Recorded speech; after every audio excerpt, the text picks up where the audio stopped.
again to join us at the Junction Oval for Day 3 of the Shield Final. It's your footy fix with ABC AFL Daily Podcast. Corbin Middlemass and Ben Cameron are joined by a cast of AFL legends to pull apart the biggest stories in Aussie rules. Search for the ABC AFL Daily Podcast on ABC Listen. ABC Sport. We begin this broadcast by acknowledging the traditional custodians of the land on which this match will be played today and pay our respects to their elders past, present and emerging. We extend that respect to Aboriginal and Torres Strait Islander peoples listening.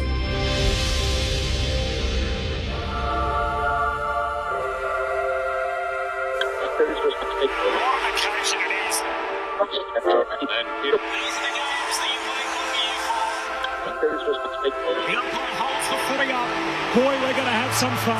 The AFL in 2026 on ABC Sport. And the siren's out. Here we go. Listen to the roar. It is showtime. You take a seat because it don't get better than this.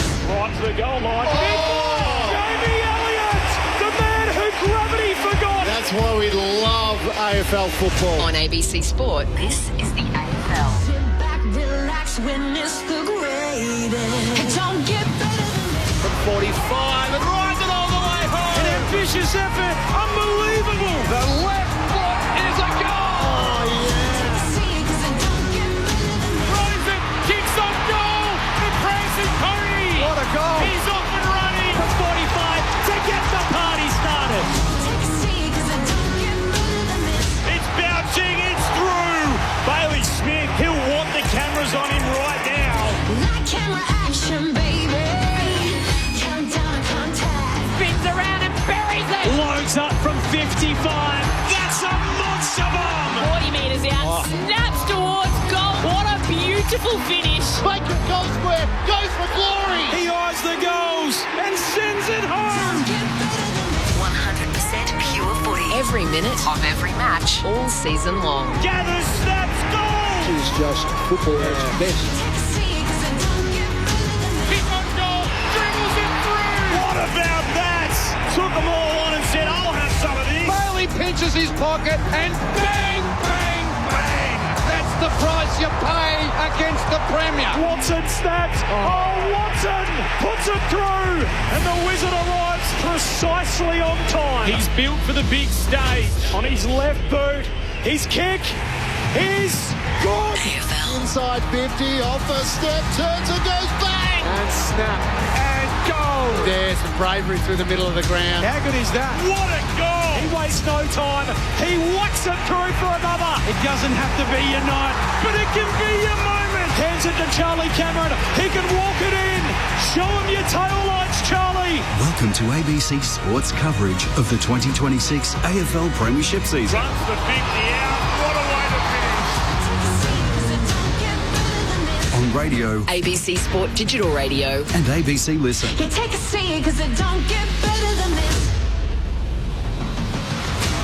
The Pies coming off the line. The Giants are about to hit theirs. The first meeting between the two teams in Melbourne since that famed preliminary final back in 2023. Never before have they met under the roof at Dockland. So what will happen tonight? Will it be the Magpie Army to cook up a storm under the roof, or will it be the big, big sound to make their own noise? Collingwood and GWS as round 3 of the AFL Premiership season rolls on. Great to have you with us. Friday night footy on ABC Sport. My name's Corbin Middlemass. The whole gang's here. Tim Hodges down on the boundary line. Our Hall of Fame pair in the second row. But firstly, Kelly Underwood is alongside me for Friday night footy. Good evening, Cal. Good evening, Corbin. A rare road trip for Collingwood for Friday night footy. They have to travel across town this evening. So I was wondering on the drive in, remember when Damien Hardwick was the Richmond coach and they had to play a home game here and he wasn't happy about it. He said this place is soulless and our fans don't like it. I wonder if Craig McRae feels the same way, but it'll be really interesting to see what kind of crowd we get here tonight. It is rainy, it is cold outside. Of course, we've got the luxury under the closed roof, but with the petrol prices as the way they are and the cost of living at the moment, crowds have been down. The AFL is starting to make contingency plans. I know that they've named $3 pies and $8 beers tonight to try and get more fans through the through the gates here tonight. So Collingwood's named pretty much their best team apart from Bobby Hill. So it'll be interesting to see these two teams desperate for a win. And the Pies coming off that bye, that 14 days off. Is it a hindrance or not? We'll ask the very well-qualified gentleman sitting behind us a little later. Too early for final teams. We'll go inside both camps coming up. Kelly Underwood's got something for us after 7, so stick around for that. Jason McCartney, the footy manager at the Giants, and Tyson Goldsack, who's in charge of the forward line at Collingwood. And that is a task. I mentioned the Hall of Fame duo. A man who was a legend in Geelong's Hall of Fame is Cameron Ling, the 3-time premiership player, premiership captain. Hello, Lingy. Hello, Corbs. Hello, Cal. Hello, Mick, Hodgie, and to everyone out there. Yeah, hope you're staying warm. We've got our first little blast of winter weather. We certainly had it last night at the Cattery. That was a bit rude, wasn't it? Oh, I took my kids along. They had a couple of mates who they'd invited along. If I could have somehow convinced them, bribed them to have stayed at home and watched big from the couch, I would have been very happy, Cal. But I reckon a lot of other Geelong people did that. The crowd was really low. I'm not sure Thursday nights work that well in Geelong with school the next day, Corbs. You've got to think of these annoying kids, what they're like the next day. So the Cats are whinging already about the timing and that of that, because you speak on behalf of all Cats fans. What about the poor West Coast Eagles this week? They are flying to play Port Adelaide, and the time is midday in Adelaide, so it's 12:30 Melbourne time. It is 9:30 in the morning on a Sunday morning, these players. So Andrew McQualter, the coach, has had to spend the week getting them, not acclimatised, but they're getting their timing right. So they've wound back the clock 15 minutes, then they've gone another 15 because they're going to be up at 6 a.m. their time, out playing an AFL game at 9:30 on a Sunday morning. It's like in the under-12s when you had to rock up and kick the dew off the ground for the older kids when they come on at 10 or 11 o'clock. I feel like this comes up once a year. It is weird, though, that's when AFL teams actually train nowadays, though, isn't it? They often train at some stupid time in the morning, even though all the games are at night, but that is a little unusual. You'd be having your cornflakes and listening to the Eagles for West Coast fans, I'm sure, on Sunday morning. Mick Moldhouse knows what it's like to coach the West Coast Eagles, and he also knows that those wise men in the East, Mick, sometimes they don't always keep the thoughts of the West Australian teams front of mind. It's lovely to see you, Australian Football Hall of Famer, coaching icon Mick Moldhouse. Corby, Cal, Lingy, and the meteorologist down Borden, Timmy, kicking the dew off the ground. We used to stay up at, we married early and it was soft, so we'd sit there on Thursday night listening to 3OW, or whatever it was, and they'd go out, or they'd go in. Smith, Lawrence, Theodore, out. Galt, Ray, Moldhouse. And you go, another day getting up that early and just... So you'd find out you were out of the team on the radio? Yeah, of course. There's no communication whatsoever in those days. Ballarat, you would have been kicking the ice off the ground. Some stories up there. Like everyone had a red mark across their cheek from their nose to their cheek. And everyone was thinking, why do you get that red?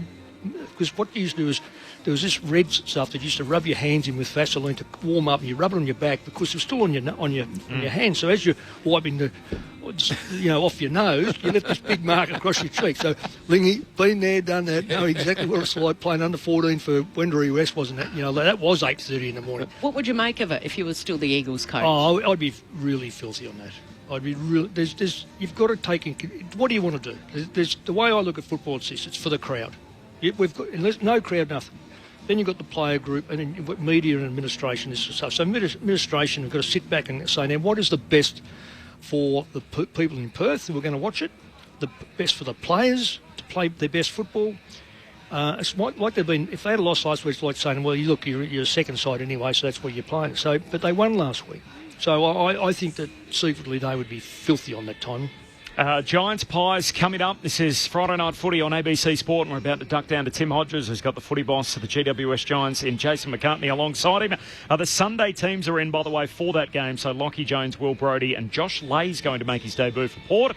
Marshall, Bergman, Rosie all out injured, so 3 big outs for Port. And no room for Ollie Wines. So the Brownlow medalist, despite having served his suspension, he doesn't come straight back in to Josh Carr's team. Meanwhile, for the Eagles, Josh Lindsay comes into the Eagles lineup, and Harry Schonberg, the former Crow. Harry Edwards out injured, as is Milan Murdoch. And then the game between Carlton and Melbourne. So for the Blues, Taylor Burns going to make his debut as a small forward, and Francis Evans there as well. Ollie Lord's out ill. Lockie Fogarty's been dropped. Meanwhile, in the Melbourne team, this is where the big story comes. Tom McDonald comes in to play game 250 alongside Max Gawn, who's also playing his 250th. Paddy Cross, who wasn't on a list 25 days ago, is going to make his debut for Melbourne. Daniel Turner's out injured. Trent Rivers omitted. Dropped from the Melbourne team. More on that coming up in a moment. Too early for teams here, but it's not too early to go inside the Giants camp. Jason McCartney's got the headphones on. He's alongside our own Tim Hodges. Hodgie. Hello, Corbin. Hello, team. Nice to be joined by Jason, the boss of the Giants. We were just admiring the turf here at the Docklands. Normally we stick the boot into it, but have you ever seen it look any better than it's looking right now? It's incredible. 3 weeks ago, Ed Sheeran was playing here. It is. Evening all. Yeah, it's fantastic. We were here a couple of weeks ago, which I'd like to forget, against the Dogs, but I think that was the first game for the season here at Marvel, and the surf is just incredible. They've done an outstanding job. So this is the first time you've ever played Collingwood here. Is that a good thing not to cop them at the MCG? I know you're very, very undermanned tonight, but does that give you some way to sell hope to the team? Yeah, yes and no, but the other factor is the big finals and the big dance, the grand finals at the MCG. We'd love to play there more. I think we're only scheduled for one game there this year, so it's later in the year. I must say it is weird being here and seeing the Collingwood signs up around the ground, because probably under mix time, maybe occasionally here, but in recent times, not much at all. So maybe it does play to a little bit of advantage for us. So were you a bit surprised and maybe frustrated, like us, that this game is here at the Docklands rather than across town at the MCG? I suppose they've got to fixture so many games here at Docklands each year as well, so that's part of it. So, look, we have pretty good records playing anytime, anywhere over the journey, and especially under Adam Kingsley, we've had, we've played at a number of venues and have had really good results. So we expect a really strong performance here tonight, which is an important game. By next week, if we could even the ledger at 2-2 with a fair few players that come back post-bye, we'll be in a pretty reasonable position. Before I send you upstairs to the crew, Ollie Hannaford's on debut tonight. Can you tell us a little bit about Ollie? Yeah, we would have loved to have got Ollie in at some stage last year, but he had a bit of a wretched run his first year with some illness and injuries. So, yeah, quite dynamic forward. He probably won't go inside tonight, but we think there's capabilities, some midfield work. But he was exceptional in some practice match pre-season form, and then last week, round one of the VFL, I think it was 32 possessions, had 5 shots at goal, kicked 3 goals. So, yeah, we're excited because obviously you look at the opportunity with some, high-quality players being out. We've seen what Phoenix Gothard's done after a really strong pre-season. His first 3 games of the year have been outstanding. So we think with Ollie, Phoenix will hold his spot now regardless of who's coming back. So we want to see similar from Ollie, and it'll be based around pressure really to start with. I'll send you upstairs. Jason's got the cans on, guys. We've got Mick Malthouse and Cameron Ling. Jace, thanks for your time so close to the game. As we've already alluded to, and with what you're saying, key people out for the Giants. So that is one reason perhaps for the last couple of weeks. Is there anything else you've been able to identify where just something's not quite clicking yet for the way that you guys want to be playing? Yeah, good question there, Lingy. Like our first game, obviously, opening round was exceptional against the Hawks, and then the Bulldogs here in round one, that was a really strong first quarter. And I think Luke Beveridge was on record talking about how good our first quarter was. It just fell away. So we've had really bad 3 quarters against the Bulldogs, disastrous to be honest. And then the St Kilda game last week, we were terrible to be honest. Fundamentals, I've never seen us in a first quarter fumble the ball, miss handballs, miss kicks that we never really miss. And then the second half we turned it around, but it was too little too late. So probably one area identified, obviously it's a transition game and there's less stoppages, but the one where there is a stoppage, it's the ball up now in the middle. We've got to get some clean clearance from there and some better territory to lock the ball in our front half and score. Jace, thanks for coming on. Just a couple of things that I can and they're quite diverse. I'll name the first one.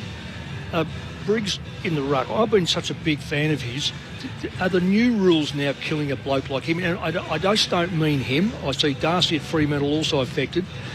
Are these rules sort of come onto us too quick? Should we have not trialled them in pre-season and then perhaps through the VFL before we start to hit the main arena? Because, quite frankly, we're seeing the death of that type of ruckman. Yeah, it's been interesting, Mick. Like, Kieran was very strong in the opening round against Meek at Hawthorn. It's interesting, the Hawks since then too have gone with Reeves and Meek as well. We don't really have that. We like Kieran or Nick Madden, really strong in the VFL today, played some games last year. And the backup still for us in the ruck is Riccardi as a forward. So it's definitely changed. Kieran's probably, apart from that one game, he's had trouble with English in the past, so I don't know how you can really assess that one. And then last week it was the jumper into Conning, and Conning supported by Rowan Marshall. So that's, I think, regardless of whether rules change on that might have been a challenge. But for us, it's just been competitive enough in the centre bounce to. Kieran never won a lot of hitouts anyway, but it's just neutralising a bit, and our mids can go to work then. But then it's getting after at ground level, and I thought the second half last week is a bit better at that. Christian Xerri, watching that game, North Melbourne and West Coast, I think he's probably struggled a bit at centre bounce, but he's hunted ground level. Like the way he was splitting opponents in half last week, that's really what we want, and we know Kieran can do. If he can get back to that, we'll be wrapped with that. Yeah, it's just so much. I know around the ground you can actually lock in, but centre square, we've just seen so many goals come out of the centre square. And if the ruckman can jump over the top of you and punch it any way he wants to, this puts pressure on. Anyway, that's only my... Just on second thoughts, I've followed you guys pretty closely. I've been a great admirer of the way it's, right out in the outback sort of thing, and sort of forgotten a lot here in Melbourne, how you've been able to be so competitive and, I don't know, just have a fantastic playlist. But I keep seeing year in, year out, the playlist disintegrate because of injuries. Is it the grounds? Is it the travel? Is it some sort of factor? Now, I also know that you lost your key back, one of the best backline player playing in the state of origin in February, which haunts you, and then of course you lost Tom Green. But is there some sort of cue that you've been able to nail and you're trying to rectify? Yeah, thanks for reminding me about Friday the 13th of Feb when Tom Green went down in match play at the club, and then Saturday the 14th we lost Sam, so that wasn't great. But look, it is one thing we've had.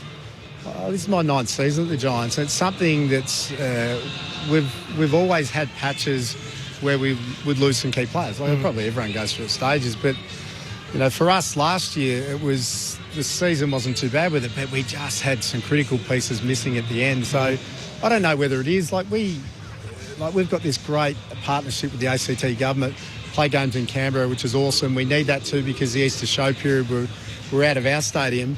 So it's obvious, we don't travel as far as, obviously, say, West Coast and Fremantle, but the frequency of travel, maybe that has a factor at times. Like we generally, in a home and away season, we'll be on a plane to play 14 times. I remember it's interesting playing against the Pies at the 2023 prelim final, which they got us by a point.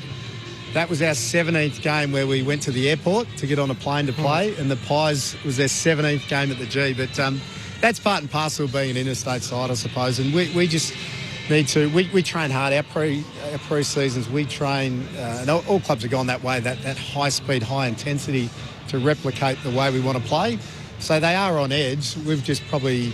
This next period after the bye, when we're out of Sydney for a little period, we probably just need to manage that with our training program, maybe a bit better than we have last year or the year before. Just a yes or no, because I know Cal wants to talk to you. Yep. Is the game quickened up too much too early without a good pre-season? Yeah, another great question. I think when we start the season every year, we talk about scoring's up, the game's fast. Now, the rule changes have lent itself to it is a bit quicker, but I just think it's one in 3 or 4 weeks' time where we've got a bit better of a sample size, because obviously we've got teams going through buys at the moment and things, so I think we can assess it more accurately in maybe another 3 weeks. Right. Jace, I wanted to ask you just back on the injuries. I know that there were 7 hamstring injuries last weekend. I noted with interest Adam Kingsley spoke on TV on Monday night, and he spoke about the fact that he was confident that Bedford, who's out with a hammy, and Brent Daniels, who's out with a hammy, did that in the Pracky game, and Cadman, who's out with injury as well, were all likely to play this week. What happened to them? I don't know what happened to Kingers, actually. I think he got his weeks missed up on Monday. Did he? Yeah, he must have, because in my planning they were probably not going to be... Bedford was probably the closest. Right. But he'd had a slower week 2 weeks ago. So I think for us too, the importance of tonight is very high, but also with probably a little bit, you're looking at what our players have done in their loads to return, having a bit of a look at what happened last weekend across the competition. The importance of this game, knowing we've got a bye, we need to get it done, but probably we use the extra week and we'll get all those players back for gather round, which is a Sunday game against Richmond. We've got a management piece there too, because then we play against the Swans on a Friday. So a bit of a management piece there. And I think Sam Taylor, the way he's tracking, he's probably a week or two behind those other boys. So whether that's the Swans or the Anzac round against the Kangas. Jason McCartney, the head of footy, with us from the GWS Giants. Last one, Jace, before you go, it's Corbin Middlemass here. There's a game here under the roof at Docklands tomorrow afternoon, and there's been a bit going on in the media between Ross Lyon and Chris Fagan about max contracts and the way that salary caps distributed and all the rest of it. Are you a supporter of max contracts in the league? Would that serve the game well, do you think? Corbin, you're talking about the length of contracts? Yes. Yeah. I would be. We all go there because we have to. And you do take on some risks, obviously. But the reality is, if you've got a high-quality free agent, which we've had a few in the past, and we're about to enter that with, Tom Green next year and Lockie Ash, if you're not doing 6 or 7 year deals with those guys, unfortunately, there's a fair chance they might end up playing another club, especially when they're not locals. And the lure to come back for a lot of our boys, Victoria, and Sam's case last year, Sam Taylor, WA, is strong. So, there's a bit of work probably a bit of work being done there, both from the AFL and obviously the PA would have a different view on it all, but obviously that's something that would need to go through the next CBA negotiation for any change there. Good luck tonight, Jason, and the rest of the way. Appreciate your time. Thanks very much. Have a good call. Jason McCartney, of course, had one of the richest moments in the history of this stadium on this ground, obviously, in his comeback game and what turned out to be his final game for North Melbourne all those years ago, now the footy boss at the Giants. Just on the game here tonight, so Collingwood and GWS is our game for broadcast. The second game, of course, round 3 of the AFL Premiership season. It's the one after the bye for the Magpies, so they haven't played since Saturday the week before, where they lost to Adelaide. And for the Giants, it's a game before the bye, so they're on a short week, having played St Kilda in the wet last Saturday, and then they have round 4 off before the competition heads to Adelaide for gather round. There is no late change, so no late change here. So at selection, we learnt Moore, Howe and Oscar Steen on debut, the 3-ins for Collingwood, while for GWS, Leake and Hannaford come into the Giants team. What do you make of the whole sort of Chris Fagan, Ross Lyon spat about, and really it centres around Nasiah Wanganeen-Miller's contract, so $2 million. So there is part of it that Chris is an advocate for max length contracts. You can't go out beyond a certain period. But he's also, I think, a little cranky based off the fact that St Kilda have almost reset the market to say, hey, we're going to pay our top superstar $2 million. And clearly, everyone's obviously advocating in self-interest. Brisbane have got the other issue where they've got a number of players they're trying to squeeze in that, now they've got some premiership equity and next to their names that they're trying to sort of drive the prices down on guys that would be attractive, I'm sure, for other clubs. Isn't it?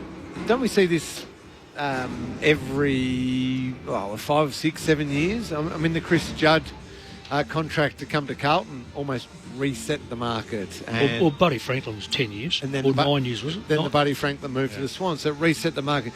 It's then the challenge of certain clubs, and often possibly successful clubs who are trying to keep either a premiership list or a list that is right on the cusp of winning a premiership together and not losing those. It's a massive jump, though, isn't it? I really believe that. So you come from a club, Lingy, of recent time, so let's go 30 years ago, it was down there. Now it's deemed as out of Melbourne, and it's a really attractive place. So it's much easier for Geelong at the moment, and they're a top club. The ones that I feel for are the bottom 4 or 5 that have been down there for a fair time. They, all of a sudden, what are we going to do about this bloke? We know we're going to lose him unless we got... I think there should be a cap on years. As far as the amount goes, I don't know whether there should be a cap on amount, because that's for you then to fit it in. If you only want one player, you're not going to win a premiership. You might have one good play, you might win the goal kick, you might even win your best of areas, you might win the Brownlow, but you won't win a premiership. That's got to be balanced out. But the moment you start to put... I look at some of these blokes out running out at the moment, you can tell by their body shape.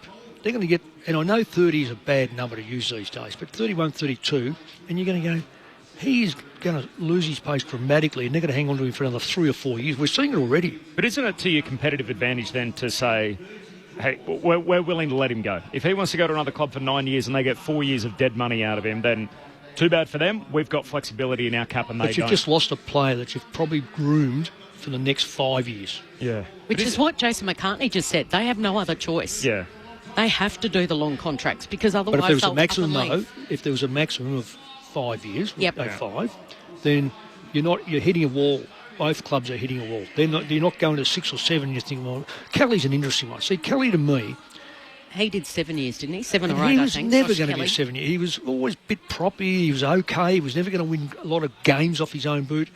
But they were forced into a 7-year contract, whereas North Melbourne would have given it 7 years or 8 years.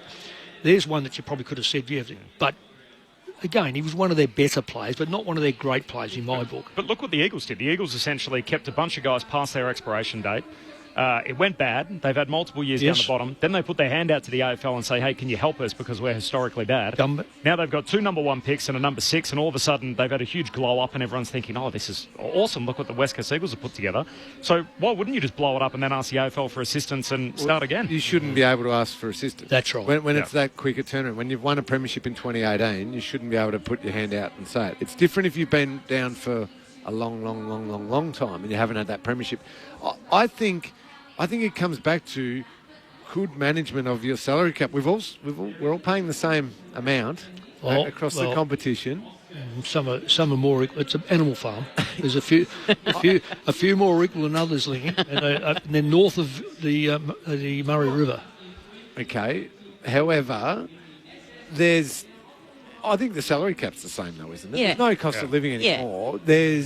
There's academy access to some of those. What I was going to say was if you've got a certain amount to spend, you can bank some of that and pay 102% in a certain year. If you're really smart with the way you manage your money and you bring it all together, the right people combined with the right player at the right time, then you can generate success out of the way you manage your list.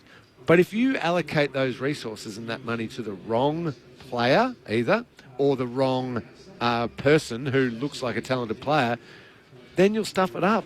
And do you know what I say to that? Bad luck, that's on you. Management. Yeah, that's bad management. Well, what did Finn Callaghan tell us at the media night? He was saying, what did he re-sign at the Giants for? 2 years, I think. Yeah. Much better money, but it was only a couple of years because he said, I loved Sydney, absolutely love it. I didn't even look anywhere else. I didn't ask my manager. And afterwards he found out St Kilda came with an offer and someone said, how much was it? And a 23-year-old kid is standing there in front of us and he said, casually, 19. $19 million he knocked back from St Kilda. How many years? I think it was something like 10 years or something like that. Huge money. Incredible Huge contract. money. So Finn Callaghan is one I think is actually good enough. But you are putting all your eggs into a basket there if you're St Kilda. Exactly. And if it's wrong and you get it wrong, you live with the consequences there. So injuries and unfortunate injuries, Lingy. That's right. And I don't think then if you get it wrong and that all turns pear-shaped and you are horrible for a while, you shouldn't be able to put your hand up. No, not at all. I don't want to be a real doomsdayer either, but I mean, the current TV deal's out in 2032, and there's forever and a day, the next TV deal's always been worth more than the previous one. I mean, you look at the position Channel 7's in at the moment, for example, and what traditional media looks like in this country and what it's going to look like in 2032. I don't know if we can just keep expecting that, hey, there's going to be more money the next time, more money the next time. May not be. You know, these huge global streaming platforms that people essentially say, oh, well, they'll get involved. Well, you know, if you get involved in the MLB or the NFL or whatever, it brings with you millions of new subscribers. The AFL is a drop in the ocean when it comes on a global stage. It's not a global sport. You're not going to, if Amazon pick it up or Netflix, for example, they're not going to get 100 million new subscribers because the country's only 26 million and half of them are interested in another football code at this time of the year. So it's a really interesting time for the league as to what that looks like. And if you strap yourself to someone for $2 million and the cap goes down rather than necessarily going up or stays the same, that's a lot of your resources tipped in one area. So you take away a little bit of the administrative initiative and you say, we're protecting you from yourselves. 5, 6. Look, I'm not going to put a figure up, but it can't be any more than 5 or 6. No, but I'm more that if you stuff it up, bad luck to you. I'm a bit more in that camp. Yeah. Let us know what you reckon. The SMS number 0437 774 774. No late change here at Docklands, Collingwood and GWS. Huge job for Tyson Goldsack tonight. He's in charge of the forward 6 at Collingwood. We're going to hear from him next. Kel's got some news for us. The Sunday teams plus the AFL admit that they got it wrong last night at the Cattery. All of that still to come as our build-up continues. Friday night footy on ABC Sport. But now it's news time.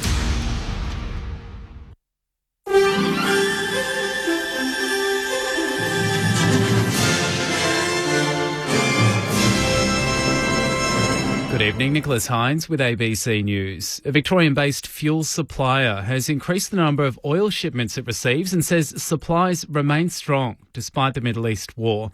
Viva Energy operates one of Australia's 2 oil refineries, supplying around 30% of the nation's fuel. Speaking at their refinery in Geelong today, the company's CEO, Scott Wyatt, said some shipments were coming from Argentina and the US. The crude oil that we process here is not dependent on the Middle East. We take crude oil from much closer to home, and those supply lines are strong and intact. National Cabinet will meet again on Monday to discuss the fuel supply concerns, with more than 100 Victorian service stations still facing shortages. Severe tropical cyclone Narelle has made landfall in WA's Pilbara and is continuing to track along the coast as a Category 3 system. The cyclone has sunk boats, torn off roofs and cut power in several areas as it followed the WA coast before making landfall, with the Bureau warning it will remain a powerful cyclone for several hours. Les Graham lives near Exmouth and earlier today said it was hard to tell the full extent of the damage. Well, we haven't been out too much because you just can't get outside, but this morning I think the camp kitchen's blown away, and I think the roof, the guttering and the whirly-birds flying off the roof of the homestead, and there's quite a few big date palms that snapped off, so yeah, the wind's been pretty solid. The war in the Middle East is driving a global energy shock, forcing governments to act. Disruptions to oil and gas flows through the Strait of Hormuz have pushed up global fuel prices. Governments around the world are responding by cutting taxes and easing environmental restrictions. Japan is moving to boost coal-fired power, while countries including Vietnam and Spain have announced tax cuts on fuel. In Australia, Prime Minister Anthony Albanese has also left the door open to temporarily reducing fuel taxes. The disruption is also affecting global supply chains, with fewer ships moving through the strait, pushing up the cost of goods. Back home, a man has been arrested in relation to a distressing allegation of animal cruelty in Victoria's southwest earlier this week. Police and the conservation regulator have been investigating reports a koala was tied up and dragged behind a vehicle in Koroit on Wednesday. The regulator says a 67-year-old man was arrested yesterday. He's since been released and is expected to be charged on summons. The mother of the police officer killed in Melbourne's Russell Street bombing in 1986 says her daughter's legacy lives on in the policing community. Today marks 40 years since a car bomb exploded outside the Victoria Police headquarters, killing 21-year-old Constable Angela Taylor and injuring several others. Several initiatives were set up in her honour after the attack, including a policing public safety scholarship. Speaking at today's memorial, Marilyn Taylor paid tribute to her daughter and thanked those who carry on her legacy. Disruptions to oil and gas. Angela has given me the gift of appreciating every day, of seeing the beauty around me. We were best friends, sharing laughter, dreams, and so much more. In cricket news, Victoria trails South Australia by 88 runs at stumps on day 2 of the Sheffield Shield final at Melbourne's Junction Oval. The visitors were bowled out for 198 in their first innings, with South Australian captain Nathan McSweeney top scoring with 52. Will Sutherland was the pick of the Victoria's bowlers with figures of 4 for 54, while Nathan McAndrew has 2 early wickets for SA. Victoria will begin day 3 at 4 for 110, with Marcus Harris on 26 and Oliver Peake on 16. And in AFL news, North Melbourne coach Alistair Clarkson says the season starts too early amid concerns over a spate of injuries. 8 players injured their hamstrings in round 2, prompting suggestions the game is too fast and players are still adjusting to new rules. The season is longer than it used to be, and Clarkson says the AFL should be protecting players from heat and playing on grounds hardened from summer. We can do it. We can play Christmas if you want to. We can pull it right forward to November. But it's just putting the players at enormous risk, and we don't play in the summer for a reason. You play cricket in the summer, you play footy in the winter, play on softer grounds, and you'll probably find that your players aren't going to be susceptible to as much injury. To the weather, there is still a severe weather warning for damaging winds over alpine areas in the far east of the state this evening. There are some isolated showers in the south, more extensive over far east Gippsland, dry and partly cloudy across the north. Tomorrow, some scattered showers near and south of the ranges and some isolated showers in the northwest during the afternoon. In Melbourne, a shower or two this evening and showers tomorrow with a top of 19, cloudy on Sunday. Right now, it's 15 degrees. News. Stay up to date with the latest news in less than 2 minutes with the ABC News Top Stories podcast. The biggest breaking news stories of the day and why they matter. The ABC News Top Stories podcast on ABC Listen or wherever you get your podcasts. ABC Sport. On ABC Sport, this is the AFL. A well-trodden path. Lockett, Hall, Franklin, and now Curnow. The grass is greener at the SCG. Sit back, relax, witness the greatest. Don't get better than this. On his left, he couldn't bang through a third, can he? You bet he can! It's from 45 on the run. And they've made it 6 in a row. What a goal. Nick Dacos takes the advantage, eyes the goals and kicks it. DNA doesn't lie. Want it down. Sock it off the ground by Will Ashcroft. He's a freak. That is just that. Freakish. Welcome to the 2026 AFL Premiership season on ABC Sport. On radio, on digital and ABC Listen. You take a seat because it don't get better than this.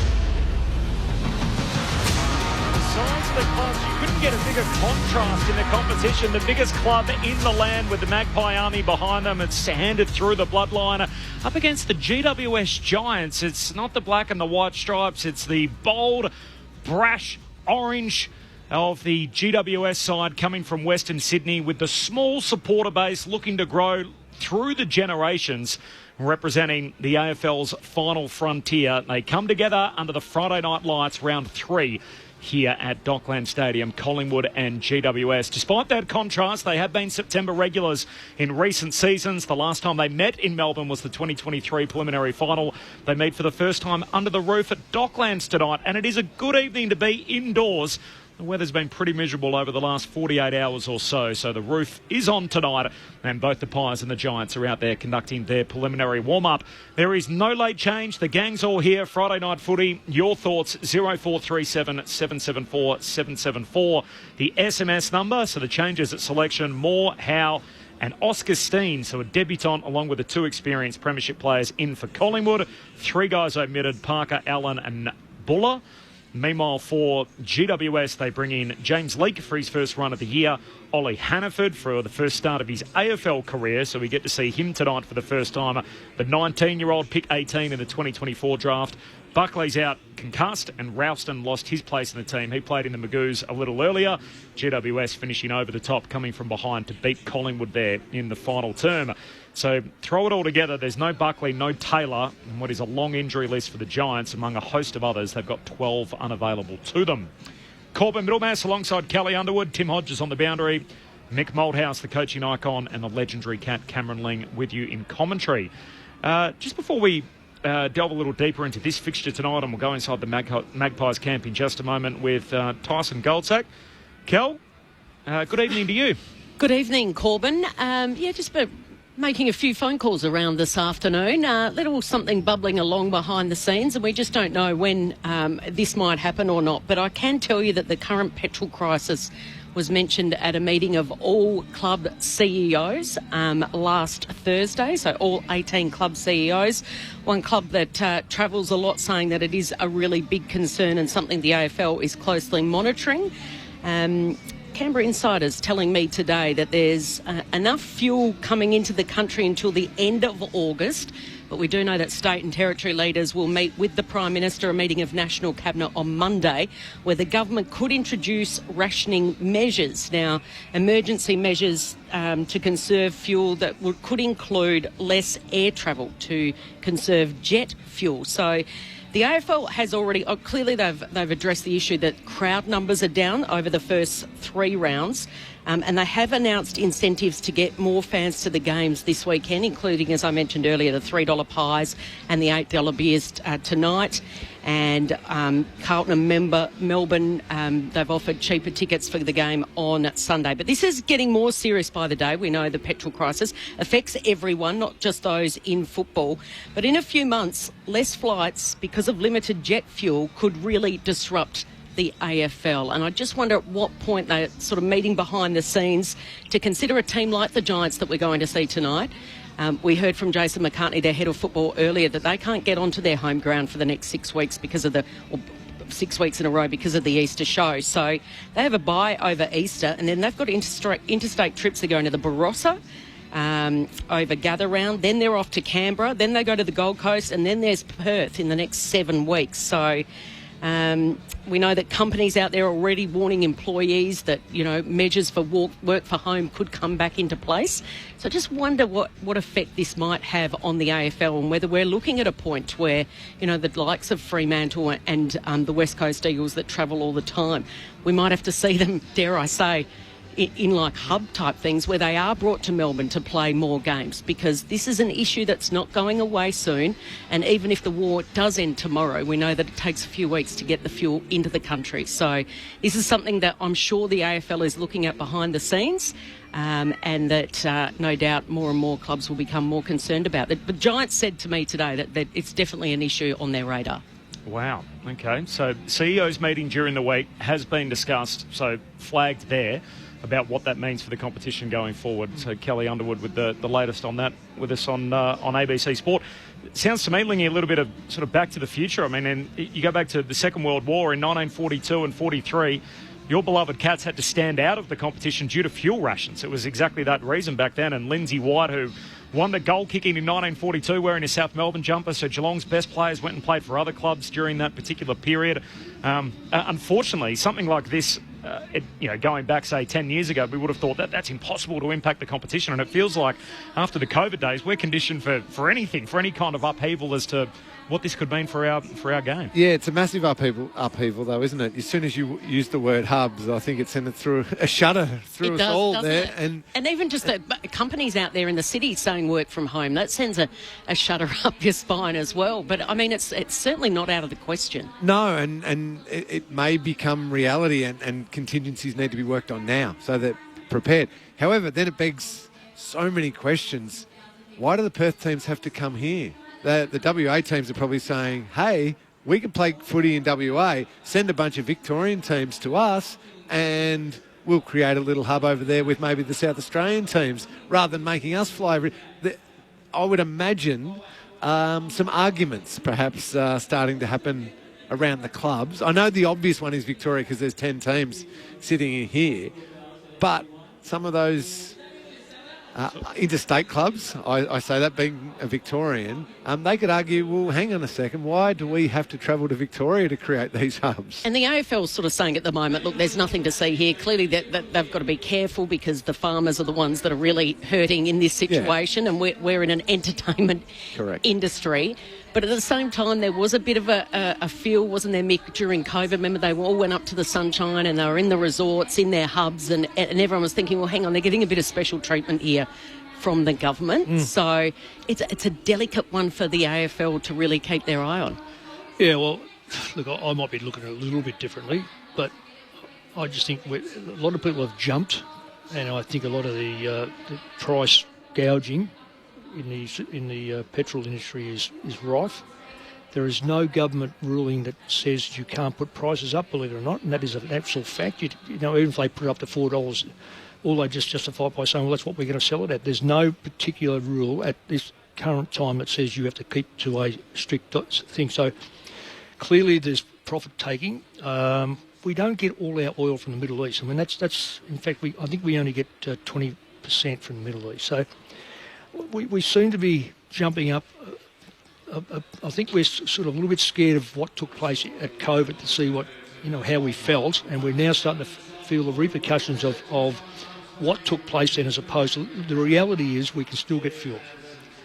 Fuel's still arriving in Australia. Priorities, no doubt, should go to the farmers.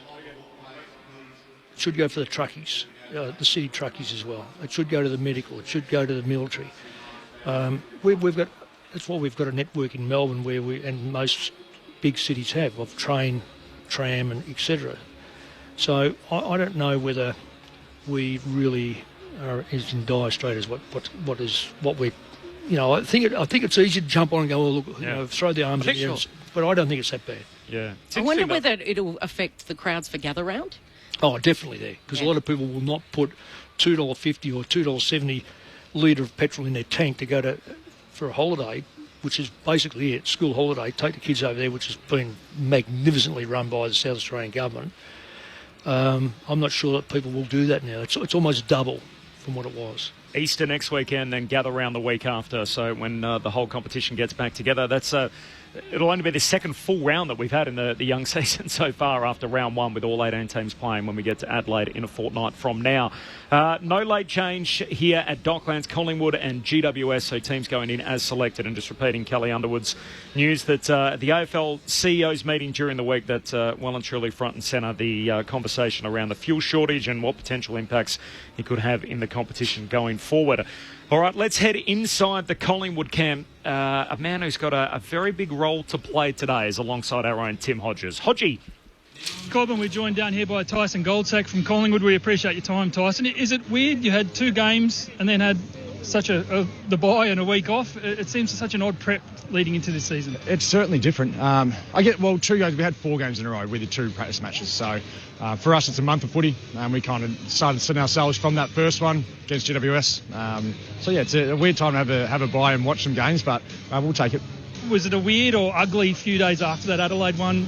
The forward line didn't work at all. It was a frustrating night at the office for everyone at the Pies, wasn't it? I think frustrating is probably the right word. When you don't play to your full potential, I think that's where the frustrations come in. We were training really well. We played really well the week before, and we just didn't click. But in saying that, with the bye, we've had 2 weeks to hopefully fix it, and we can come out tonight and play a different brand of footy.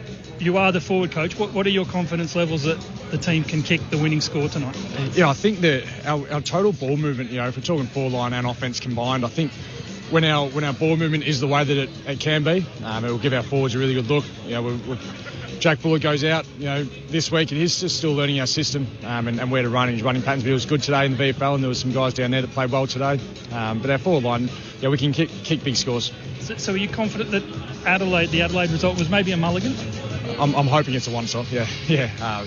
Like I said, the way that we have trained in our ball movement over the summer has been really positive. So, hopefully tonight we can bring back to that. And is it a challenge for you to get someone like Dan McStay, who had a milestone against the Crows and had a bit of a dirty night, to get him with his confidence back? I think so, yeah. And that's where, when we talk about ball movement, that it needs to match our forwards in some respect. It can't be all one way for the forwards and how they want it. They've got to bring some parts of their game that we need as a collective. But Dan wasn't at his best last week, but hopefully he's had a good 2 weeks to prep for this game. And probably ditto for Tim Membry beside him. So Tim's been really good. He's probably, the thing about Tim is he's always running the right patterns, so that he kind of brings us what we need from a structure perspective as well. Then there's Jeremy Howe. There's intrigue. He's back in the team. A lot of intrigue. I think a lot of people would like to see what it would look like if he went back forward. Do you share that?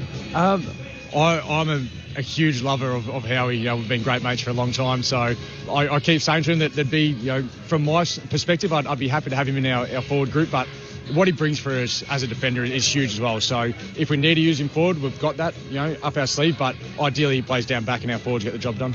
So do you talk to Craig McRae and say, hey, that whiteboard magnet. Can I borrow it a little bit? Yeah. If break glass and grab that magnet. We haven't got to that yet this season, but we know that he's done it in previous years. And just the relationship that Howie and I have, that I'd happily spend more time with him. But at the moment, I'm happy for him to play down back. So he starts down back tonight. Yeah. And tell us, can we ask you about Oscar Steen, the first gamer tonight? He's much loved, and he's been in the system for a while.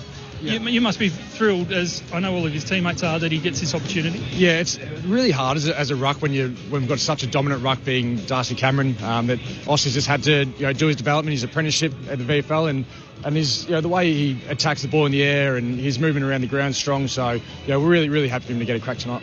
And then the skipper, Darcy Moore, back for his first game of the year. What does he bring to this team, rather than being a stupid question when he's such an important, integral part of that backline? But what does he bring to the team? Yeah, well, you look at his profile athletically, like he brings us so much flexibility, and the matchups that he can take down for us is huge. But the leadership on the field, off the field, and being able to put those together now that he's playing is really strong for the group. You've got a trip to Brisbane next week. I know it's only 1 week at a time, but when you're facing the Premier, it's so much more important to be 2-1 rather than 1-2 by midnight tonight, isn't it? Yeah, I think if you're playing the last team on the ladder, it's still important to be 2-1 at this time of year. What about a 6-day turnaround? So play them on Thursday. Yeah, it is 1 week at a time, but eyes go forward after this game. But hopefully knock off the Giants tonight and be 2-1 facing Brisbane next week. Hey, best of luck. Thank you, mate. Cheers. There you go, Corbin. Tyson Goldsack from the Pies. Thanks, Hodgie. What a night for him as the forwards coach at Collingwood. There's a lot of attention on him. So there's no Jack Buller, Mick, who they brought in, obviously, for in the off-season, given the fact Myercheck obviously left to go to Melbourne.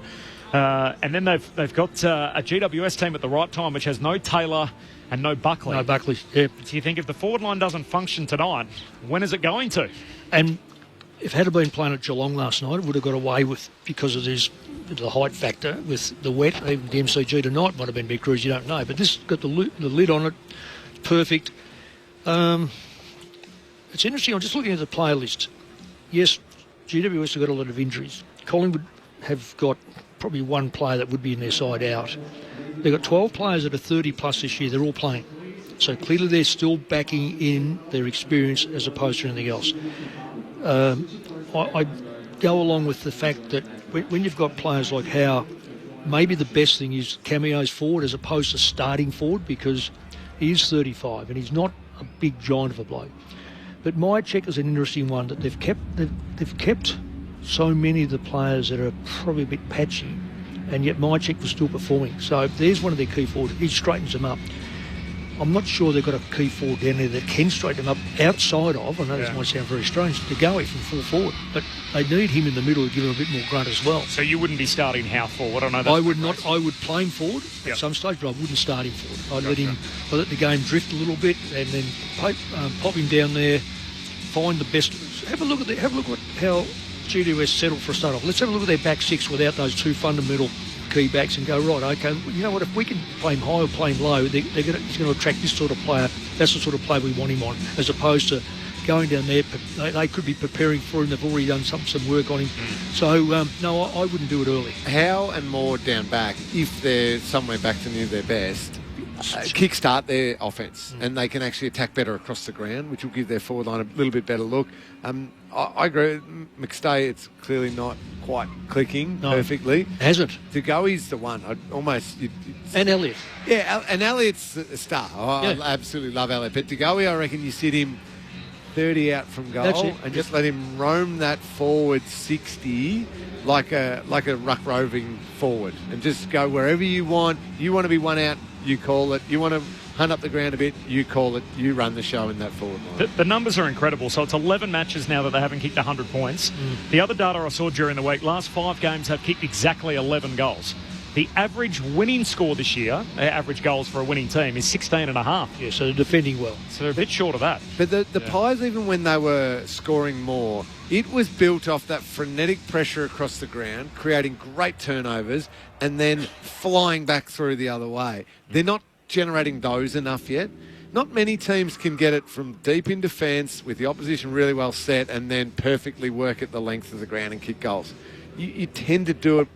You score more off the back of turnovers. Certainly Collingwood did when they were at their best. So that's what's got to come back first, which is defence first, leading to a really great attack.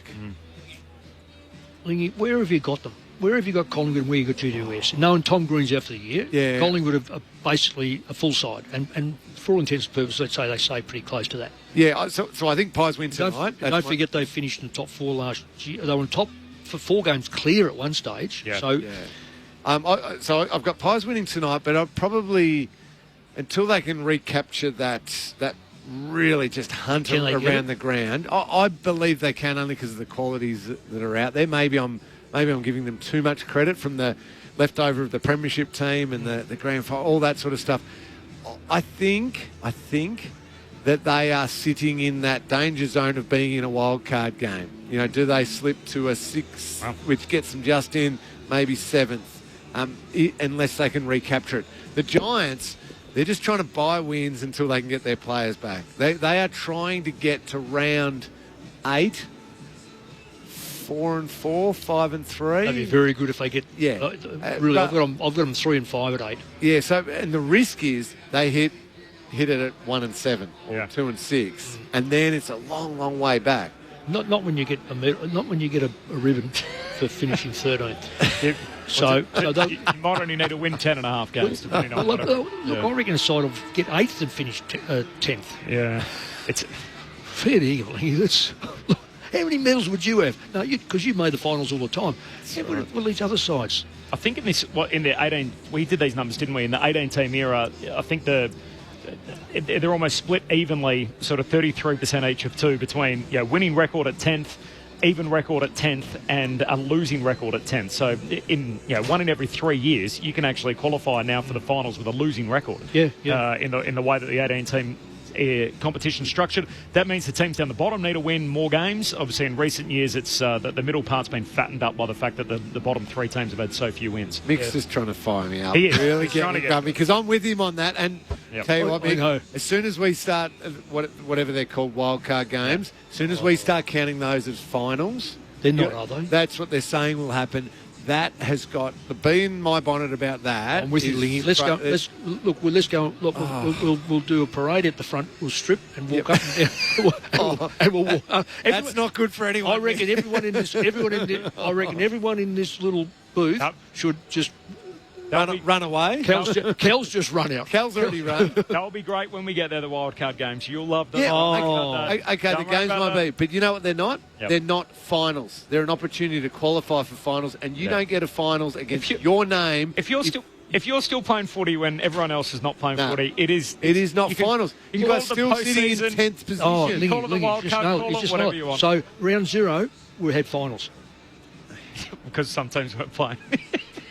You know what I mean. And you know what else I mean? The top 4 sides of the current ladder aren't playing this weekend. The great ones, the Pendleburys and Selwoods and that, they have played, I don't know what the number is, 38 finals, and they won this number of finals. That counts to their greatness. Not some spud who ends up finishing 10th on the ladder 4 years in a row and plays 4 finals that aren't real finals. I bet Bob Skilton was hoping there was wild cards back in his day. Well, he's definitely not a spud, He's definitely not. Your emblem's a bird, your coach is called Fly. When asked to travel, you have a big cry. Is the banner from the GWS Giants. So a few shots fired at Collingwood. Speaking of a little rivalry between these two teams, Braden Maynard and Toby Green, the 2 number 4s. We don't get many sort of great matchups anymore, but these are 2 guys that every time the matchup comes around, they find themselves playing on one another. There's a new rule that's been introduced this week, or when I say new rule, it's an old rule they're going to officiate, where you're actually not allowed to touch other players above the shoulder. So if you ruffle someone's head, like we saw Patrick Voss doing to Harrison Petty, that's now going to be a free kick for head-high contact.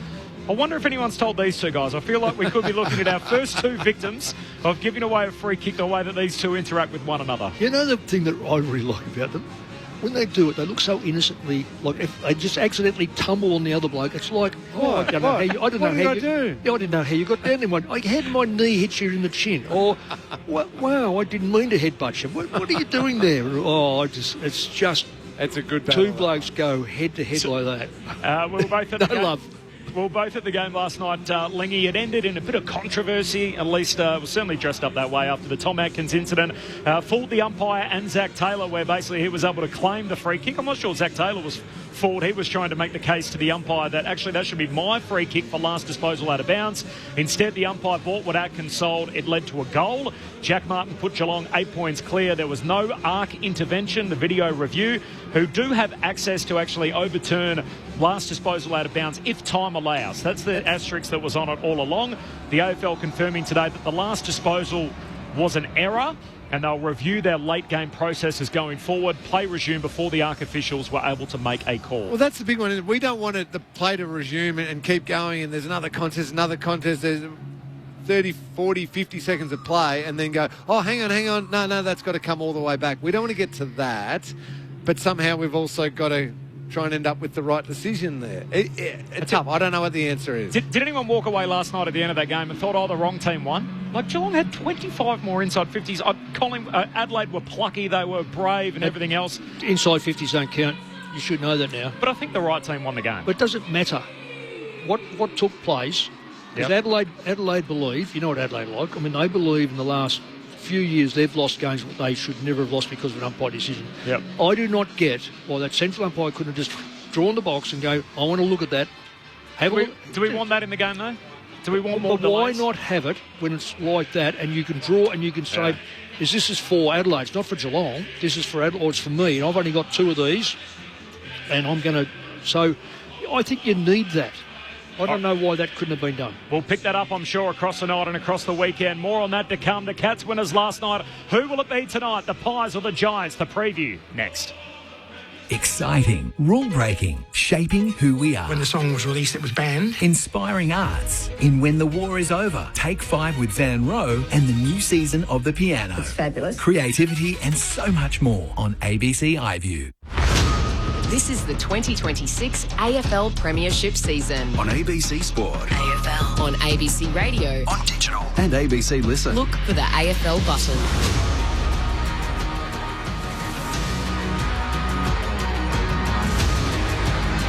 Friday night footy on ABC Sport. GWS up against Collingwood underneath the roof at Docklands. The first time that this fixture's been played here. The Magpies, they don't play too many home games underneath the roof, but it's a pretty good night to have one here. It is wet and wild outside, just 15 degrees. It's been pretty grim the last 24 hours or so. And so we'll get some fast footy tonight, I'm sure, here underneath the roof. There are no late changes. GWS out there in their clash jumper, so all in orange with the white trim, the outline of the G on their jumper and the white shorts. They've got a debutant tonight in Ollie Hannaford, who was picked number 18 back in the 2024 draft. He's on debut for the G-Men. Meanwhile, for Collingwood, they've got a debutant of their own, the 200-plus centimetre Oscar Steen at 22 years of age. He's also the youngest member of Collingwood's team tonight. Out of West Adelaide, a SSP signing back in 2023. He idolised Justin Westhoff growing up, was his favourite player. That's a random one. It is. I'm digging it, though. I like little obscure players rather than just the same old sort of rinse and repeat names. So good luck to Oscar Steen tonight, while Howe and Moore also come back into this Collingwood team. They're sides that have met plenty of times in high-stakes games in recent times, including the 2023 prelim. That's the last time they met in the state of Victoria. Their 2 meetings since have both been opening round, obviously up in Sydney in the preceding 2 seasons, but we get it here tonight on a Friday night in round 3. Just for a bit of context, Collingwood really without Bobby Hill. He's the only man missing from their best 23. He's back at the club, which is good news. And get ready for these names. These are all the guys that aren't there for GWS tonight. There's no Bedford, no Daniels, no Cadman, all expected after the bye. Buckley likewise out with concussion this week. Tom Green, long-term ACL. Josh Kelly, hip injury, long-term. Sam Taylor, hamstring, still another 4 to 6 away. Darcy Jones, knee. TBC is how he's listed at the moment on the injury list. They've got 12 unavailable, but 9 clearly in their best team, all absent this evening for GWS. Cameron Ling and Mick Moldhouse to take you through it on ABC Sport. And that's a big list of players to overcome right there, Corbs. And when you look at this game tonight, Mick, you can't help but look at those Giants players that are missing. And it explains a bit of their form of the last couple of weeks, their inability to score as heavily and get what we all call the orange tsunami going when you're missing that skill and smarts and the run of those players. Collingwood, on the other hand, though, Mick, in Corbs' introduction there, said with the weather outside, but we're under the roof, expect some speed on the game. The speed on the game that I want to see from Collingwood is that frenetic speed across the ground to defend and swarm, to outnumber at the contest, to bring that frontal pressure at the opposition. Speed of that first, and then off the back of the great turnovers that will cause, then you'll get yourself rolling and you'll get your speed and your skill and your scoring going from playing a great contested and a great defensive game as well. Yeah, I'm totally agree with you, Lingy. I reckon their speed, though, Collingwood's speed comes from, first of all, it comes from Nick Dacos, who's just incredible. You've got Josh Dacos of a halfback flank. Yeah. You've got Houston played his best game last week. So, outside of that, McCreary's gone up the ground a bit. Yeah.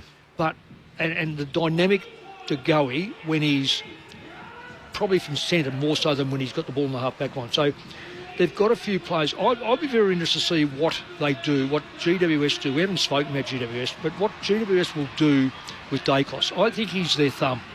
Without the thumb, the hand, it operates, but it doesn't operate near as effectively. So if you want to run the risk of running next to him, it's interesting. A couple of weeks ago, I had a cup of coffee with Scotty Burns, who's a coach with Adelaide, and I said, first thing I said to him, you're doing it with Dacos, and he said, no, we're just going to let him, we'll look after ourselves. I was like, oh my God, I just don't get this saying, look after yourself. I mean, of course you do. When you're crossing the road, look after yourself, and if you've got hold of a kid, you're looking after him as well. So, I mean, at some stage, you've got to look at who's with you and who you're playing against. And as it turned out, yeah, they had a decent win, but Dacos is still the difference between winning these games and not winning these games. The worry is, sorry, Mick, to jump in, is if Dacos continues on the form he's on right now, but then 3 or 4 other players just go up by 5%. Maybe they've been a little bit up. Jack Crisp, who you and I love, just jump a little bit, and a couple of those other players come up just a tiny bit. Then Collingwood are really good again. So I'm with you that you need to strip back somehow Nick Dacos from 40 touches and 2 goals and a whole bunch of inside 50s to 22 touches and maybe not as much impact. Yeah. Now, these are personal questions. How old were you when you retired? 30. 30, and how long ago? 15 years ago now, Mick. Did you notice it? Oh, no, that was premiership yours? Yeah. Okay, so, well, you certainly played a great year. Big mic drop on the way out. Just basically hold the cup up and that'll do. I'm out here. But I'm just, these ones I've listed here on the X's, they're all 30 plus. Yeah. I'm wondering whether I know pre-season, that's when you rarely notice a player in his 30s in the season go downhill. But what you do notice from last year to this year, pre-season, you see a player go from relatively okay to an older player and sometimes loses a bit. I'm wondering whether there's 12 players there that are 30 plus or will be by the end of this year. So sorry to follow on from your question about me, that was exactly the reason why I made the decision. So I went and sat down with Chris Scott and Neil Baum. Yep. And I said to them, and they very kindly said there's a year there. And I said, great, so next year I reckon I could run around against 8 or 10 of the teams and have no worries whatsoever. But for the first time ever, I am doubtful of my ability to complete a really good pre-season. And without a really good pre-season... Because of injury or because your body just... Yeah, my body was breaking down. So not many people do that, Lingy. You're a rarity. And the mental exhaustion that came with getting your body up all the time. I thought, if I can't complete that really good pre-season, then I won't be able to compete against the best 4 or 5 teams and be able to play on Swanee and those types of players again without that pre-season base behind me. And so that's why I said... And I don't want to be there to compete against the team that's 15th on the ladder. I want to be there to compete against the team that's top of the ladder. So that pre-season doubt is why I retired. Right, okay. So jump into this one here, the black and white. The ones of asterisk next to it. I know you don't know them intimately, and you probably don't know what the sort of pre-season... No, so that's the question. What pre-seasons have they had? And they've probably had shorter ones than what you would have, in fairness. But mind you would have needed a longer one to get what running power you needed, which I still say miles and legs gives you a greater opportunity to have a good year. But I'm looking at players off the half-back. Now, to go is 30, but he's still... Maynard, I reckon, slowed a bit. He's got a bit heavier. He's slowed a bit. So Elliott... I'm sorry. I'll just go quickly through him. Elliott, well, we don't know. He's a forward. Pendlebury, well, we'll see that. McStay, injury prone and you know, like he should be okay at 30 because he hasn't played a lot of footy. Should be okay. Perryman's 28. So Cameron, still one of the best ruckmen in the competition. Yes. Frampton, going okay. Sidebottom, I reckon Sidey's dropped off. I really do believe he's dropped off. And I'm reckoning it's substantial because he's lost his... Anyway, Chris, I think he's dropped off marginally. I think Chris can recapture it. Membry's definitely dropped right off. He's dropped right off at this stage. I know forwards, if they don't get the football, they look like they've dropped off. Moore has been injured, so we'll see how he comes back. Howe, we'll see how he comes back. But I reckon there's a question mark on their ability to run the ball like you want. Incredible. So 10 already, 30, 12 by the end of the year. Mick Moldhouse, a watch on the older Magpies. Tim Hodges is on the boundary for us. The roof is on. Friday night footy on ABC Sport. Good evening, Hodgie.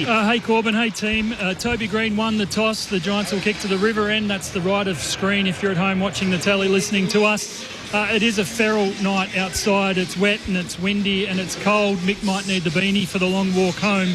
A low of 12 tonight. It feels like 9, so thankfully we do have the roof on. The crowd is more than decent for a Magpies game, a home game here, and Magpies fans don't love coming to the Docklands. The club is hoping to get 42,000. I think they're well on the way to that, which is a great show-up. They've worked overtime. There's cheap beers, cheap pies. Clearly we know where our producer Ben Cameron is tonight. He's at the bar. Just repeating, no late changes. That Oscar Steen looks a likely type in the ruck for the Pies. He's got a huge leap with these new rules you were talking about earlier, Mick. And just one on Ollie Hannaford on debut for the Giants. They said to him last night, how many tickets do you want? The club gives a free ticket and a scarf to as many people as he wants. Normally, it's 5 or 6 people. He asked for 70. So the club the club hit up every AFL shop in Melbourne today trying to get the 70 scarves. They've reached it, so you'll be able to see the Ollie Hannaford crowd fan club in the crowd tonight. And the other debutant, Hodgie mentioned, Oscar Steen to start in the ruck. Cameron's gone forward. It's Collingwood and GWS. Friday night footy on ABC Sport. And Steen launches and gets a fingertip to it, but it's Oliver that's able to gather and kick it to centre half forward. Big pack flies. Maynard with the short kick. Hits up to Goey just inside that centre square. They kept running past him. He gave the handball to Houston. Goes short to Pendlebury. He gets it 50 out. He puts it on the left. He's going to go into the right forward pocket looking for Membry. And Membry juggles the mark. That's a better start for the Pies. He didn't muck around with it at all there, Scotty Pendlebury. He identified a one-on-one matchup, even with the Giants defenders swarming back, a deep one-on-one, and that's what forwards want. Just get me against my opponent, kick it slightly to my advantage side at the very least, and I'll take care of it, and that's exactly what Tim Membry's done. And one thing he's done very well right throughout his career is set shot goal kicking, so might have just put the moz on him, but he should nail this one. He was in a wrestle with Harry Himmelberg and out-muscled him, juggled the mark to his chest. He's only 20 metres out, 45-degree angle, and the crowd tells the story in the background. The Pies are on the board in the opening minute here under the closed roof at Docklands. 1 straight 6. Giants haven't gone inside 50 yet. No, and more Collingwood go in there with this undersized, undermanned backline, the more pressure is going to be put on that group because they haven't got a lot of experience. 2, they haven't got a lot of height and bulk. But on the same side, Himmelberg shouldn't lose that contest. Well, so he's got 7 centimetres and a lot of kilos. He got caught. It was just a beautiful kick. Yeah, it was. But this is where the ball comes. The ball came from on the 50-metre line, and Collingwood were able to move the ball uninterrupted. And that's what happens if you don't stop the play. Pies with the first. Steen, clean little hit out, just taps it straight down to Nick Dacos, kicks inside 50, punched away by Fonte. Ball hits the deck, ground ball inside the forward 50. Schultz scoops it up, he's taken high. So we're 2 minutes in, and Collingwood are going to get their second shot at goal. The centre clearance calls was Nick Dacos, and the matchup at the centre bounce was Dacos v Callaghan, and both of them split thinking they were going to be able to the ones who could read it perfectly, but Dacos got the silver service, knocked down, and away the Pies go. Yeah, Darcy Cameron's that reigning best and fairest winner, told to start at full forward. I wonder why though. See, this is where Steen in the ruck, and he's won 2 hitouts. Yeah, because he can jump. This is where I say that's the death of ruckman, death of these sort of ruckmen. No mistake about it. Here comes Schultz on his way in, pokes it through. Dream start for Collingwood. They've got 2 goals, and the Giants have touched it once. 3 minutes in, the Magpies 2 straight. GWS yet to score. Friday night footy on ABC Sport. Cameron Ling, Mick Malthouse. We were discussing max contracts in the pre-game and the dollars. What do you reckon in about 5 years' time the dollar value of Callahan v Dacos is going to be when it comes to contracts? Well, it may well be what should give a jumping ruckman Lingy. Yeah. Oscar Steen, what a start. Because you can't put players in behind the ball to protect it, so all of a sudden you're now stuck 4-on-4. If your ruckman get up and put it down the throat like he has so far, their clearances have been outstanding. 2 taps from 2 attempts. Oscar Steen, he's going up against Briggs by the Goodwood Saints and West Adelaide. The South Australians had to wait 4 years for his debut. He's made it 3 out of 3. And the very well-educated Pies fans realise this in the crowd, but it's the orange team that's got possession, although they might have coughed it up here. The handball trying to get to Angwin was messy. Josh Dacos has got it. He gets tackled. Good hands. Got it to Pendlebury. Fake one way. Hard up against the boundary line. Gives it back. Kick was smothered. Well played there. It was Callahan. Gives it off to Riccardi. Draws the defender. Over to Gothard. Tight. Right forward pocket. And he's curled it through Phoenix. Great goal. What a brilliant goal from Phoenix Gothard. Right up against the boundary line. The old-fashioned dribbler. And he made the Sharon talk. Well, Kel, he did. He actually weighed everything up. The good thing about that was that when he was looking inside, he couldn't find anything. Instead of doing a boomerang, which probably everyone expected, he put the ball on the ground and he made it talk. Tim Hodges is on the boundary. Hodgie. There's a fair bit of concern for Josh Dacos. He's got a very heavily strapped left shoulder. I'm not sure whether the way he's behaving is almost like it might have popped out. Yeah, it did, so he is holding it. And I think it's clearly gone, if it did come out, it's gone back in, or whether he's done something else to it. But he's going not only straight to the bench, but straight down to the rooms with the doctor and the physio. Pies by 6 in a points. tackle, he got dumped into the ground. 2 straight 12 to 1 straight 6 to Giants. Briggs with the follow-up. First possession in the middle. Gives it to Callahan. Kicks forward and Darcy Moore picks it off. The captain's back for Collingwood. An intercept mark for him there. So 5.5 minutes in, 3 goals. 2 straight to 1 straight. Goes to half-back for Nick Dacos. Handball away towards Quaynor, his premiership teammate. Kicks beyond the wing. Darcy Cameron's there in a tangle. Ball hits the deck, though. Ash scoops it up. Gives it away towards Whitfield.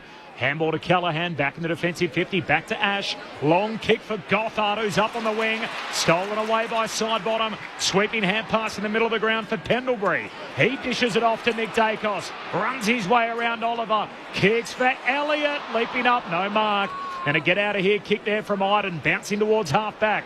Taken away by Leake. Oh, his hand pass away to his teammate there in Gothard, who's tackled and lost it. Giants win it back. Oliver. Dangerous hand pass, trying to get it to Whitfield. Crisp for Collingwood. Now to Schultz, now to DeGoey. Has to kick off a single step. He's kicked it out very wide, and Darcy Cameron wins the wrestle and takes the mark inside the boundary line. Just. That's why he's on the forward line, Corby. Just another piece of height that they cannot counter. Gee, Lockie Whitfield had to be better in that contest there. Just refused to bodyline the ball and let his Collingwood opponent come through. Yep. They get a shot at goal because of it. Mention the new ruck rules. Darcy Cameron, career low hit out win percentage and hit out to advantage win percentage since the new rules have come in. So the reigning best and fairest winner starting up forward. Oscar Steen's in the ruck. Things have been rejigged for the Magpies as Cameron off his left peg across the body. Steen on the line. Did he curl it through? There's a delay. Umpire David Roden wants to chat. And the question is here, did this go through which side of the post? And David Roden, who ordinarily makes his own call, thinks it might have been a touch behind, but we're going to send it to the arc. I'm not sure he actually did. I'm just talking about Dacos. He didn't land on his shoulder at all. After making contact with the post. Decision on scoreboard. There we go. So first behind of the night. Collingwood 2-1-13. GWS 1 straight 6. 7.5 minutes in. No late change. And Josh Dacos off the ground. Suspected shoulder injury. He's got his left shoulder taped. So he was grabbing at his shoulder. You're right. But then you watch the replays. Mick was just touching on there. Didn't see his head smacked hard on the ground. Yeah. I wonder if that's something as well. I'm sure Hodgie will find out more for us soon, but maybe concussions involved? So Whitfield on the kick in by foot to Laverty, who goes by foot to Brown. He's got it at half back here.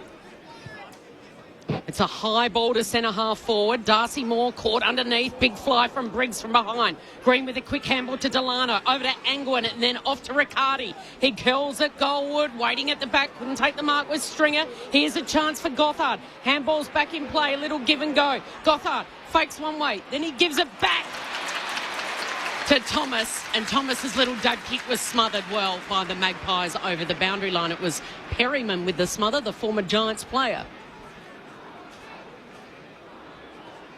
Could have done more with that, Giants. That ball, they probably should have had 2 shots on goal, really, around the corner. Briggs just gets Steen out of the way, wins their hit out, and there's a free kick here, and he was dealt with Briggs illegally, so Oscar Steen will get it. The SSP pick out of West Adelaide. Early in the season of 2023, he's had to wait, but gets his opportunity now in season 3 on the list. Nick Dacos, the 1-2 with Perryman, kicks down the wing, punched away by Laverty and out of play. Just a little reminder too, it's been a long time. Last time they met, opening round 2025, that was the day Callaghan was best of field with 33 and kick 2. Nick Dacos cramped up in the heat. That's right. And the criticism first of him. round. And there was an incident too between Cameron and Briggs, which left the Giants' ruckman concussed. Here's Briggs winning the boundary throw in on the City side. Falls the way of Whitfield, gives it to Fonte. All by hand. Fonte involved again. This is Ash dodging his way through. Got through a couple of pies. Oliver, they're still going by hand to Cornelio. He has a bounce streaming forward. He's right up against the boundary line on the City side. Puts it on his left boot. It was an awkward one to pick up for Gothard. He does, but he handballs into space. Ball in dispute. Perryman's got it. He was tackled. Kick went straight to Oliver. Standing start from 49 metres out, and it goes across the face and through for a minor score. Darcy Moore, the skipper, will bring it back into play as we get down to Tim Hodges on the boundary. Oh, they bring it back so quick now. Sorry, Cal. Josh Dacos back from the rooms. He looks fine to come back on, so I'm not sure whether it was a stinger or something, but he looks ready to return to the field. Thanks, Hodgie. Kicks coming back. Angwin to Fonte, now to Brown. Kicks into the pocket, and Riccardi takes the mark. He's 20 out, about 10 in from the boundary line, right forward pocket. Game's changed. Giants are now hunting the ball a bit better. Plus the clearances are now being tied up, so they're no longer losing. This is the Giants getting smashed around where the young ruckman was pushing the ball. So Riccardi, right-footed drop punt, heads goalward, misses. Out to the left and behind, so you can make it, 2-1 to 1-2. It's a 5-point lead for Collingwood, 11 minutes in. Friday night footy on ABC Sport. Corbin Middlemass, Kelly Underwood, Mick Moldhouse, Cameron Ling and Tim Hodges, your call team. Houston wants to go straight down the corridor to a one-on-one. There was a lot on Ned Long's shoulders there, but he does juggle the mark. Gives it to Nick Dacos, peeling off around behind him. Off to Quaynor, who's in space. Runs across the wing and then kicks up, and the high leap from Lockie Ash, who's just patrolling that half-back line. Kick was sharp to Cornelio. By hands to Laverty, and then out wide, taking the uncontested mark, was Harvey Thomas. City side wing now. Looks to go left. He handballs over the top, and the kick was brilliantly smothered. That's good hustle by Lockie Schultz. Unable to get his kick away there for the Giants was Fonte. Lingy, you can tell that the Giants have been instructed to play on and just get that ball moving, but there's a time and place to get off your mark and start to create. That's what I think. That's 3 that have been smothered. Yeah, all you're doing is giving him smothering practice. Yeah, just give yourself that little bit more room. Yep. From the boundary throw-in, spills down the side bottom defensive side of the wing, kicks Collingwood to centre half forward, picked off. Fonte, hand pass away to Ash. He gives it to Himmelberg, peeling off the back flank, kicks to centre half forward, and there's Darcy Moore. Second intercept mark for the night. In characteristic fashion at centre half back. Gives it to Houston, kicks a rocket to half forward. Membry marks, dabs it into the pocket, punched away by Laverty. Saves the day. Out to Thomas off the back flank, kicks to Oliver, who marks defensive side of the wing for the Giants. Getting a fair bit of football too, Oliver. Not necessarily damaging. He had a good shot on goal that he probably should have kicked, but it's been quite good. 6 disposals, and now through Oliver, they bring it through the corridor. Ash has got it. Switches on. Out to Angwin on the broadcast or the dock side wing. Marks uncontested. Hogan wants it one-on-one. Dancing feet instead. He went wide and gives it to Fonte. He's got it 70 out. Can just dab it over to the loose player. And that's Toby Green. So he's only a metre or 2 from the boundary line, right where that junction of the boundary and the 50 meet. He's going to go back And back himself in here, the captain, Toby Green. Hasn't been as good goal kicker or good at goal kicking in the last season and a half, I don't reckon. I reckon he's just lost a bit of... He's probably lost a metre and a half, and he's lost it. And because of that, he's pulling the ball to his left more often. Coach said he was sick last week, which is why he was down a little bit. Toby Green crosses the boundary right on 50. It is a tough angle. It's going to land in play, and it's fisted over. Well done there by Steen. A lovely leap on Oscar Steen. He gets up really high and just puts his right knuckle right through it and sends it almost over the boundary fence. Collingwood in the black and white stripes and the black shorts. GWS in the orange jumper tonight with the white shorts and just an outline of the G in white trim on the Giants jumper. Kick goes out to half-back. Spills to Dacos. That's Nick. His hand pass meant for McCreary ends up out of bounds. McCreary didn't touch it. And we got new rules now, lads, so that's last disposal out of play and a free kick for the Giants. Just watching the Collingwood bench, Josh Dacos keen to get back out there. So that's good news. Angwin, 70 out, kicks right to the behind line, and Frampton able to float across. Takes the intercept mark for Collingwood. Nick Dacos up to 8 disposals already, and Clayton Oliver with 6. 14 minutes in. Collingwood by 4 points. They kick the first 2 goals, kicks to a pack, and Callaghan floated through, taking the intercept mark for the Giants. Besterfield, when they last met, the lefty, one of 3 out there in the Giants team, kicks towards the hot spot, punched away by Quaynor, into the path of Steen, got his hands free, handball away to Quaynor, to Pendlebury, now to side bottom, hurried kick out towards half-back for Collingwood. 1-on-1, Laverty gets there, beats McStay to the contest, they can't keep it in play. Angwin, who's been corralled by Roan Steele, is taking it over the boundary line, so it'll be flicked back in here, 70 around from the Giants goal, kicking to the southern end.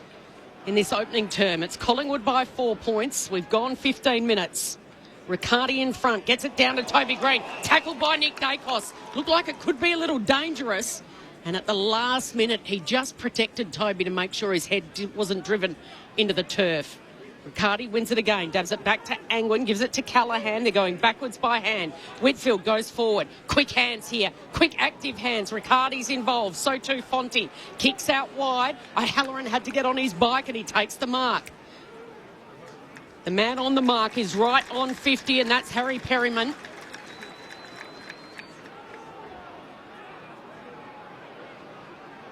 And he's going to have a set shot here, O'Halloran.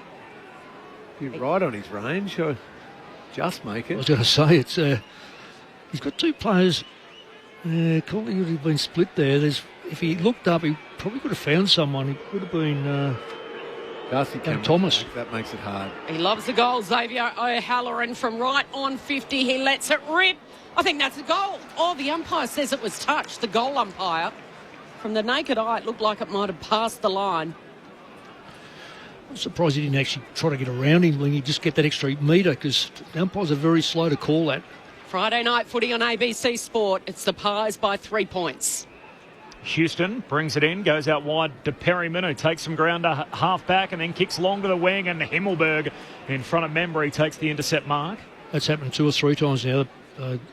Goldie, being their forward coach, would be very disappointed in that, because they're not coming up to meet the football. They're expecting an 80-metre play. It's only going 60. Himmelberg kicks into a crowded forward 50. They come from all directions. Howe flies, spills down to Houston. Hand pass to side bottom. Runs through a dangerous area but works it out. Gives it to Crisp. Ground opens up. Kicks to McStay in a one-on-one with Laverty. McStay wins. Takes the mark on the wing. Looks inboard. DeGoey has it just forward of halfway. Turns, kicks to honour the lead of Elliott. Leaping up at it. Can't complete the mark. Falls down towards Iden of the Giants. Gives it to Leake. Handball away towards Thomas. Short kick back to Iden. He marks on that wing, city side for the Giants. And he wants to go. He gives the handball, and it's going to come back here. Callaghan, and then he gets it back again, moving through the centre corridor. Handball to Riccardi. He's running backwards. Now Callaghan splits through a couple of defenders on the left. It's a penetrating kick inside 50. Brilliant spoil from Quaynor. Up over Brown. Now the handball. Ball in dispute. Right on the 50 here for the Giants. Taking off after it is the debutant Hannaford. He's tackled and kicks it out of bounds on the full. It lands 3 rows back. Well, you know what pace is like now. He picked it up thinking he's got I'm going to run away here. Yeah. So the Pies have got it in the back pocket. They've got the two Dacos brothers and Darcy Moore on the bench at the moment as he goes down the line. Fonte could have taken that mark. Darcy was waiting for it at the back. Long's tackled, and it'll be held up just a few metres away from the Pies bench, where Nick and Josh are both up on their feet, wearing those iridescent orange boots, desperate to get back on. Rucks miss it completely. Spills down to Roan Steele. Hand pass away to Crisp. Tumbles a kick forward for Collingwood. Oh, kind bounce. Not quite for McStay. It's going to sit for Ash. Third in the queue. Goes darting away in characteristic fashion. Lifts a hand pass to Whitfield. Closed down. Lost it. Good tackle Pendlebury. Membry's on it for the Pies. Gives it to DeGoey. Handball to Lipinski. Short kick finds McStay. Marks. Plays on. And knocks it through. And one to shift some momentum for the Magpies. And Dan McStay hits the scoreboard. And they've been asking that from him. Just one goal through his first 8 quarters. He adds to his tally here. Collingwood 3-1-19. GWS 1-4-10. 19 minutes gone in the opening term. Friday night footy on ABC Sport. Tim Hodges on the boundary. Corbin, Josh Dacos just back on the ground now. It's been 14 minutes since he came off, went down to the rooms. The club said he just panicked when he thought he had done something serious to that left shoulder, which is already heavily strapped. They haven't even restrapped it. It's the same strapping. It's still got the grass marks on it. So I think once the doctor and physio assured him it was all okay, he's fine, and now he's back on the ground. So good news for the Pies. That is good news, and he's headed straight into defence, so looking to get that bit of rebound off half-back. Nice finish by McStay for that goal. Lockie Whitfield too slow with the footy again, Mick. Darcy Cameron into the ruck. Neither rucks can win it. It's kicked off the turf. Lipinski tackled. Spills away from him. Oliver gets it. Quick hands again. Lockie Ash is involved at centre half-back. Fonte, burst of speed. He powers away and then he kicks out wide to the southern wing where Oliver's got it. Gives it off the short kick to Thomas. Thomas inside 50, but out wide to Hannaford. And the young kid on debut's put it out of bounds on the full in the right forward pocket and now the left forward pocket. Yeah, and there'd be a lot of thoughts going through his head now. He would have thinking, oh, hang on, I got a chance to make up for it here. I just put one out. I'm going to hit up a forward and sprayed it. So unfortunately, all those swirling doubts and nerves are probably only getting bigger in his mind. Particularly the lead up when Jason McCarthy said he's a really talented player. So far he's put both of them to ground. Howe short to Maynard, goes long down the wing. Cameron almost spills to Schultz. Hand pass back into dispute, collected by Long, still with Collingwood.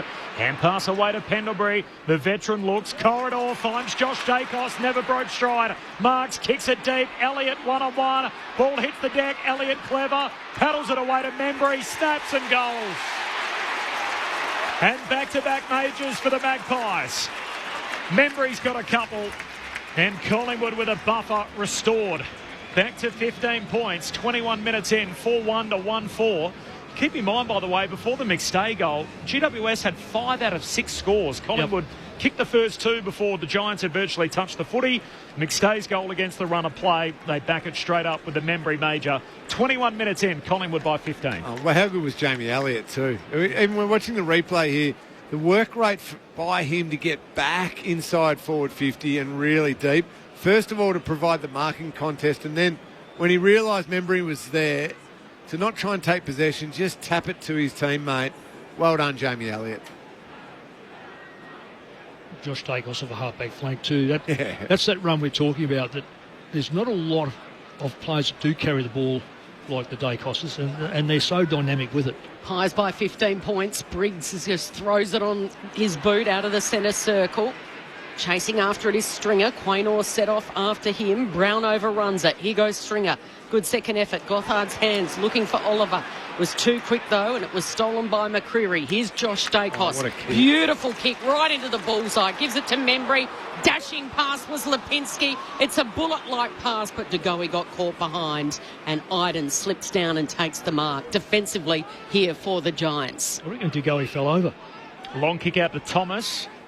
Certainly unusual, wasn't it, that there was only one guy leading to the footy and it was the defensive player in Iden.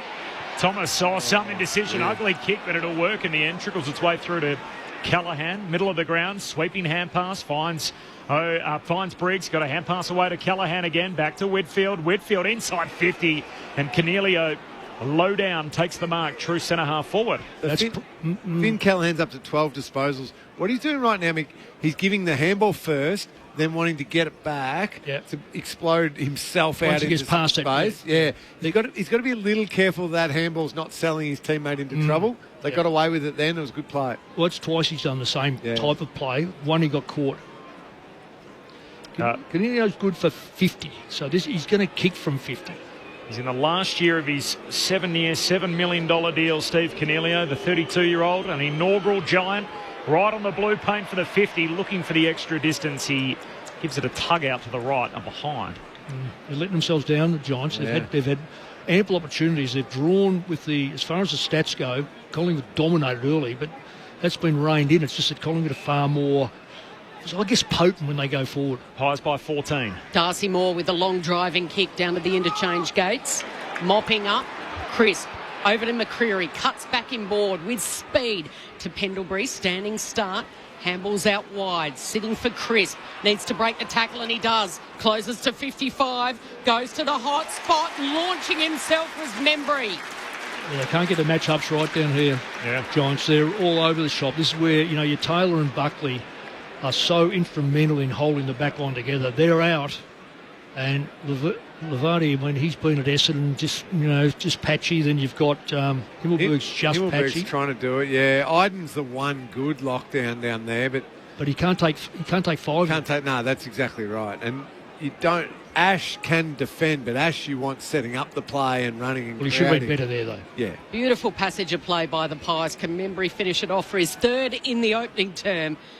25 metres out, directly in front to the northern end of this stadium. Membry's on fire. The margin is 20 points. He's got his third. 5-1-31 to the Giants. Inaccurate. 1-5-11. And Tim Hodges is on the boundary. This is a developing story here for the Magpies. Darcy Moore, the captain, back for his first game of the year. He's had recurring soft tissue injuries. He just came off the ground and looked at the doctor. The doctor came over, had a word in his ear and went back and got his kit bag, and they've taken Darcy Moore straight down to the room. So on the surface, that does not look good at all for the Collingwood captain, who just can't get his body right this season. Yeah, it's amazing, Timmy, when that age group, when you start to get calves or hamstrings, they just linger. You don't seem to, we've got Dangerfield with one that's been there for a little while.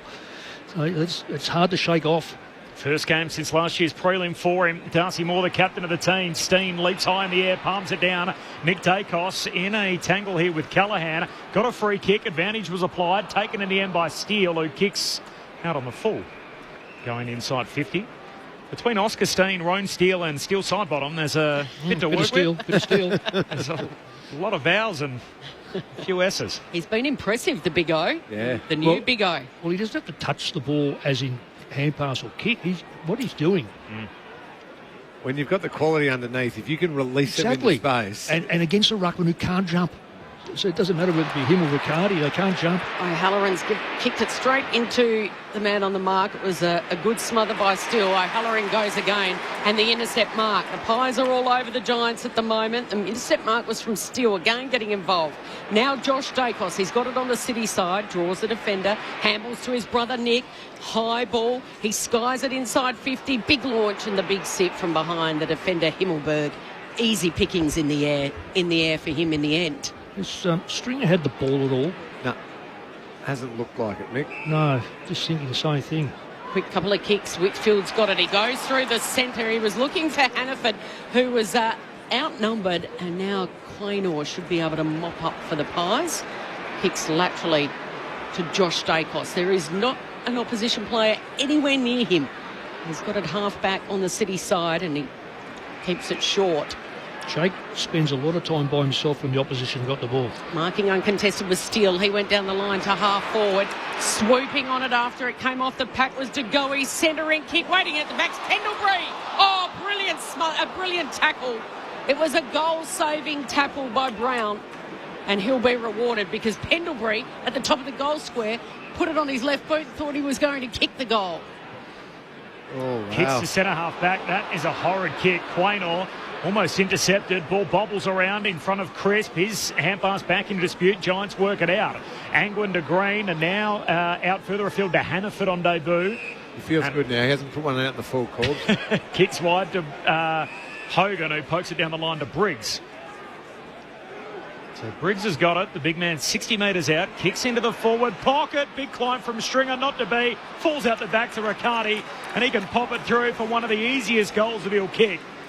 And all's well that ends well for the Giants, but it wasn't a pretty passage of play. So 5-1 to 2-5, and the Giants trim that Collingwood lead to 14 points. 28 minutes gone in the opening term. Big watch on Darcy Moore on the Collingwood bench, who disappeared down the race moments ago, coming back from a run of calf injuries. Friday night footy on ABC Sport. Cameron Lang, Mick Moldhouse. Kieran Briggs, well done. He identified, quickly get it in there. Stringer was in by himself. Yeah, by himself. Take the mark. Stringer, I don't know how he dropped the mark. He should have taken that one. Fortunately, it fell to Jake Riccardi and he pops it through for a nice goal. But well done by Briggs, because their entries haven't been great this quarter despite having some good chances. Oh, you're spot on. He identified it, got it there, and that creates the goal.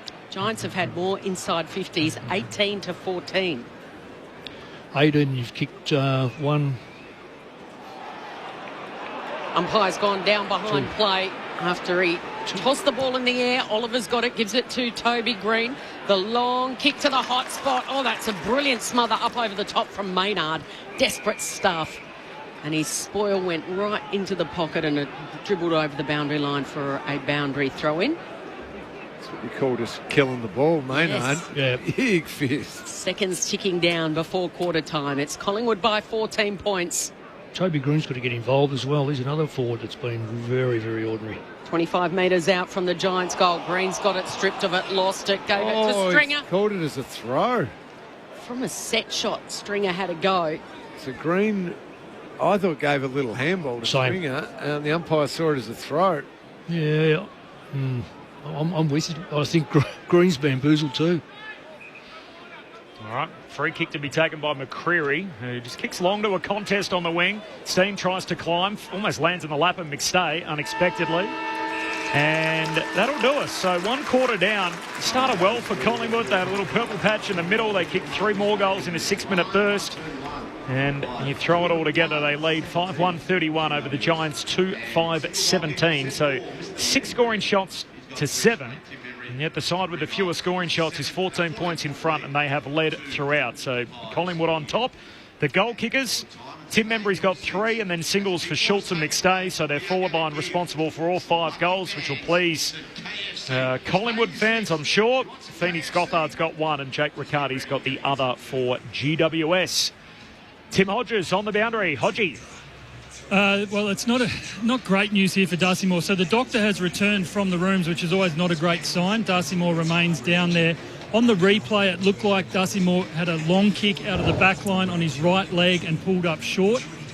It looks like a hamstring. We've got the request, and as soon as the club knows, they'll let the media know. So I'll let you know through that. But it does not look good at all for Darcy Moore, who had a calf injury earlier in the pre-season, then had hamstring awareness a few weeks ago, which meant he couldn't come back and has pushed his return date to tonight.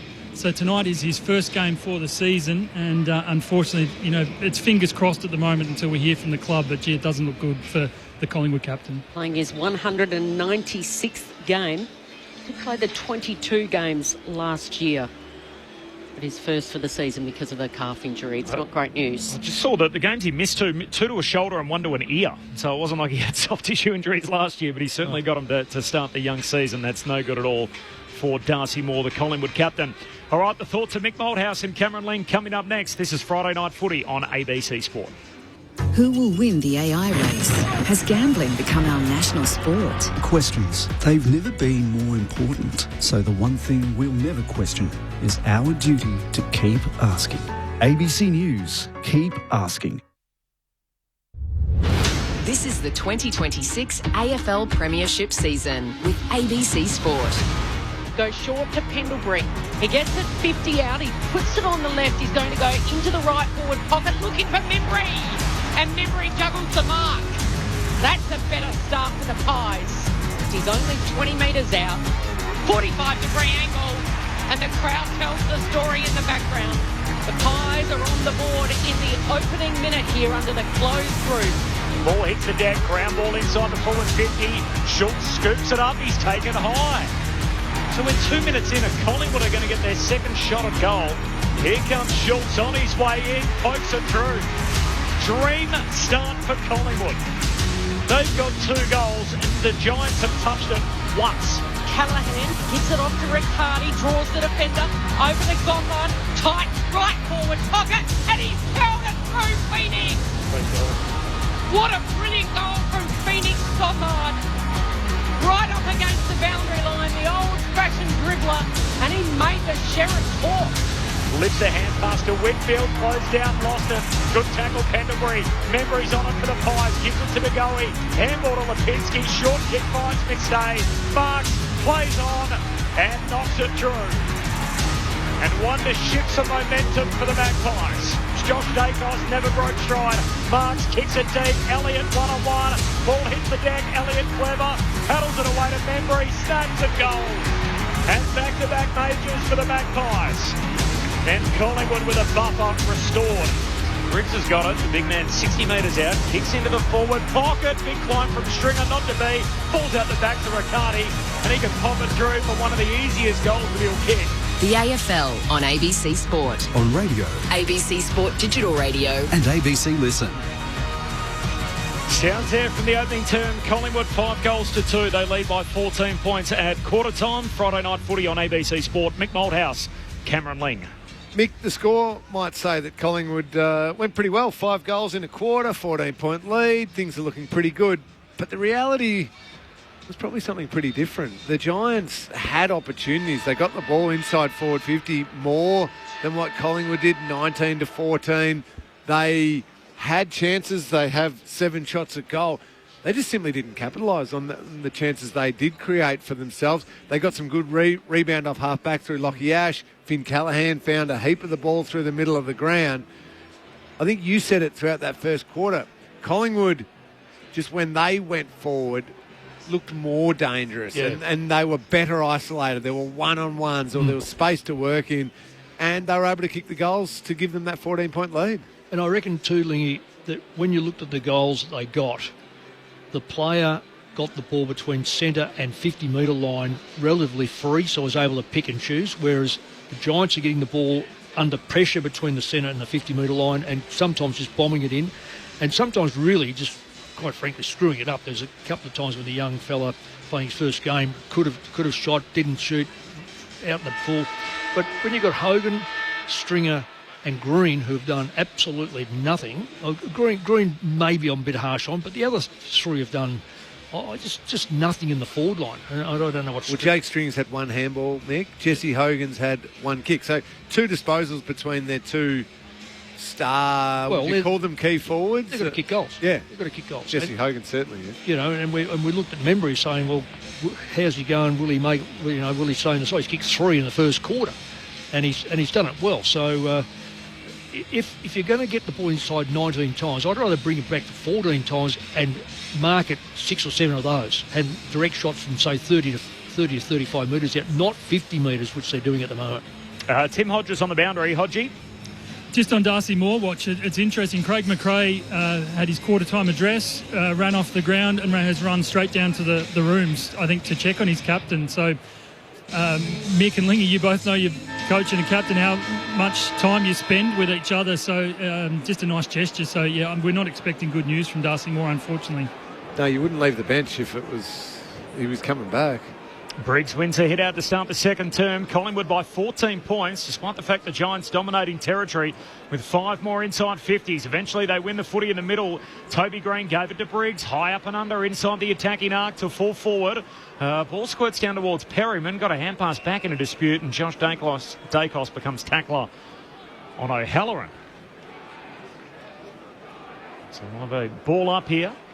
Full forward for the Giants, kicking towards now the northern end of Dockland Stadium, which is the old Lockett end, and bursting away McCreary, showing a clean pair of heels as he kicks the ball up over halfway, just dribbles it forward to McStay, somehow links up with McCreary, who keeps on moving. Hand pass away to Schultz, some indecision, closed down, good tackle Angwin, ball spits out Membry picks up, kicks to full forward, turns it over. And Thomas with the intercept mark, fullback for the Giants. Just when I thought Jake Stringer had turned the corner in regard to effort, he has got reasonable pace. Yeah. Collingwood players started a metre and a half behind him, got a metre and a half in front of him, and got the ball. If that had led to a Collingwood goal, that was all on Stringer. He's got to work harder. Short, sharp kicks for the Giants, and Whitfield's given it straight with his kick to Billy Frampton, who was playing in front of Jesse Hogan. He's been a saviour, hasn't he, Frampton? Really. Marking on the wing, Billy.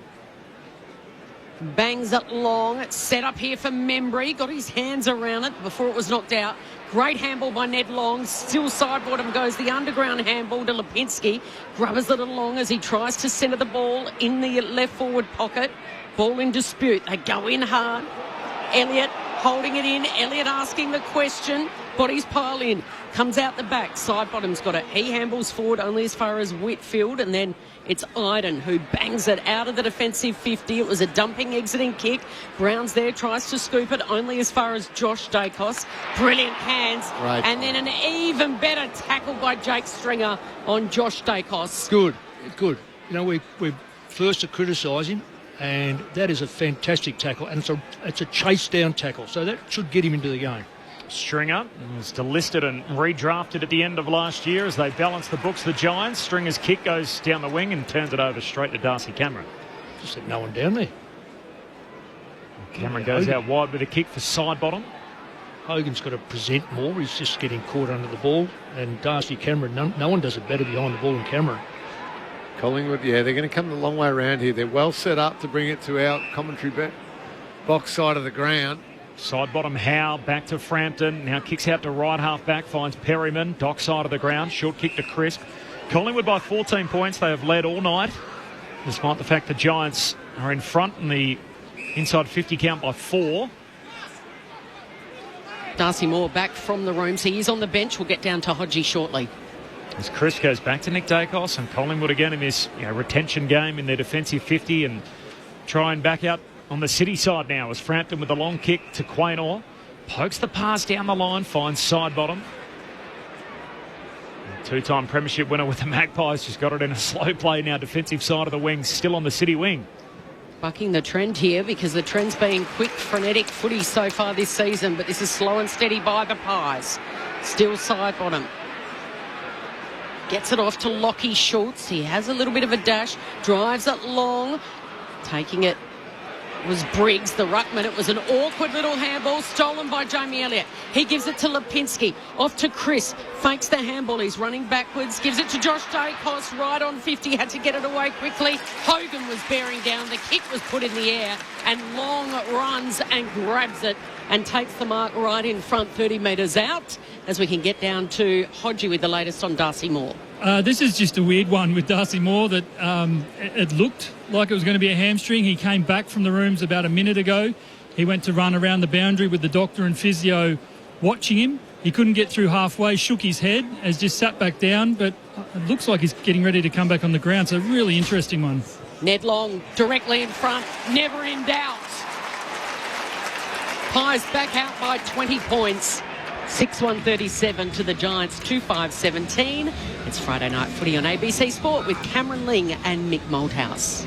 They just were able to knock that around pretty controlled, Collingwood, weren't they? And when you have a quality ball user like a Josh Dacos, and there's a couple of others in there, just with time and space and all the Giants defenders retreating, he's smart enough to not just blaze away and kick it to the top of the goal square where you think you're going to punch it through. He just checked his kick a little bit. Long drifted in there. It could have either been Schultz or Long marked that footy. You can't allow quality, smart ball users like Dacos with that much time and space. And also Sidebot on the far side was able to pull it back, make sure the ball was going to be retained in the Collingwood hands. Yeah, smart players. It's interesting. It's hard to take the ball off those players the way the game's played now. 6-1 to 2-5, so a 20-point lead for the Magpies against an inaccurate GWS as Toby Green gets the centre break but turns it over. Perryman with the intercept mark, and here go the Pies on the slingshot. Out to Pendlebury, that milestone looming. He's kicked there, misses its intended target in Lipinski. Whitfield intercepts, hand pass away towards Callahan. been busy in this game. He's up to 13 disposals. Gives it to Whitfield. A long kick across the half-back line to Fonte.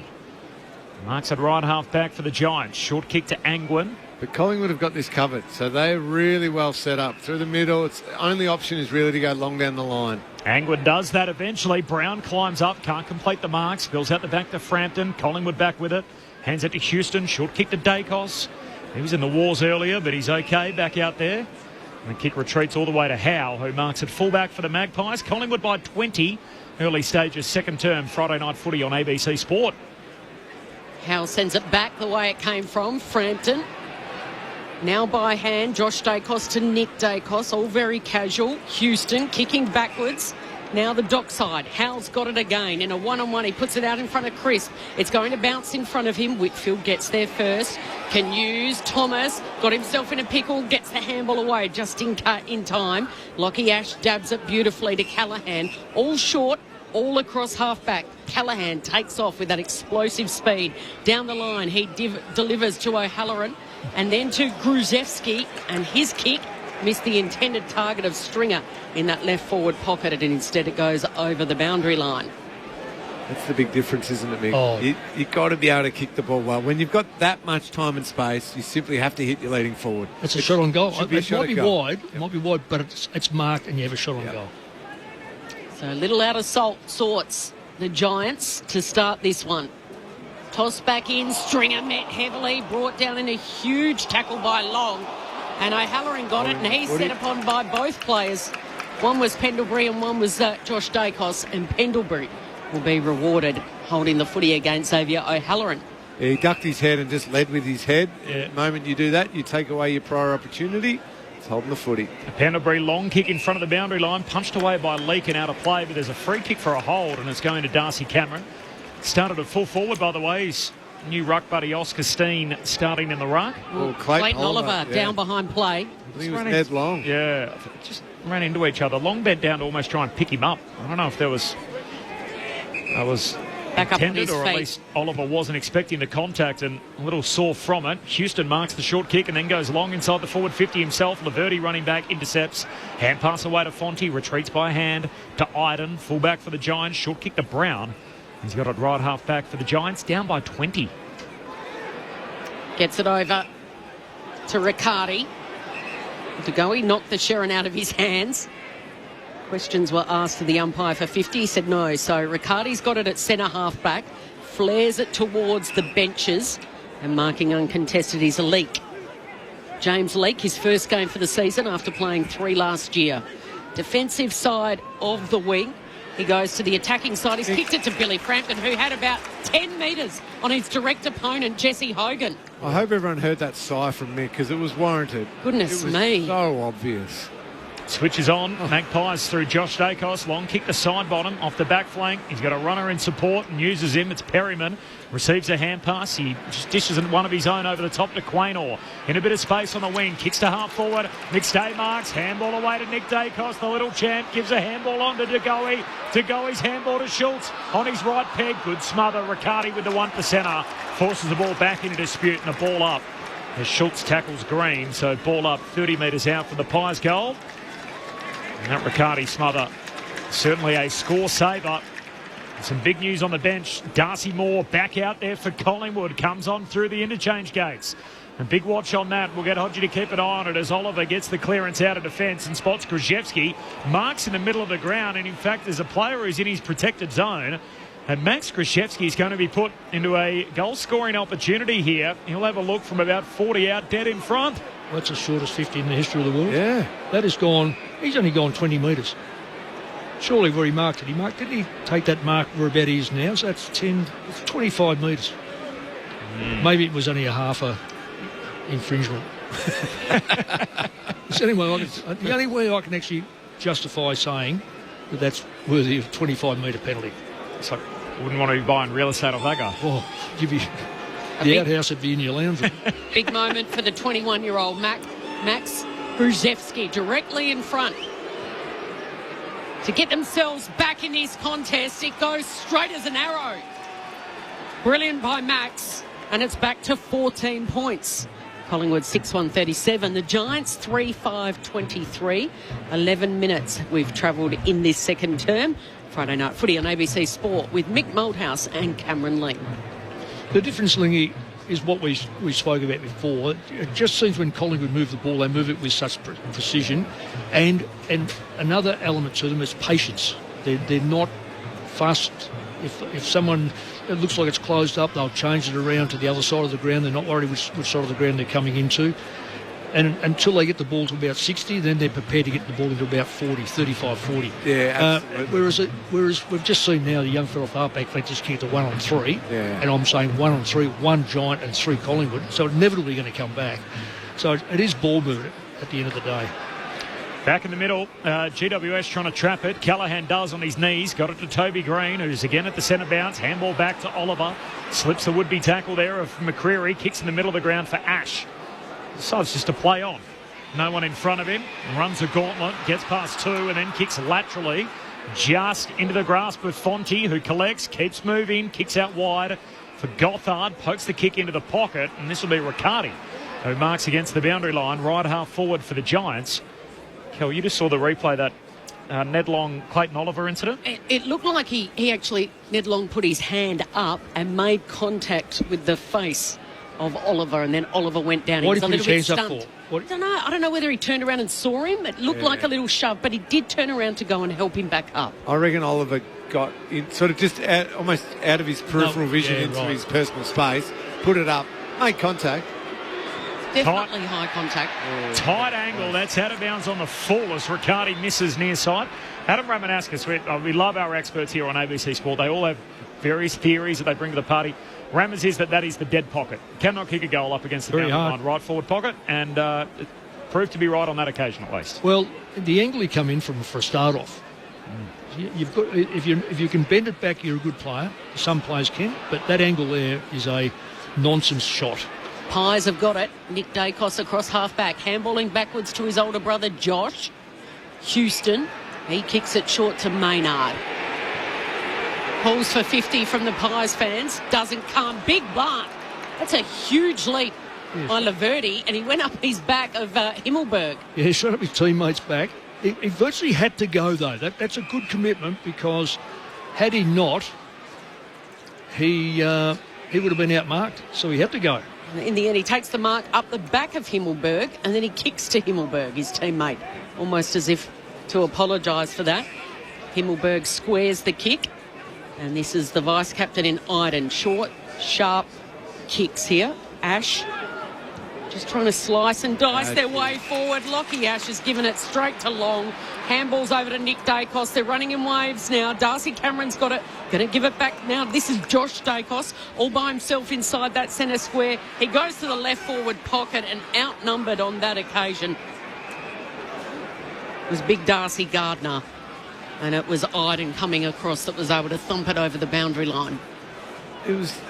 Yeah, Dan McStay. Sorry. No, all good. But I thought he should have got a free kick out of it, because the Giants' opponent basically just ran back into him. Laverty. Block, to allow the other Giants player to come across. It should have been a free kick. For boundary throwing, Rucks miss it. Pack falls behind him. We'll do it all again. Another ball up. 14-point lead for the Magpies, so they've led throughout, despite the fact that Giants have been on top in other areas of the game. They've got a ball up here, half forward for the Pies. Darcy Cameron rucking for now after starting up forward. Punches it further inside 50. Schultz gets it out. Nick Dacos, tight angle. Nick Dacos. Oh, he didn't, did he?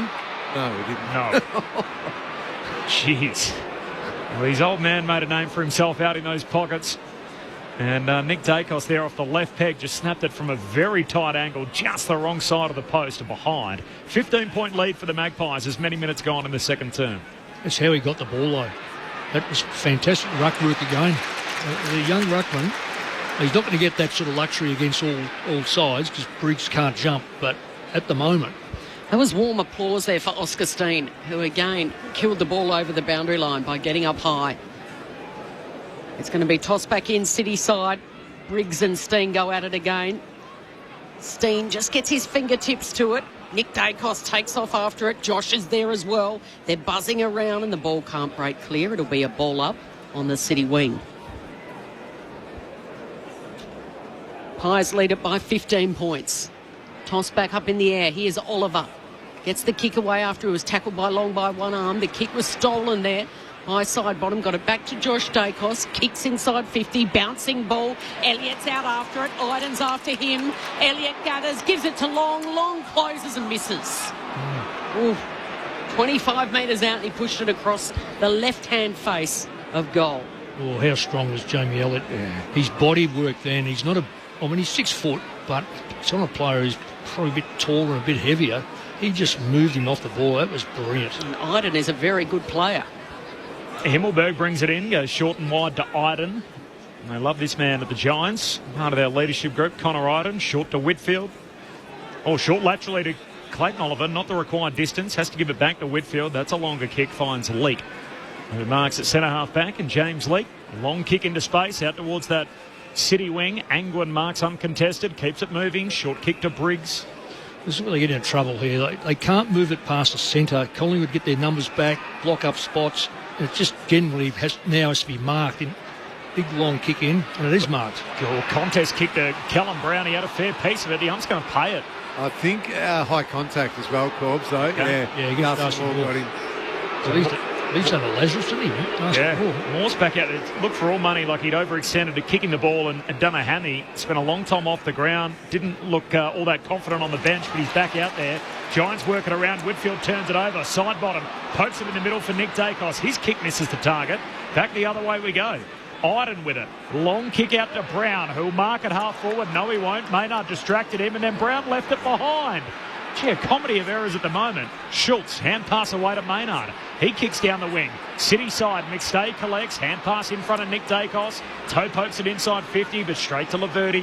Hand pass away to Fonte. Fonte will kick into the middle of the ground. Finds Callaghan. Hand pass away to Whitfield. Whitfield's got support. Rushing by him was Oliver. Now to Green. Only had a couple of touches in this term. Sends it out to Stringer in a one-on-one with Crisp. Now the cavalry arrives. Stringer tries to bury his way through Perryman. And the umpire says Perryman had him.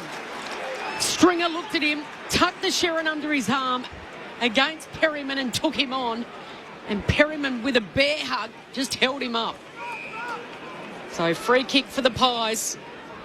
I don't mind it. I reckon doing that's okay because he's got the body strength. He just got caught by a player that gritted his teeth and grabbed him because he was going nowhere. He had the football, could not move, so he...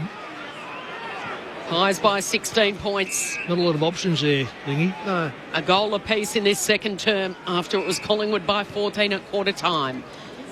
Kicking it sideways. Maynard to Howe, back in this side across half back, and then he goes to the City side wing, and taking the uncontested mark is Steele. Steele for the Pies. Crowd of up to 40,000 under the closed roof. Friday night footy on ABC Sport, and an intercept mark by Callaghan. There's another one. Collingwood always standing behind. Hasn't been a good patch, Mick. The last probably 10, 11 minutes of this game is two teams, one short of their very best team, their very best players, and the other not quite firing on all cylinders. Callaghan short to Leake. He goes long to a contest on the wing, and Darcy Moore rips it down. So kick's not pretty, though. Turns it straight over, going back and across to Stringer. Stringer then turns, unguarded goal square. Stringer looks for home, needs the kind roll, doesn't get it. He had options everywhere then. That was terrible by Jake Stringer. Frampton back, gave it to Quain, or hand pass to Josh Dacos, who's buried in the tackle from Harvey Thomas. And a ball up, 15 out from the Giants' goal. So mistakes are plenty, both teams. That should have been a certain GWS goal. That is not on by Stringer. Top of the goal square here for the Giants. Riccardi's in the ruck. Can they snare one? Crisp. Handball's out wide. Lipinski got it. Stolen by Callaghan. Gives it to Angwin, all by hand. Oliver, outside 50. Handball sideways to Angwin. He centres the kick. It's marked uncontested by Whitfield. Flares it wide. Had to really get on his bike then, did Leake. And Leake takes the mark uncontested. They were going backwards and sideways. High ball into the forward pocket. Just holding his ground there with Hampton behind him was Grubzeski. And Hampton with the spoil over the boundary. He's been good Billy down back so far tonight. This is some real serious C-grade football in the last 15 minutes. Both they should be playing at 9:30 on Sunday morning. Yeah. Leggy, not the West Coast Eagles. Skill, execution, decision making. You expect better of these two teams because they're both such quality. Back out of bounds we go. Josh Dacos hand pass seen out by Leake. A bit of pressure from Schultz and to Goey. It's wet, slippery. Sun's in her eyes, it's just boggy. A little birdie did tell me that the roof was open earlier today when it was raining. Oh, don't let that. That's not an excuse. Briggs down to Toby Green for the Giants. Hand pass to Clayton Oliver. 55 out. Kicks to full forward. Maynard across in front. Can't complete the mark. Grabbed by Crisp. He's tackled by Stringer. Ball comes out. O'Halloran for the Giants. Got a hand pass away. Bobbles back to him. Somehow got it out to Angwin. Kicks one high up and under. And out on the full. They've had it down there a fair few times. This quarter, what's it? Inside 50s there, Corby, for this quarter. It's just one goal each for the term. The inside 50 count is 10-8. 10-8, and we've had 2 goals scored. Yep, Giants' way 10-8. Margin is 16 points. Collingwood's way 22 minutes gone in the second term, and what has not been a pretty quarter of footy. Quaynor launches it from the last line of defence. Big pack flies. Toby Green picked it up. He was set upon a loose ball. Leak gets there, gives it to Callaghan. Bursts away, puts it on the left, drives it long. Quaynor underneath it in a tussle with Gruzeski. It's all Magpies. Frampton under pressure in the defensive goal square, and they hurry it over with the help of Quaynor. Pies defence holding up. Yeah, they have. That's a good call. They have held up. It hasn't been good going in there, but they've still held up. They haven't allowed They've been an easy helped, mark. though, Oh, absolutely been helped. Nonetheless, though, Frampton's held up really well. And Quaynor's always, I'm very, very impressed in Quaynor. He's a really good player. He's got a right on cue on half back. He kicks to the wing and looking for Steen, who's knocked out of the way, and Briggs, more experienced body, takes the intercept mark for the Giants. So on halfway, City wing, kicks back and across, finds Laverty. He's got a runner in support. It's Iden. Oh, hand pass around his bootlaces. Left it behind. Goes and gets it back to Laverty. But the Giants have got to move. Laverty hurried. Kick to the wing. Just got it out there to Leak. Might have been kind with Seagrove. They're getting a hurry up here. The Giants, due to their own errors, a 15-point deficit. Collingwood on top. 23 gone second term. Friday night footy on ABC Sport. Kicks down to O'Halloran. Can't complete the mark. Got it out, though, towards Angwin. Now to Riccardi. To Gothard. Back to Riccardi, all by hand. At half forward for the Giants. Feeds it forward to O'Halloran. Hand pass off to Oliver. Oliver hooks to full forward. Brown's down there. No mark. Krzyzewski fumbles inadvertently. Sockers it away when he had the chance to collect and goal. Not to be. And the ball's back into dispute. More tackled. Ball up full forward for the Giants. How could you go to pick a ball with your feet and actually kick it? As a blooper. Oh, my goodness Cardi gracious in the me. ruck. And at ground level, it's all the Pies. Pendlebury handballed it over to Steele. And his high kick out of bounds. You know, the comedy's pick it up, and the comedy festival's coming to town. Yeah, no, it started. Free kick goes to Leak. His first game for the Giants. He's kicked it straight to Quaynor, who dropped it cold in front. Waiting at the back of the pack was Dacos, but it's stolen by Stringer, and Stringer with a moment of magic. He spins out of a would-be tackle, and from 20 metres out in that right forward pocket, he spears it through, and that is the definition of something out of nothing, and it's just desperately what the Giants needed. And the margin is 9 points, 6-3-39. The Giants 4-6-30. And there's 90 seconds left in this half of footy. Friday night footy, ABC Sport. A serious case of licorice all sorts from Jake tonight. and it was only going to be him or Toby Green who could kick that. Yeah. And to use his body like he did, just for those that aren't watching, he picked it up, had to spin out of the first one with strength because he would have been tackled, and then did the banana boomerang, or banana I suppose we'll call it. So it did take a bit of special play. He's actually got back in the game.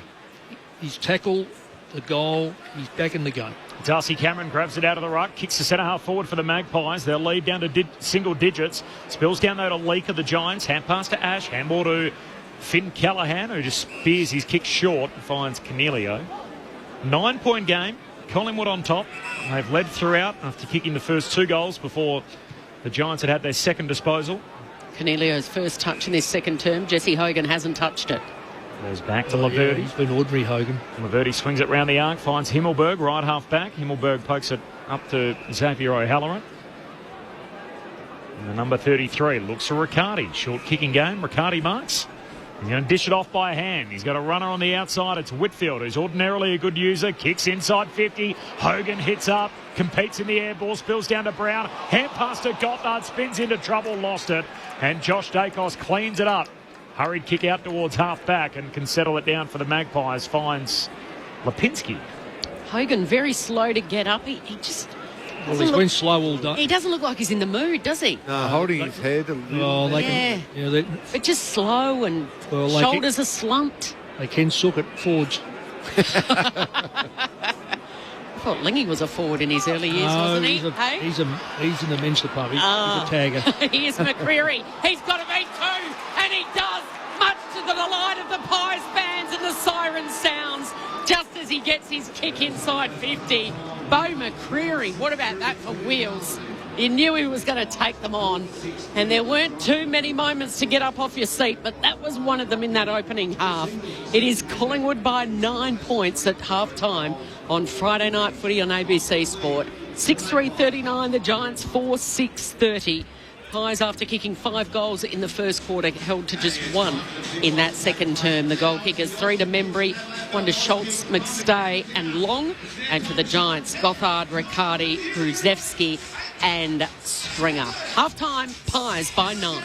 There was a little bit of concern for Josh Dacos, and his shoulder came off the ground, had a looked at. It was okay, came back on. They didn't even have it re-strapped, so he was right to continue. And Darcy Moore, who appeared to hurt his hamstring when he was kicking the ball off the back flank, seemed to overstretch on that execution, and yet disappeared off the ground for a period of time, came back, ran up and down the boundary line, didn't look overly confident, and yet he returned and played the last 15 minutes of that first half.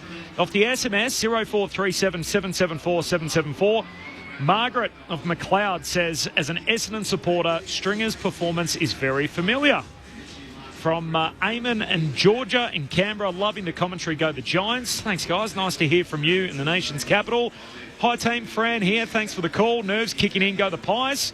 Cannot underestimate GWS.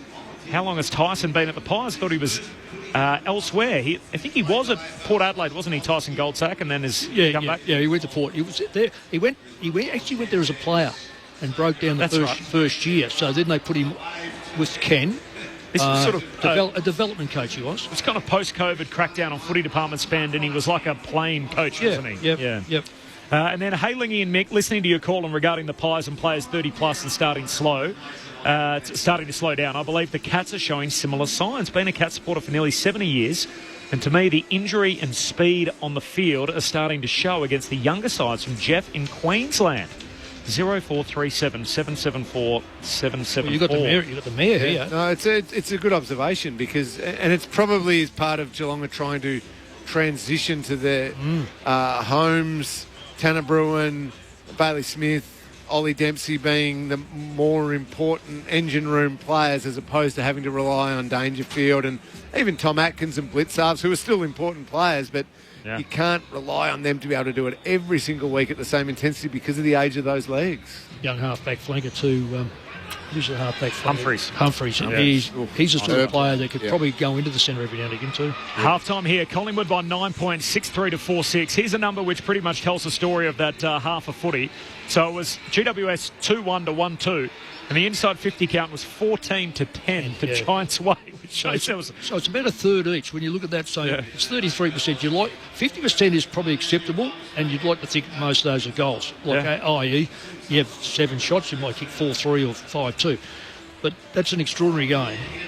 For so little scoring. For so little scoring too, you throw in the number of just total disposals. So the Giants have had 218 disposals. Double that, you're on track for 436 disposals. That's a lot of disposals in a game of footy when you've only kicked, in their case, 4 goals in the game. So there's a lot of possession, a lot of ball, a lot of touches, a lot of handballs, a lot of nothingness going on between the arcs. And some of the players, you look at them. Finn Callaghan, I love him as a player. He's an outstanding player. He's had 20 disposals to half-time. he's had some really damaging ones that have broken the game open, but he's also had quite a few of overuse type touches as well. How many have hit a forward? That's a thing too. Yeah. Those players get a lot behind that centre square line. Well, to highlight that, Whitfield's had 20, and I reckon most of them would be behind. Early days. Yeah. Were pretty ordinary. Clayton Oliver's probably the one. He's had 18 disposals around the ball, and it's some of it's been, the hack kick forward and that, but that's because he's winning it in a contest, and he's trying to create a chance for his forwards. So there is a lot of ball, a lot of possession going on. So some players maybe at half-time are thinking, I'm going okay. I'm winning plenty of the ball. But the reality is there's not a lot coming from a number of those possessions, and it's whichever team starts becoming more efficient with their ball and maybe even cuts back on the number of disposals, but they're able to take it forward with more efficiency, find a target, get a shot at goal. That's ultimately the team that's going to go away and win this one. And the other thing too, Ling, is if, and this is a big if, Stringer and Hogan and Green can give more of a contest, because the young fellas around them are young fellas. They're not known goal kickers at this stage. That will create opportunities. They've only kicked four goals. I mean, it's hardly stuff that you're going to be worrying about if you're a top side at the moment. But they defend. But I don't even know if both sides are defending that well now. I just think that the last disposal going in hasn't been a some top long, level. high, just nothingy entries, which lead to either an intercept mark from the opposition or really difficult for those players. But you're right, when you've got a team that's missing, 9 of their probably best 22 players in the Giants, you need Hogan, Stringer, Green having an impact. So Stringer, we joked about the Licorice All Sorts game. He had some bad moments. He had some really good, exciting moments. One of the text messages said, that is pretty much like his Essendon career as well. Yeah, Hogan's just had no moments. No, he's had nothing at all. See, this is where a Cadman is as good and young. He makes something happen. Hogan generally, but we don't want to be too harsh on Hogan. He had a great year last year. It was my mind is that with a Hogan, it's the follow-up year. Yeah. How does he go in the follow-up? You'll see so many players who grit their teeth and going to show you this and going to show you that. But he's a year older. The ball's not coming in like Tom Green. He's not a great kick, but what he does, he actually opens it up for a Whitfield running past or an Ash running past, and then they hit Hogan.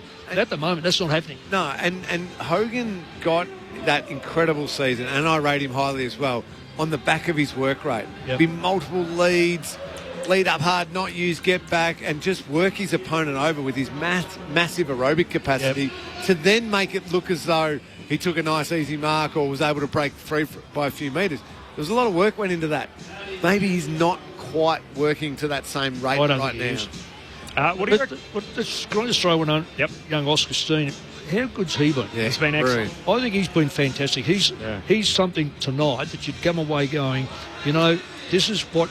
If it's Greg Swan that's created this, can't touch him in the it's a bit like netball where you have the centre bounce and no one's allowed to touch each other. So, but the bigger ruckman now is. See, one of the greatest things about our game, we cope with Tony Liberatore to Sandilands. The game was able to cater for them and create an opportunity for them. Right now, I don't think we've done enough homework on that rule. And right now, our bigger lumbering ruckman, who used to be very good, they're out of it. They're out of the game. Mitch Turner just messaged me saying Darcy Cameron drafted kicking 36 goals in 19 games out of Claremont in 2016 as a forward who also rucked. So who was that? Darcy Cameron. Right, okay. So he was basically a forward who played in the ruck. Yes, he was. The part that we can't ignore, though, is the fact that he was a fringe All-Australian as a ruckman, and now he's starting at full forward as this kid who comes in and all of a sudden he's going to ruck. I mean, surely that... How do you handle that inside a dressing room when all of a sudden you're saying, hey, mate, that was great, you won the best and fairest last year, but 8 quarters into the new season, you're now the full forward and there's another guy who's the starting ruck? I think it's circumstance. Yeah, if the communication's good, you say it's not always going to be like it's a long season, a season of attrition, and we're going to need you. The ruck thing, I get what you're saying, but the fact that Steen is getting up and over and their outside hits to a mid on the fly, I like that because it's opening up some really dynamic play from the stoppages, and we should be getting more quality entries from it. I still see the big, strong Briggs ruckman being able to do some work around the ground. Yeah, but the game is won now. When you look at, say, when Carlton got 12 goals kicked against them, 8 of them come out of the centre, and they couldn't stop it. So what's happened is it's magnified everything. 6-6-6, it's magnified that. You can't put someone behind the ball. If you're going to get whacked out of the centre, put someone behind the ball. No, you can't do that. If you're going to get whacked in the centre, because I've got Briggs, who's I love him and I cuddle him, and he's another mummy and this sort of stuff. But he's gone. He's gone because that sort of ruckman in that centre square is getting jumped over by a kid that's playing his first game. Well, what you're doing now is you're saying, let's get some basketballers in who can run and jump and no contact, because there's hardly any contact. Let's face it, they're just jumping up and putting their knee into their rib cage. Yeah, I was going to say, they'll work on their technique, and the knees will be directed in. Well, they've got to start doing it quick, smart, and you've got to be able to, put the knee right in his quaddie or whatever and pull them down an inch or two. But that's not happening at the moment. Pies by 9 points. I'll tell you what else is going on in the world of sport, plus the Sunday teams in just a moment. Collingwood by 9 at the half. We're going to take a pause for a moment from here, and the second half is not too far away. In the interim, let's see what's happening in the ABC newsroom.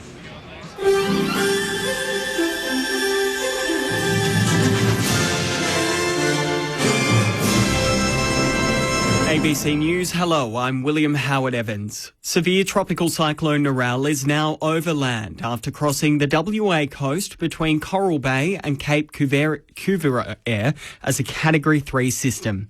A warning zone is in place for residents between Onslow and Geraldton and extends inland to Murchison and Dalwallinu. The system is bringing very destructive wind gusts and intense rainfall, which may lead to flash flooding. Jessica Lingard from the Bureau of Meteorology says the cyclone will maintain its strength for a few more hours before it starts to weaken. Carnarvon starting to see gusts in excess of 115 kilometres an hour now, and we are going to see those gusts increasing as that system does draw a little closer as we move through the next few hours. WA's Department of Fire and Emergency Services says it has enough fuel to assist those affected by severe tropical cyclone Narelle. The State Emergency Service has received about 44 requests for assistance in the wake of the cyclone as interstate SES crews travel to assist. Duty Assistant Commissioner Danny Moscone says authorities are well prepared. Our staff in the regions have been liaising with their respective petrol stations or fuel outlets and to identify any supply concerns, and we've got a high level of confidence that the fuel levels in the towns are sufficient. The war in the Middle East is intensifying, with new strikes on Iran, stalled ceasefire talks, and growing fears of a global energy crisis. Here's Francis Du. Israel has launched a new wave of strikes on targets in Tehran as air raid sirens sounded in Israel and missiles were intercepted. Iran has also continued attacks across the region, with drones and missiles reported in the Gulf. Diplomatic efforts appear to have stalled, with Iran rejecting a US ceasefire proposal as Washington deploys more troops in the region. US President Donald Trump says talks are ongoing but has extended a deadline for Iran to reopen the Strait of Hormuz, warning he will destroy the energy plants if it does not. The conflict has rattled global markets, with oil prices surging above $100 a barrel. A UN Security Council meeting is set to take place as the war approaches its first month. The New South Wales Energy Minister is urging fuel companies to be cooperative as the conflict continues in the Middle East. In New South Wales, 347 stations are without at least one type of fuel. Penny Sharp says fuel companies will face penalties if they don't provide the government with updates. Government needs this information. We need to be making all preparations so that we can look after the community and the businesses who are hanging off, any challenges that might be coming. Germany's defence minister says closer military production ties with Australia will benefit both countries. Boris Pistorius today visited Ipswich, west of Brisbane, where the first batch of combat vehicles rolled off the assembly line. A letter of intent was also signed for German warhead maker TDW to manufacture missiles in Australia. Mr Pistorius says the two nations have a shared interest. It's about more than just manufacture. It is also about the transfer of technology, about strengthening industry and about exchanging lessons learned. British police have reopened an investigation into sexual abuse allegations against online influencer Andrew Tate. The police probed accusations made by 3 women in 2014 and 2015, but the case was closed after 4 years. The case has now been reopened a day after the police watchdog said a former detective could face gross misconduct proceedings over the original investigation. There's been a divided response to the International Olympic Committee's new gender eligibility policy. Noni Edwards explains. The IOC is implementing new rules in time for the 2028 Olympics in Los Angeles. An SRY gene test will prevent transgender women and those with differences in sexual development who've gone through male puberty from competing in women's Olympic sports. Dr. Payashni Mitra is founder of Humans of Sport and says the policy is not based on evidence. It's not science-based, it's stigma-based. But Fiona McInerney from the UK organisation Sex Matters says the IOC has set a standard for sport worldwide. Women's sport can only be for those who are female. The IOC had previously left it up to sport governing bodies to determine eligibility. And Victoria trails South Australia by 88 runs at stumps on day 2 of the Sheffield Shield cricket final at Melbourne's Junction Oval. The visitors were bowled out for 198 in their first innings. ABC News. Get your footy fix with ABC AFL Daily Podcast. Corbin Middlemass and Ben Cameron are joined by a cast of AFL legends to pull apart the biggest stories in Aussie rules. Search for the ABC AFL Daily Podcast on ABC Listen. This is the 2026 AFL Premiership season with ABC Sport. Off to Chris, fakes the handball, he's running backwards, gives it to Josh Dacos, right on 50, had to get it away quickly. Hogan was bearing down, the kick was put in the air, and Long runs and grabs it and takes the mark right in front, 30 metres out. Ned Long directly in front, never in doubt. Pies back out by 20 points. Max Brzezinski directly in front to get themselves back in this contest. It goes straight as an arrow. Brilliant by Max, and it's back to 14 points. Waiting at the back of the pack was Dacos, but it's stolen by Stringer, and Stringer with a moment of magic. He spins out of a would-be tackle, and from 20 metres out in that right forward pocket, he spears it through, and that is the definition of something out of nothing. And it's just desperately what the Giants needed. The AFL on ABC Sport. On radio, ABC Sport Digital Radio. and ABC Listen. Friday night footy on ABC Sport. It's half-time at Dockland Stadium. It's a good thing the roof is on tonight. It's a pretty horrid night in Melbourne. The weather's been a bit rude the last 24 hours or so.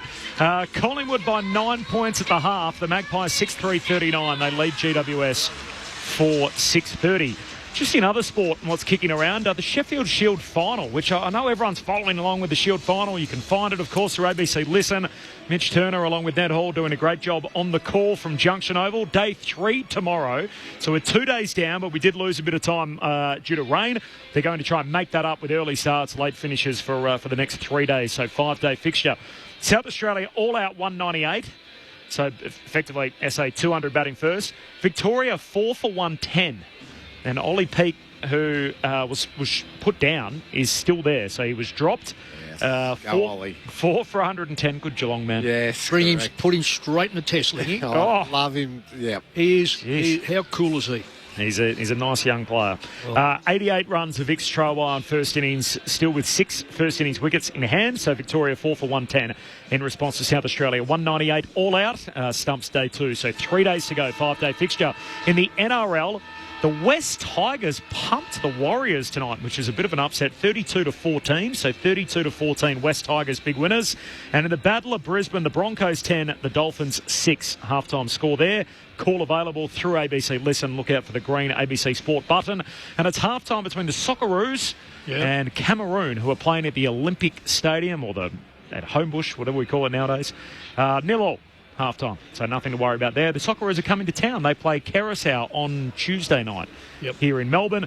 And we have the basketball. That's tomorrow, is it? No, it's got to be tonight. Basketball's tonight as well. The big game, Sydney-Adelaide. Sydney Kings up against the Adelaide 36ers. That is game 2 of that series. Game 3 is coming up on Sunday back in Sydney. So game 2 in Adelaide. Kings 83, Sixers 79. That's a live score, 5 and a bit to go. There's also a call available of that through ABC Listen. Yeah, when you look at it last week, 44 points, I think, Sydney. They did. 112 to 68. So Kings big winners in game 1. Best of 5 grand final series.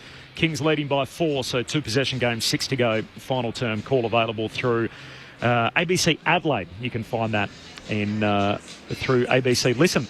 And the Maury plant meets tomorrow night too. So hopefully the weather holds out for that. Gap in the 200. I looked at the timing for this and everything's very specific for track and field meets. 9:21 p.m. is when the gun will go off. So 9:21. Is he running the 100? He's running the 200 against he's not going to run. Kennedy. Yeah, so he's not going to run the 100. I don't think so. No, but it's not my area of expertise. Jessica Hull, she's decided because of her dad's not keen on the athletics, Australian athletics. Could be a bit ropey out there with the weather and everything as well. Can you imagine some of the winds and everything else? See how they go. Good luck to everyone competing in that. A big meet, obviously highlighted by what happens tomorrow. Our focus is on the footy here. Friday night footy on ABC Sport. The team's in for Sunday. No Ollie Wines for Port Adelaide. He hasn't been rushed back, so he's not playing the fixture with the Eagles. And Trent Rivers has been dropped by Stephen King and the Demons. So they're the big names on the selection table from the Sunday teams. Game on here. Pies by 9 points. Second half underway. Kelly Underwood, ABC Sport. And the debutant Steen goes against Briggs. Briggs wins it. Steen's chops off a handball. Kick was smothered off the boot of the debutant. Falls the way of Thomas to Whitfield, and then he flares that kick wide. And the mark's taken by Callaghan. He's got it in front of the Giants bench. They're kicking to the southern side or right-hand side of your TV screen if you're watching it. To start this third term, it's Collingwood by 9 points. Dropping the mark was Frampton in the end, and a little push and shove with Hogan. And now they wrestle. Hogan goes down, and then Billy goes down. Tangle of arms and legs. They're 10 metres off the ball. Meanwhile, the umpire just tosses it in the air. Here's Nick Dacos streaming away with it, looping the handball to Houston, a fumble under pressure. Swooping on it here is the little player in Thomas, the youngster, gives it off, and a quick kick has been touched. Has it by Darcy Moore? No, it hasn't. It's been paid a goal. And the goal is from Toby Green. Messy passage of play. It was the Nick Dacos handball that was chopped off. Harvey Thomas getting involved, and it ended up with Toby Green. He kept it low. Darcy Moore was there on the goal line. It looked like he lunged and got a touch to it, Lingy, but the umpire, David Roden, said nope. And he saluted with the goal. I'm still trying to work out how he didn't get a touch on that one. But he didn't claim it under it. Darcy didn't claim it, so he's obviously missed it, but it's... Chain of handballs leading up. He's in the goal square by himself. On the left, and there's the replay. No, he just missed it. It's just gone over his head. Over his hand. Nice start by the Giants. Yes, so they get it back to 3 points. Collingwood 6-3-39, the Giants 5-6-36. So as close as they've been since time on approached in the opening quarter. 3-point game. Schultz out of the middle. Hand pass sets up Lipinski. He feeds it over to Nick Dacos. Dacos on the run. And the superstar delivers. Straight back, the Magpies answer. And Nick Dacos, his fleet-footed skills on the end of it, able to poke it through on the run. The Magpies with a centre bounce goal. 2 minutes into the third term. Collingwood 7-3. GWS 5-6. Friday night footy on ABC Sport. Magpies by 9. It's his skill at speed that's the most incredible thing. It is. He's flying when he kicks this, and under enough pressure and running inside forward 50, he had an opponent, I think it was Himmelberg, coming at him in his face, and he still just nailed it. And he didn't even look like missing. No. There's that centre bounce again. He's had real influence, the young ruckman. Oscar Steen. Yeah, too right. He's been a real find. So Toby Green one end, and Nick Dacos, the quick reply, the other. Steen again, straight down the throat of De Goey. Oh, he is putting on a ruck clinic, Oscar Steen. And De Goey's high ball has been marked just inside 50 by Lockie Schultz. Well, I reckon a lot of clubs will be watching this game tonight and thinking, oh, hang on, we maybe need to have a conversation around who we've got in the ruck, who we currently play, who we've got on our list, what we need to start looking for as far as a ruck profile, even going into the future. That's what I was talking about, Lingy. You know, we've seen the death, I reckon, unless they review the rules with the death of the big ruckman. For 2 goals in a minute, Schultz on the runway. He lets rip from 49 out. Hasn't got the distance. He's been marked on the line. He's done it again. Steen, if you don't mind. And there's push and shove after. Well, there's no new rules of giving him that one. That's just a great pack mark. Wow. Yes, that is a fantastic mark. The big O hitting the high notes. Oscar Steen. Of course, the best on the ground. There's a standing ovation from some Magpies fans in the crowd. Don't kick it in the man of the mark, please. Here he is, the tall, lanky number 21, top of the goal square.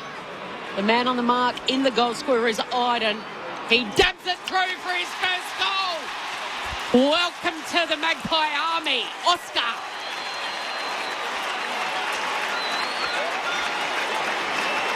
That's a big mark. Yeah. Vicky. That is a really good mark. Because Briggs was there, and the key backs were down there. Taylor and Buckley weren't down there. And that's the difference. There just wasn't enough real effort to put the fist into the ball. But he stood his ground. So we now know he can take a mark. Squeezed it through. 70 of the people behind the goals are all his relatives. They've all gone up. Well, there's a nest of Magpies after he kicked it as well, Mick. We're having a look at the replay here at the mark. Right on the goal line. Look at that. Well, he's had company all the way. Yeah, so he was the only Magpie that jumped in the goal square, but he had to beat 2. Yep, certainly did. And Lockie Whitfield was never going to jump and compete with him. No. He didn't want a bar of it. Remarkable story. So from the Goodwood Saints in Adelaide. West Adelaide. And then plenty of VFL for Collingwood. Here he goes again here, wins the hit out and then the follow-up, gets the kick out to Nick Dacos. He gives it by hand to Goey, kicks inside 50, off the hands of Himmelberg, spills through towards Iden. That's a get-out-of-here kick. Leaping up, Quaynor knocks it to ground level. Magpies with the numbers. Nick Dacos to DeGoey, handball out wide. Finds Roan Steele, who kicks to full forward. Elliott leaping up, killed away by Fonte, punches to the safety of the boundary line. Doesn't get there. Whitfield keeps it alive. Handball to Ash. Ash, handball over the top, finds Angwood. He's ripped into the ground by DeGoey. And the umpire says, I'll have it. He made sure that tackle stuck. Drilled him into the ground. Yeah, he's lucky the head didn't hit the ground. I was watching the replay. That sort of motion, if he does hit the ground, you're in trouble. You're in trouble. Yeah, you can't sling these days at all. Flick back up in the air, inside 50 to go. He had it stripped, stolen by Clayton Oliver. Gives it over to Brown, back to Oliver, back to Brown. They work their way along the boundary. On the City side, Angwin's got it. He dabs the kick further up the ground. Riccardi marks right near his bootlaces. Wheels around, gets it to Stringer. He's 60 out. He looks, he thumps to the goal square. Hogan's there and still side bottom floating across in front. Becomes the third man in the contest and takes that relieving defensive mark. That is true wingmanship. Be able to get back in front. The Collingwood player held Hogan out. Hogan just didn't put any effort in. Really struggled to get the Collingwood player to move, but Steele's side bottom was magnificent just then. McCreary kicks down the line. Himmelberg breaks it up to Fonte. Short kick to Xavier O'Halloran, who marks right half forward. Yeah, it was Hogan v Houston, so Hogan should have taken the mark. Should have moved him out the way. Yeah, but instead, side bottom, that great help, takes the mark, but the Giants got another opportunity here. So O'Halloran's taking this mark. If he'd gone straight away, he probably had a teammate or two in a better position. Now he's got to go back and kick this, but this is a really difficult kick from this angle and this distance. Well, this is where they get caught out, Lingy. They might have more inside 50s, but they're just not, they can't utilise them. Oh, he's going to pass it. Just kick it to full forward, low, half volley pick up for the big man Briggs. He can't trap that. It spills out of bounds.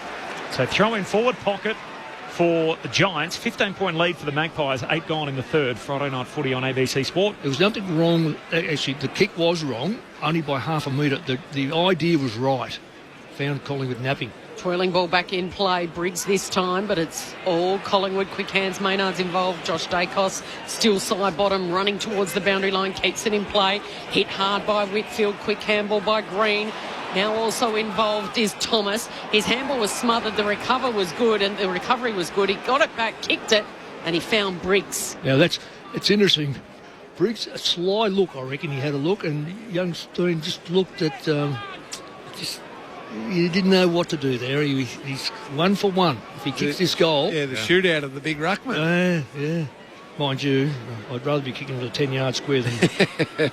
These two teams played in a practice game going back about a month or so ago in Melbourne. And Kieran Briggs kicked 4 goals in the first half of footy.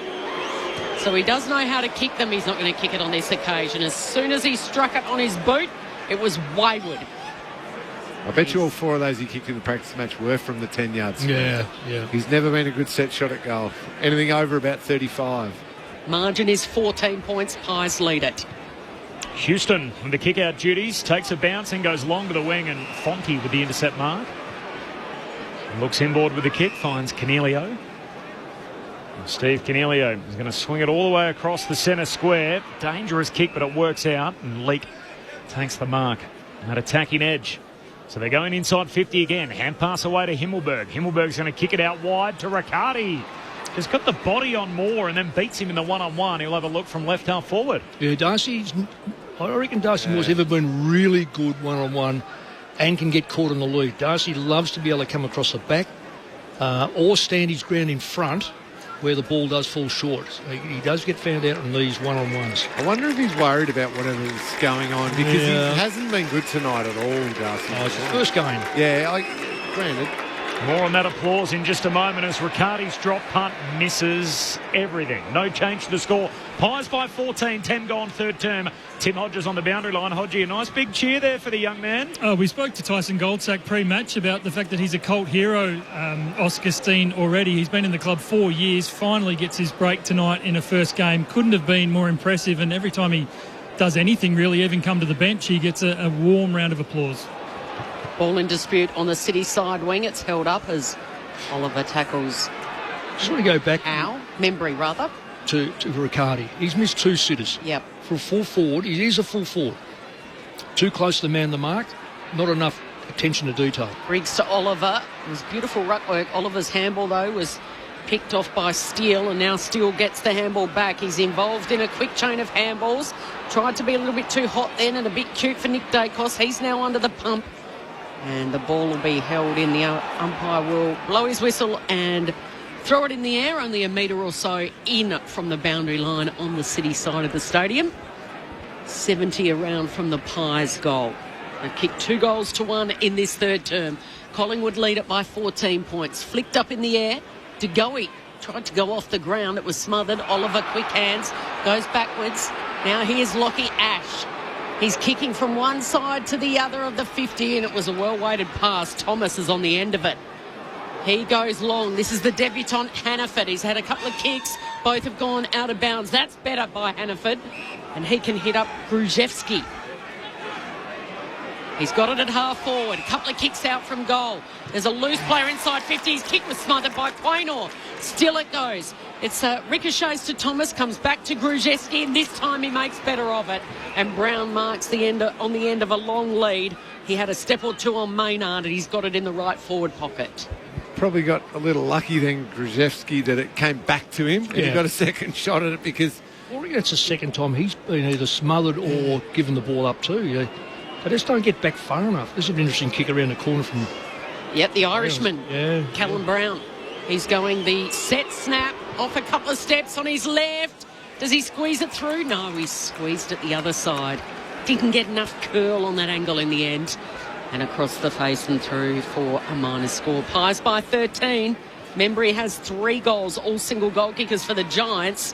And Hogan's hardly had a touch. So 2 behinds and 1 out of bounds on the full. The last 3 shots at goal for the Giants. Free kick against Canelio here. I've got a list management question coming for you, Corbs. Okay. Keep going for a sec. Free kick for De Goey. Goes short laterally to Houston. Looks in the corridor for Josh Dacos. He's going to come all the way back to Maynard. Defensive side of the wing. Kicks Collingwood up to halfway. Quaynor in front of the benches. Pies by 13. 8-3 to 5-8. 13 minutes gone in this third term. Friday night footy on ABC Sport. Quaynor waits and then goes long with the contest kick. Elliott rises up in the pack of about 5 or 6. Spills down to long of the Pies. Hand pass one of Lipinski. Fonte steals it. Handball went meant for Hannaford. He's bowled out of the way. Elliott goes and gets it. He's tackled. Ball up. Left half forward for the Pies, just inside the boundary line. Tim Hodges. Just monitoring Scott Pendlebury, game 4-2-8. Came off the ground, spoke to the doctor. He's gone down with the doc to the room, so he's a watch at the moment. Well, he'll come back. That's 3. They go down and have a cup of tea. So Hogan's into the ruck here. It was a ball up in the left forward pocket. Didn't get anywhere near it. He's had an off night. Hannaford under the prompt by Chris. Chris pushing the back. Free kick to Ollie Hannaford. I like that move of Hogan because he's got mobility, can take a mark, and he won't have someone sweating on him. So it's a good move to see if they can get him into the game because clearly at the moment he kicks backwards to Iden and then he kicks sideways to Laverty, and now they go round the other side. In two minds here. Himmelberg centering kick to Callaghan. All a little uncertain at the moment. 15 Over the top, he used it to Riccardi, just wedged that kick. He's got it on the edge of the centre square. Riccardi squares the kick to Fonte. Got there just in time. Bearing down was Jamie Elliott. Now the handball to Iden, and Iden switches sides. Toby Green got plenty of space. Dabs it into the pocket. He's asking for a mark from Gruzewski, and Billy Frampton over the top. Slaps it over the boundary line. Billy's been good tonight. Been very good. Just quickly, Corbs, how much did you say Steve Canelio's, what was his playing contract? 7 years, $7 million. Yeah, we had a discussion pre-game about where you allocate your salary cap and the money. Someone who gets 8 possessions on a night like this and doesn't do much at all, you can't be allocating $1 million to a player like that. That's where you got to be smart. Cameron down to Nick Dacos. He looks corridor and McCreary's away. 2 bounces. He keeps on moving, draws a defender, pokes it over the top to Schultz. Little fumble, collects it half forward. Man out in the goal square. It's side bottom. He lets it bounce and runs away from the veteran. Close to the pocket. It's out of bounds. Oh, it looked like a certain goal, and they just couldn't quite link up going inside 50, the Pies. They leave one out there, 8-3 to 5-8. 13-point lead for the Pies halfway through the third. How good did Steele Sidebottom work, though, to find that space? Yeah. They fluffed their lines in the end. Still was in that goal square for a while. Still under the pump here. The Giants' defence is a free kick, play on advantage, so it's for the It goes out wide. O'Halloran in a tussle with Houston. It's coming back. It's going to come back. Yeah. It was downfield. It was a downfield free. And I reckon the umpire thought, well, it's still a 50-50 ball, and no one's really sure whose free kick it is. I'll bring it back to where the kick landed. Yeah, okay. Maybe, and maybe it ended up being to the Giants' advantage and called it play on, but at the time it was probably still in a 50-50. Gruzewski takes the free kick on the edge of the centre square, and he kicks further out on the wing to Fonte. And he puts it out in front of Angwin. So Angwin's got it. This is where they get trapped. Collingwood are on the move from the wing. City wing. The lefty goes long and high. Riccardi's there. Darcy Moore judged it best. That's at his best, when he's able to have a run at it, look at it. Moves it to Crisp. Brings it back to the centre. Just a few metres out from that defensive goal square where Josh Dacos has got it uncontested. He's had 5 for this quarter. Nick's had 6 touches. Out to a one-on-one. Still side bottom. Almost a one-hander. Still winding back the clock, and the crowd's involved now. They love it.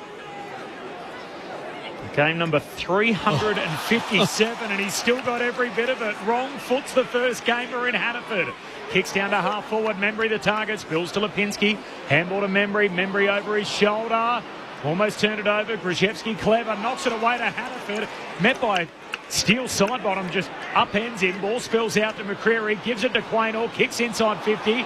They all go down in front. Collected by Iden. Coughs it up. Steele knocks it away to Nick Dacos. He's kicked 2 in the quarter. Collingwood out by 19. And they kept it alive. Roan Steele at full forward, forced it back into open space, and Nick Dacos read it beautifully. He's got a couple in the term, and the Magpies with a bit of breathing room. They've got 3 on the bounce. Collingwood 9-3-57, GWS 5-8-38. 18 gone in the third. Tim Hodges on the boundary. Just watching Finn Callaghan, he is in an enormous amount of pain. He's got a dislocated finger. It was going the wrong way, so he's with the doctors at the moment trying to get it put back into place. And the tape man is already ready just to tape it up. So, yeah, it's amazing the punishment they put themselves through, but he'll be back on the ground shortly. But that was a very bad one when he came off the ground. That was a terrible bit of play by Conryden. Yep. On Nick Dacos. Poor old Ollie Hannaford, the 19-year-old's been taught a football lesson by Still Sidebottom as well. Now bursting out of the centre here for the Pies was McCreary. What about the explosive pace, winning it out of the centre, and then his kick is able to hit up Lipinski, and they're having another set shot at goal. Yeah, they've loved McCreary in the centre bounces this season so far, the Pies, and for that reason, that speed and the ability to get to the outside, he just moved through beautifully and broke the whole game open, and Clayton Oliver was no chance to slow him up. In the blink of an eye. Now Lipinski with the set shot to add the finishing touches. It was a great tap down again. Yeah, again. He's been terrific, hasn't he, Steen? Just floated it to the left-hand post. Pat Lipinski. A let-off for the Giants. Collingwood by 20 points. It was a clear cause and effect, wasn't there, late last year? No Bobby Hill, no McCreary, all the pace came out of their team, and the Pies struggled without them. Giants working up the wing, ugly kick. Quaynor knocks it back to Chris. Pan pass away to Lipinski. Look at all the Magpies there. Kicks out wide to Membry, who started the game hot, and he marks here at left half forward about 40 metres out. Yeah, they've broken the game right open, Collingwood, with their sure ball handling and the run forward. Everyone else stopped the ball. From turnovers, too. Yeah, they created a turnover and then identified, well, hey, the Giants players are going to be off their opponents right now because they've tried to create. Yeah. Let's go fast. Back inside forward 50. The last 3 goals have come really from just poor ball handling or kicking skills. More from Hodgie in just a moment. On the Pies bench, it's been eventful down there tonight with Dacos and Moore, both stints in the rooms. Membry looking for his 4th. His kick goes across the goal face. It's whacked through for a rush behind. New game high. Collingwood by 21. As many minutes gone in the third. Tim Hodges on the boundary. Well, Scott Pendlebury is back from the rooms, Corbin. It looked like a left quad or something he was grabbing at. So it does look like he's okay to come back on. So maybe Mick was right. They're just going downstairs for a burger and chips or one of those cheap pies the Pies have been offering. Well. So the ball's in the hand of Lockie Ash. He's streaming across off half-back. He's kicking down the line. Himmelberg marks. A couple of players in orange stream pass. They wanted in the corridor. Stringer, rather. My apologies. Stringer ignores that. Goes long down the line. It's inside 50. Cornelio gives it to O'Halloran. A high ball. Leap in from the side was brilliant from Angwin in the end just to nullify the contest. And now Jordan Ngoe knocks it to himself. He's going to keep going. Laverty came the other way, kept his eye on the Sherrin, picks it up, handballs over to Oliver, right on the arc. He gives it to Riccardi, out wide. Here's a chance for Goffard. He kicked a goal in the opening quarter from this angle. This time he can't. Pushes it across the face. In fact, it stayed in. It didn't go out. And swooping for the Pies and able to mop up is Houston, who's put it out on the full. So it'll be a free kick to Xavier O'Halloran. Tight angle. Any players free inside 50. Oliver's by himself 40 metres out directly in front. Yeah, it'll take too long to get there though, Cal, and they'll close that one unless he pulls the kick late. Yeah, that was never. Yeah, it was very difficult. Well played by Laverty. Yes, because he created that play. That was a clash between him and Ngoe. Ngoe didn't get there. So O'Halloran's had 3 shots from right on 50. He's missed the first 2. And the third almost marked on the line by Jesse Hogan down there. In the end, it rolls off his hands and over and through for a minor score. Jeremy Howe to bring it back into play. It's Collingwood by 20 points. They led by 20 at the 24-minute mark of the opening term. And we've got 4 minutes to play before three-quarter time. Maynard goes short to Perryman and then gives it back to him. Maynard off the back flank, kicks in front of the benches. Laverty takes the intercept mark. Defensive side of the wing. Not sure what that does. Oh, short to Whitfield, short to Ash. Lucky it was Ash then. That could have been coughed up in a hurry, and it was Nick Dacos who was sweating on it. Ash coming off 39 last week against St Kilda, a career high for him. Of course, the EJ Whitten medalist is the player best afield for the Vicks in Origin. Goes short to Iden, short kick further afield for Himmelberg. Even here, Collingwood have really worked the game, the ground well. Giants cannot come across the ground because Collingwood are just in their eye line. The Pies by 20. Long kick down the wing, though, for the Giants. Out the back, spills to Stringer. Handball to Riccardi. Handball to Joey Delana, who goes short with the kick. And mark taken by Hogan, who's been kept quiet tonight. Turns, bangs it long to full forward. Thomas down there, no mark. Broken up by Chris. Ball comes out. Brown, hand pass to Thomas. Ducks into the tackle. He's caught. Pies win it at ground level. Usher it out back door there through Sidebottom, who tumbles a kick to half back. And Membry will fumble it out of play with some pressure from Fonte, but a boundary throw in. Great work, Membry. He made that ball his. Now, it doesn't end up in possession. He doesn't get a kick or anything fancy from that. He just forced that out of bounds. There were 3 Giants players there. If he didn't make that extra effort, the Giants clean it up and pump it back inside forward 50 with another opportunity to score. 3 minutes to play before three-quarter time. It's Collingwood by 20 points as it's tossed back in. The umpire's seen something. Holding the ball.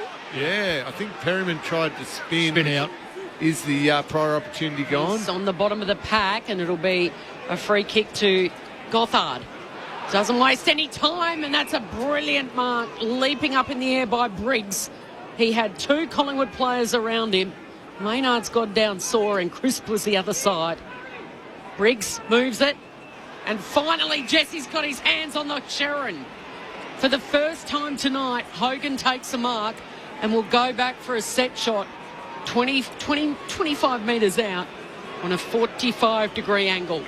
Favouring a left footer if you're a left footer, Kel. So I've been watching him train before the game, and he was knocking these all over. So it's all to do with his run-up here. I think he's a right footer, Mick, so that's going to test him. Stutter, right. No chance at all. No. Should have booted it with his left. He should have tried at least. No, that's what I say. It was a left footer's pocket. Absolutely. So Pies by 19 points. Membry's kicked the 3. Nick Dacos has got 2 all single goal kickers for the Giants. Houston comes wide with the kick through the hands of Lipinski and out of bounds. So 19-point lead for Collingwood, 26 gone in the third. Huge weekend of footy obviously still to come. There's what they call here a double dipper tomorrow. So it's not a double header, double dipper. 2 games on the same day. Separate ticketing.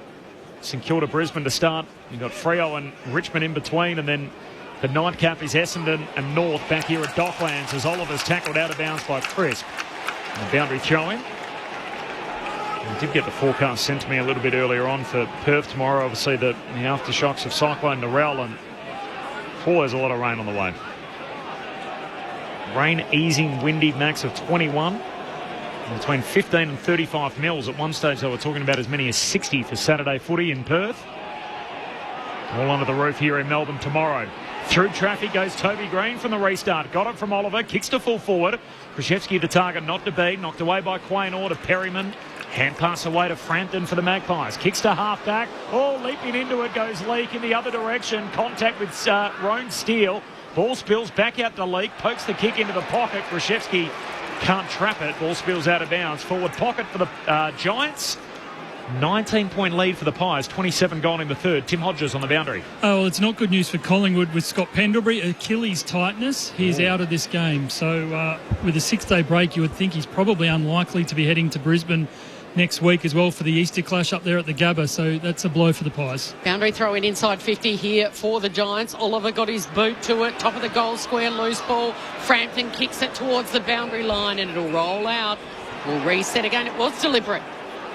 Deliberate with the kick, so it'll be a free kick to the visitors, and the Giants have got it. Harvey Thomas, who is a left footer, Mick. Yeah. But there's no excuse for Hogan missed the last one. He's a full forward. That's, as you said, 45 metres. So this is the one that can pull them back and at least have a good chance in the last quarter. Tighter angle for Harvey Thomas right up against the advertising hoardings. He centres it. He goes to the top of the goal square. There's no mark. Jeremy Howe's there. His handball was smothered. Nick Dacos caught by Krzyzewski and going nowhere. Good tackle by the youngster. I'm not sure about that kick in there, Lingy. there was too many Collingwood players here. Really, to mark that, it would have been an impossibility. Collingwood's defence under siege. They're holding it again, and it'll be a secondary ball up top of the goal square where the Giants are going. Final minute before three-quarter time. Pies have kicked the last three. Out by 19 points. Can they hold on here? For dear life. Toby Green's in there. So too Oliver. Gets it to Gothard. All by hand. And now McCreary just hacks it off the ground out of there with the toe poke. Spills the way to Iden. He's got it in the centre of the ground to Himmelberg. Time's ticking down. He stabs the pass to Oliver. Oliver thought about going by hand. 20 seconds to go. Oliver's got it 70 metres out. Driving kick, big fly, spoil from behind was good from Membry. Tapped down by Lipinski was clever to Chris. Back to Lipinski, off to Maynard. Trouble was coming. Nick Dacos on the end of it. Handballs over his head to Lipinski. It's the Harlem Globetrotters in disguise out there. They're wearing black and white, and the fans are up on their feet. What a quarter for Collingwood fans. Nick Dacos kicked two. He's doing the look-away handballs over his head. And they made sure that the Giants didn't produce a late goal there. Holding up defensively, it's Collingwood by 19 points at three-quarter time. 9-5-59. The Giants 5-10-40. Inaccuracy killing them this evening. And the last three majors have gone the Pies' way. When Toby Green kicked that quarter early in that third term, they got it back to, was it 9 points, Corbin? 3 points. 3 points. Got back to within 3. And now it's back out to 19. The game high was 20 points. Twice that's happened. So 9-5-59, the Giants 5-10-40.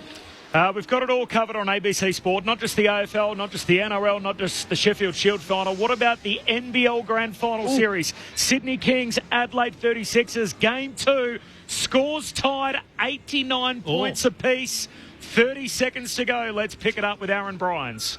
Wow. 89 apiece, and there are 6 seconds separating the shot and the game clock. Sydney will not have the last possession here. The crowd is roaring. 7 seconds, 89 apiece. Kendrick Davis, 4 on the clock.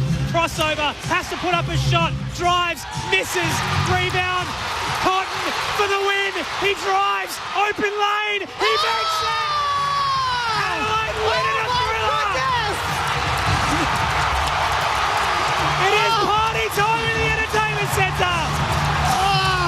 Who would have thought Bryce Cotton was shooting a 2-point layup to win the game, not a 3-point shot? What a moment! They roar! Adelaide is in absolute ecstasy.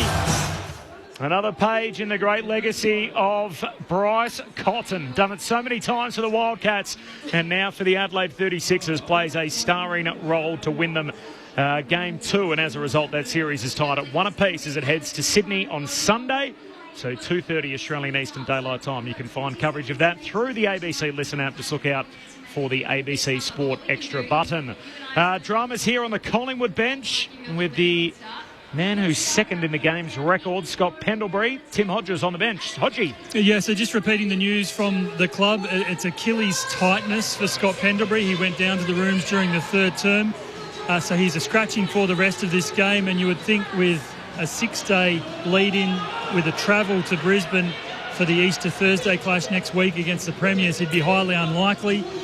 That will just add some intrigue of when he's actually going to go and break the game's record, and maybe he misses more. So probably a question for Lingy or Mick. An Achilles tightness, what sort of rest are you giving a 44-year-old or whatever Pendles is these days?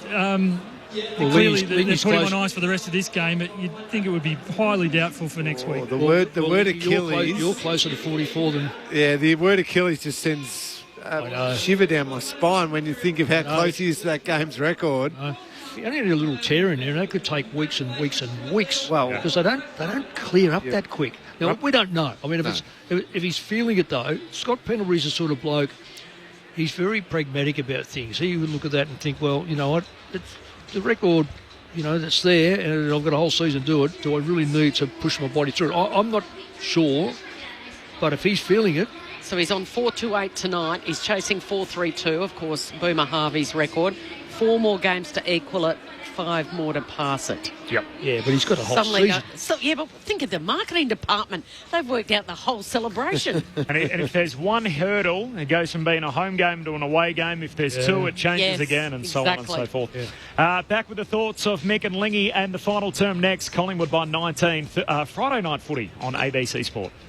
Hi, I'm Hamish McDonald. Join me to explore how big tech is transforming our lives and our minds. We don't want to sleepwalk into a future that nobody wants. The Matter of Facts. Stream all the episodes now on ABC iView.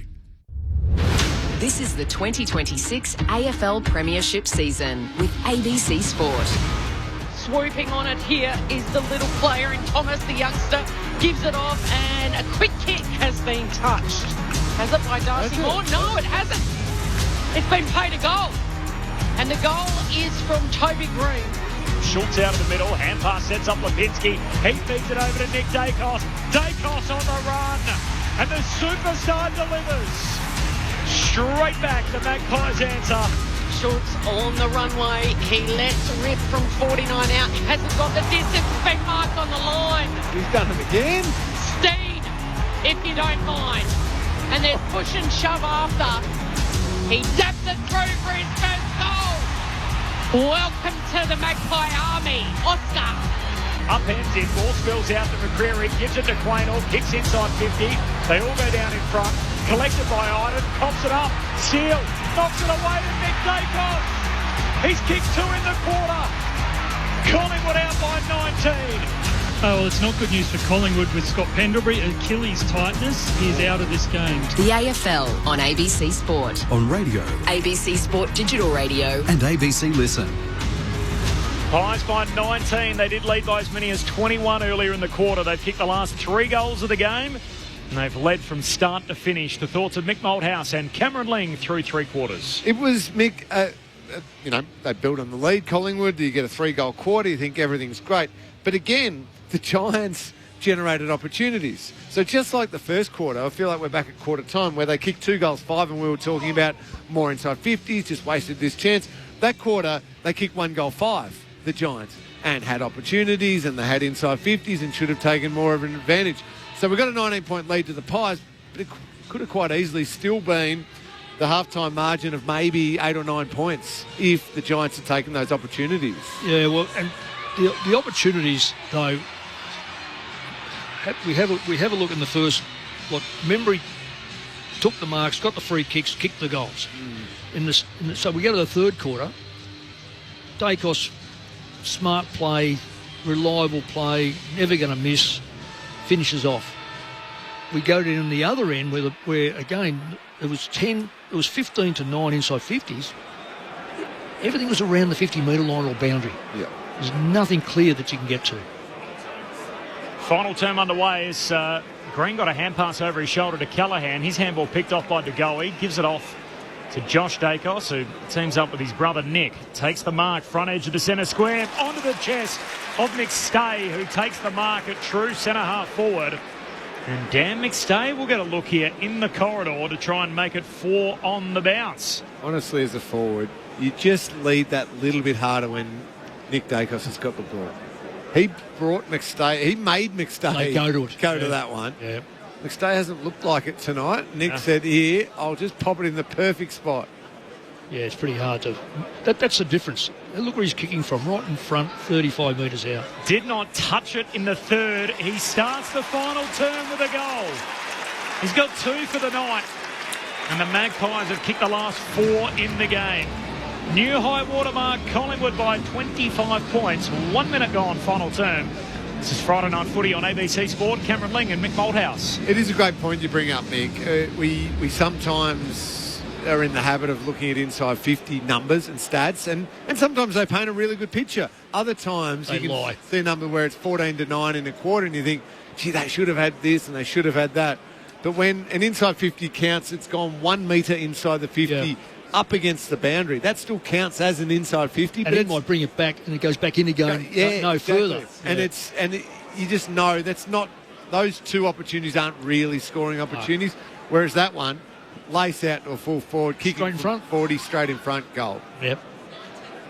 Yeah, get the ball into the right hands. It's amazing. Here we go again. Speaking of right hands, De Goey swoops on it out of the centre. A little give and go with Nick Dacos, and then he delivers wide to side bottom. Stabs the pass into the pocket, charging out like a steam train is McStay. Well, ball users then. Yeah. De Goey, Dacos smart enough to give it back to De Goey, then gets it to side bottom. Side bottom used it. All superb users of the ball and good decision makers. Yeah, smart. We mentioned before there's 12 players 30 and above or thereabouts. Just have been around for a long time, know what to do. So in the last quarter, the Giants missed a couple from this right forward pocket at the southern end. McStay sends it on its way, and it's going to be punched over on the line. It was offline from the moment it left his boot. Pies by 26 points. It's the biggest lead in the game so far. They led by 14 at quarter time, 9 at half time, and 19 at three-quarter time. Last 5 games they've played, they've kicked only 11 goals. 11 goals exactly. They've got 10 at the moment. Let's see if they can go past that tonight. The Magpies with a 26-point buffer. And Giants share it around. Fonte to Laverty, goes back to Fonte. First cousins with Ella Roberts, dual All-Australian. Fonte just didn't kick it like Ella there. Turns it over, picked up by McStay. Our way towards side bottom to Lipinski, back to side bottom, trying to hook it through. An unguarded goalmouth. Slams it into the base of the goalpost. He's 35. He's running around like he's a teenager. Well, look, he covers both ends of the ground too. It's incredible. We've seen him mark in the goal square defensively. I know he's playing half forward at the moment, but he's got the bite to get down on the back line and help out. The Giants are really lost here. They just haven't got the run through the middle to probably open up that back line that Collingwood have been. They've locked them right down. There's no movement whatsoever. Oh, in the back pocket. And that just sums up their night. The kick from Fonte was smothered by Membry, and then the ball has ended up in the hands of Jamie Elliott. Nick, you were onto this really early on in the game. The number of times the Giants players have been smothered. Yeah. And don't forget, there is a rule, a stand rule, where that player cannot move. Can't move. So Joe Fonte's got it in the back pocket. Membry's the man on the mark. Play on, he charges in. Yeah. He smothers the kick. It comes to Lockie Schultz, who hits up Elliott, and now Jamie Elliott's lining up. Meanwhile, he's slotting the goal.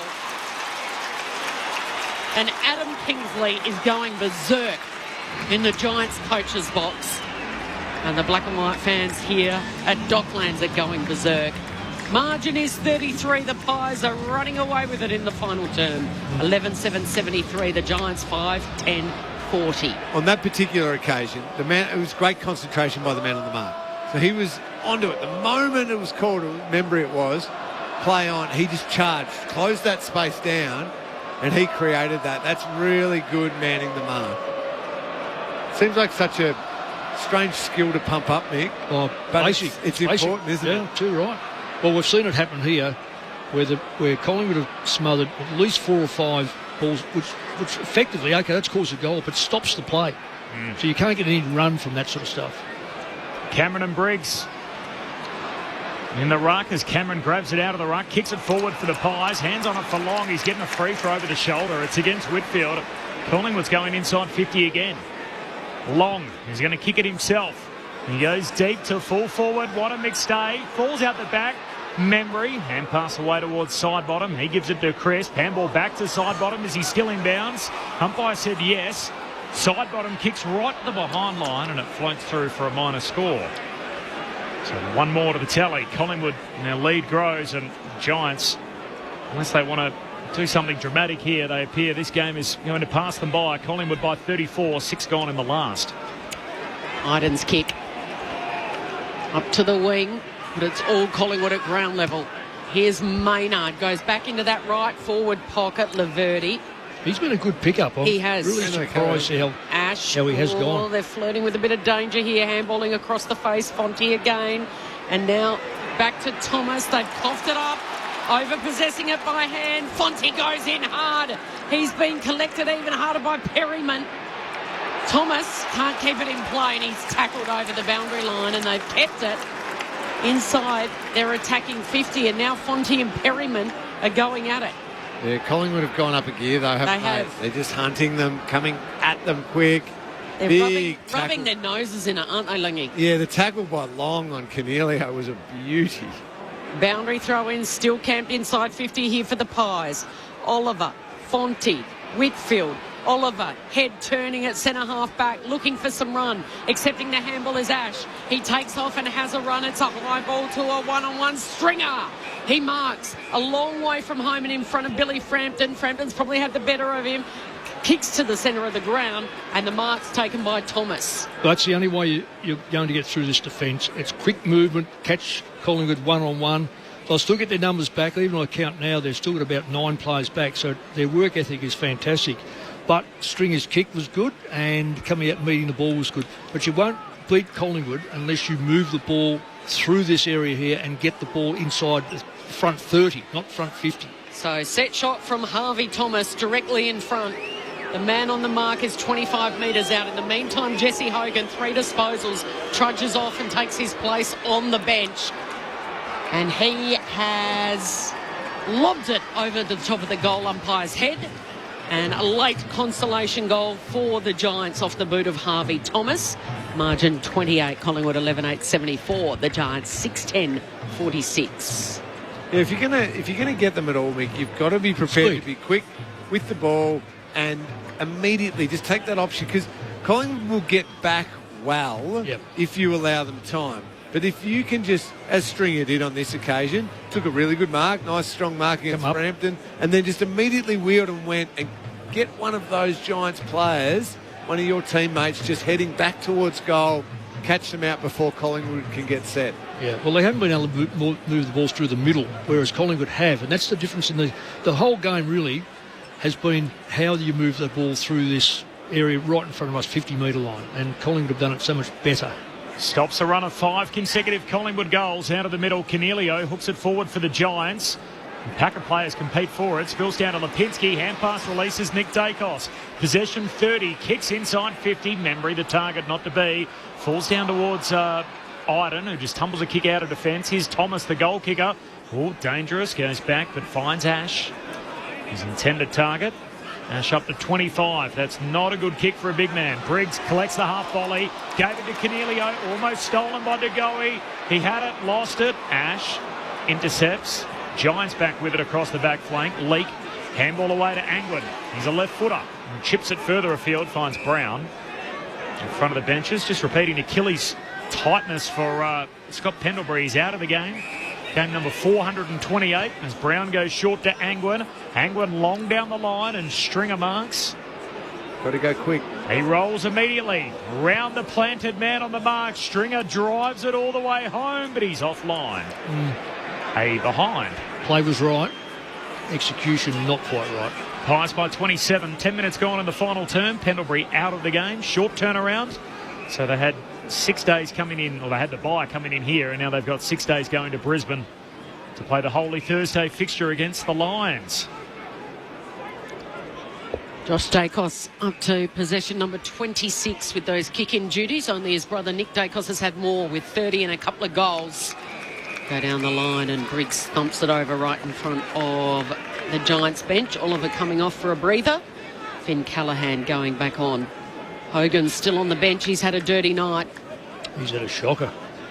Up the other end, Membry's kicked 3 goals straight. McStay with a couple. And as I said, Nick Dacos with a couple to go with his 30 disposals. As it's flicked back into play right in front of the Giants bench and then held in. So another stoppage. Tossed in the air. Darcy Cameron and Briggs. Slaps it down. Nick Dacos overrun it. Josh Dacos is in there on all fours. Handball straight to Angwin. He throws it on the boot. It'll tumble inside 50. Riccardi dabs it out into space. Former teammate Perryman runs onto it. Lipinski back to Perryman. They've got complete control of this game now. And Crisp marks at half back. Riccardi's been a real disappointment too. There's another forward that just hasn't fired. Jack Crisp goes down right in front of the interchange gates where Darcy Cameron gets a hand to it. And it goes over the line. Darcy Cameron goes off. And Oscar Steen on debut, the number 21 who started in the ruck, won the first 3 taps, put them straight down the throat of Nick Dacos. And instantly a cold hero not to mention a big grab in the goal square and a goal in his first game. And there he is, grabbing it out of the ruck, straight down to Nick Dacos. Is that a combination we can get used to as Angwin just knocks it out of bounds? So Steen and Nick Dacos. You mentioned Riccardi. Is he in the modern game with the rules and what Briggs gives them? Is he a ruck forward or a forward ruck? He's a very lazy forward because he's not tall enough to be a dominant ruck unless you're prepared to jump. It's the only you've really got to jump. Briggs down to Toby Green, shook one tackle, almost coat hanger to the next. Says keep playing. Hand pass away to Callaghan, kicks down to half forward. Gothard spin move, almost threw it over his head. Says keep playing again. Another ball up. As Perryman has it held to him, so ball up 60 metres out from the Giants' goal. And I'm not trying to be smart there by saying lazy forward. He doesn't work hard enough, anywhere near hard enough to be a good forward. Wins a nice hit out there. Riccardi hooks it down to Angwin. Handball away to Whitfield. Gave it to Gothard. Had the blinkers on. Caught by Maynard. Pies away. To go to Lipinski to Nick Dacos. 2 bounces. Kicks inside 50. Over the head of McStay. That's not a good finish. Slides through towards Iden. He can clean it up for the Giants. Hand pass to Laverty, who comes out of the defensive arc and finds Angwin. 12 minutes to go, and you get the feeling these Pies fans really want to enjoy some late goals as Angwin's kick has been chopped off by Moore. Darcy Moore sent a scare through the Pies fans when he came off, but he's back on and out there. Quick hands, McQuarrie off to Nick Dacos from 50. He steadies, he goes for home. Is it coming back enough? No, it's not. We were right behind that kick all the way. He's still got a couple of majors to his name. 2 goals, 2 tonight for the little champ Nick Dacos, and 33 disposals. He's got a lot of space. He's played brilliantly. He worked hard for that space. His tagger is not playing. Yeah. As in Bedford? Yep. Young Bedford does a pretty good job on him because he's able to get the speed with him. Angwin tagged Naz last week. They thought they might go with that this week. Fonte to Angwin, back to Fonte, ran into a dead end, coughs it up, side bottom, high half forward. Hand pass to Perryman, kicks out wide for Membry, who marks. It's an interesting stat line, Nick Dacos. So 33, 2 goals, 2. Only had 7 score involvements as Membry goes back and across, finds Houston. And when you think 4 of those 7 score involvements are off his own boot, he's really out of his other 29 disposals, only 3 of them have led to scores. But that's been a bit of a story of the whole night from everyone. Yeah. Lots and lots of possessions that haven't resulted in much. He's still, not to give the votes away, I reckon he'll still feature in them. Yeah. When Mick does it a little bit later on. 11 inside. I'll give it the first ruckman in the history they've ever given it to. 11 inside 50s for Dacos. Houston from long range. It's a Houston rocket from downtown. And Collingwood are out by 34. Hot pies under the roof at Docklands. Friday night footy on ABC Sport. Mick Malthouse, Cameron Lang, Collingwood 12-9-81. GWS 6-11-47. Well, Lingy, I'm not even going to look at the stat here, but the number of times the Giants give the ball up because of either, I'll say, lazy disposal or not expecting to be tackled or wrong option. The more you handle the ball against the best sides in your back half or near your back half, you will at some stage lose it. Collingwood are a very good football side. They will take the ball off you and they'll make you pay. Now, it's only been 12 goals, but a lot of those have been done because the Giants have given the ball back. And the idea is, if they can get the ball forward... Steen has just thumped it about 30 metres in that ruck. Sorry, Mick, to jump in there, but that's the reason the crowd went up. It was all orange, though, as Callaghan able to kick it. Looking to give it to Brown on the wing. Again, it's all pies. This time it's stolen by Crisp. He draws a couple of defenders, handballs over to side bottom, waits for it to bounce. It rolls to him. He's been like a magic one with that Sherry tonight. Still side bottom. And then he dabs and hits up McStay. Centering kick. Membry's got it. He'll go back and line up for number 4. He's kicked 3 straight tonight. There's the difference. Every touch they had, Collingwood then hit a target. Open space on the forward line. Giants couldn't get back. The player on memory was right. He was right next to him. It wasn't as if he got away and didn't attempt to come with him. Just the kick was too good.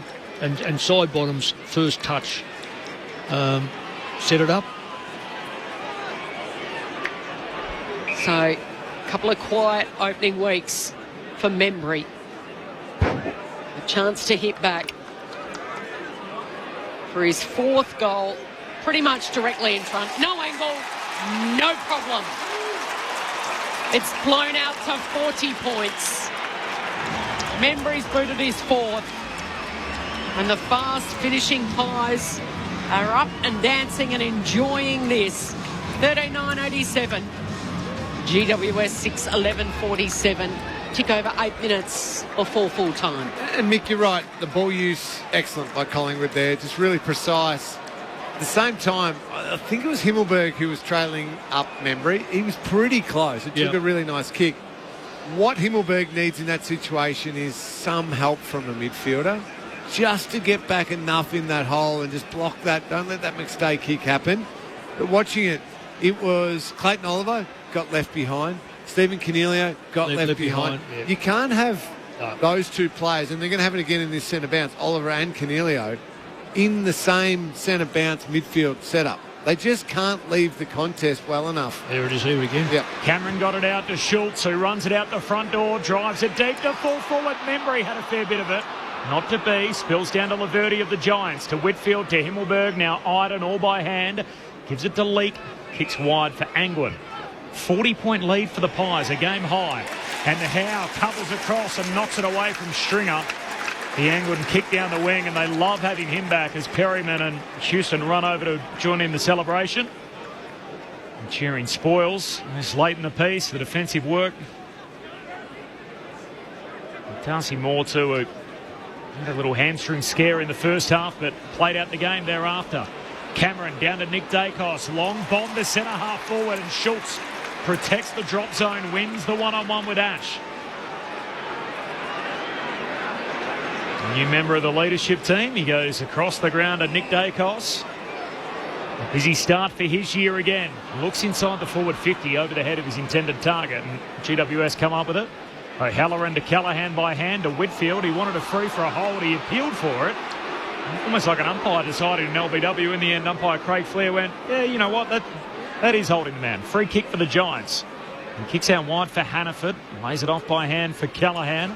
He's off and running. Feints to handball and then just kicks long inside 50. And Jesse Hogan, he's been given a bath tonight. Gets edged underneath the footy, and Howe takes the intercept mark. Collingwood back with it, up 40. Oh, that's a huge crunch. Well done by Angwin. Brilliant by Angwin. Yeah, it was the kick from Perryman looking just defensively in the deep defensive 50 to get it to Chris. And Angwin with 8 minutes gone, 7 minutes to go on the clock, and this game well and truly dead. Came in and crunched him, and there was a just clash of heads. Yeah. He's a little slow to get up, Ryan Angwin. It's a bit like we saw with Jack Buckley last week as well. 10 seconds to go, game over and done with, and he came in with a clash of heads, and Buckley out with concussion tonight. And they probably missed him because you had Taylor. So Stringer's got it here. That quick little rebound out of the defensive 50 is put back in. So Oliver to Leake, and the short kicks found Stringer, as you can probably hear. So the jeers going up around Dockland Stadium. Kicking to the Lockett end. Drop punt from Stringer is across the face. He misses far side again. So Stringer's not with another behind. He's got 1 goal, 2. 39-point lead for the Magpies. 21 gone final term. They're staring down the barrel of a 1-3 start with the bye to come. Pies looking to go from end to end. Handball to Quaynor. He's got a break clear of Cornelio. He can't. Good tackle by Cornelio. Play on advantage. Oliver. Handballs to Angwin. Oh, that's brilliant by Maynard. Coming up behind Stringer. Stringer was in front of Maynard. Thought he could get down low and take a chest mark. Sliding in. But somehow Maynard got a hand around to it and was able to spoil it. Knocks it out of bounds. Throw in near the Giants bench. Darcy Cameron tried to give it to Nick and Dacos, flying past. was there to tackle him. Instead it spills out to Josh Dacos. Back to Chris. Sharing it along the interchange gates. Back to Nick Dacos. Here goes the kick. Spoil from behind came from Iden. Off to McCreary. He runs into space. And he's kicked to the goal square, and the only player there was Lockie Ash. He takes off, runs, handballs, Whitfield, O'Halloran. Not easy. Oh, no, O'Halloran's kick doesn't sit. Here's Hannaford. He's collected heavily by Howe on debut. Back to Lockie Ash, who kept running on the outer wing. Delano hasn't had much of the footy tonight. Gruzevski stripped of it. Here goes Nick Dacos. Couldn't control it. Stolen by Gothard. Gives it back to Lockie Whitfield inside 50. And guess who's got it? Hogan. Well, he's got the ball exactly where his confidence doesn't need it. He got a step or two on Frampton for the first time tonight. So he's going to kick it against his natural right foot. Yep. It's a left foot pocket. He's actually rushing this one. This is really contra the way he kicks. Really tight angle. The stutter step over the arc. There it is. Yeah. He's lost his confidence, and what he tried to do was, I don't know, he's not exactly in the game, so I don't know why he wouldn't have taken his 30 seconds and just restore a bit of his confidence. Out of bounds on the full. Very different player to kick, 5 straight in State of Origin, going back 6 weeks ago. But he kicked those probably within 30 metres. So he's hugging the fence here. He had some fairly highly skilled players kicking the ball 30 out from goal too. En route to the Graham Moss medal as WA's best player in that game. Collingwood work it up the wing. Maynard gives it to Nick Dacos. Adds to his tally. Kicks the centre half forward. Ball spills down towards Membry. Hand pass back in a dispute. Picked up here by Schultz. He's rolled over in the tackle by Oliver. So the G-men, they get to that bye that they desperately need. They should get 4 back after it. So Bedford, Daniels, Cadman, Buckley.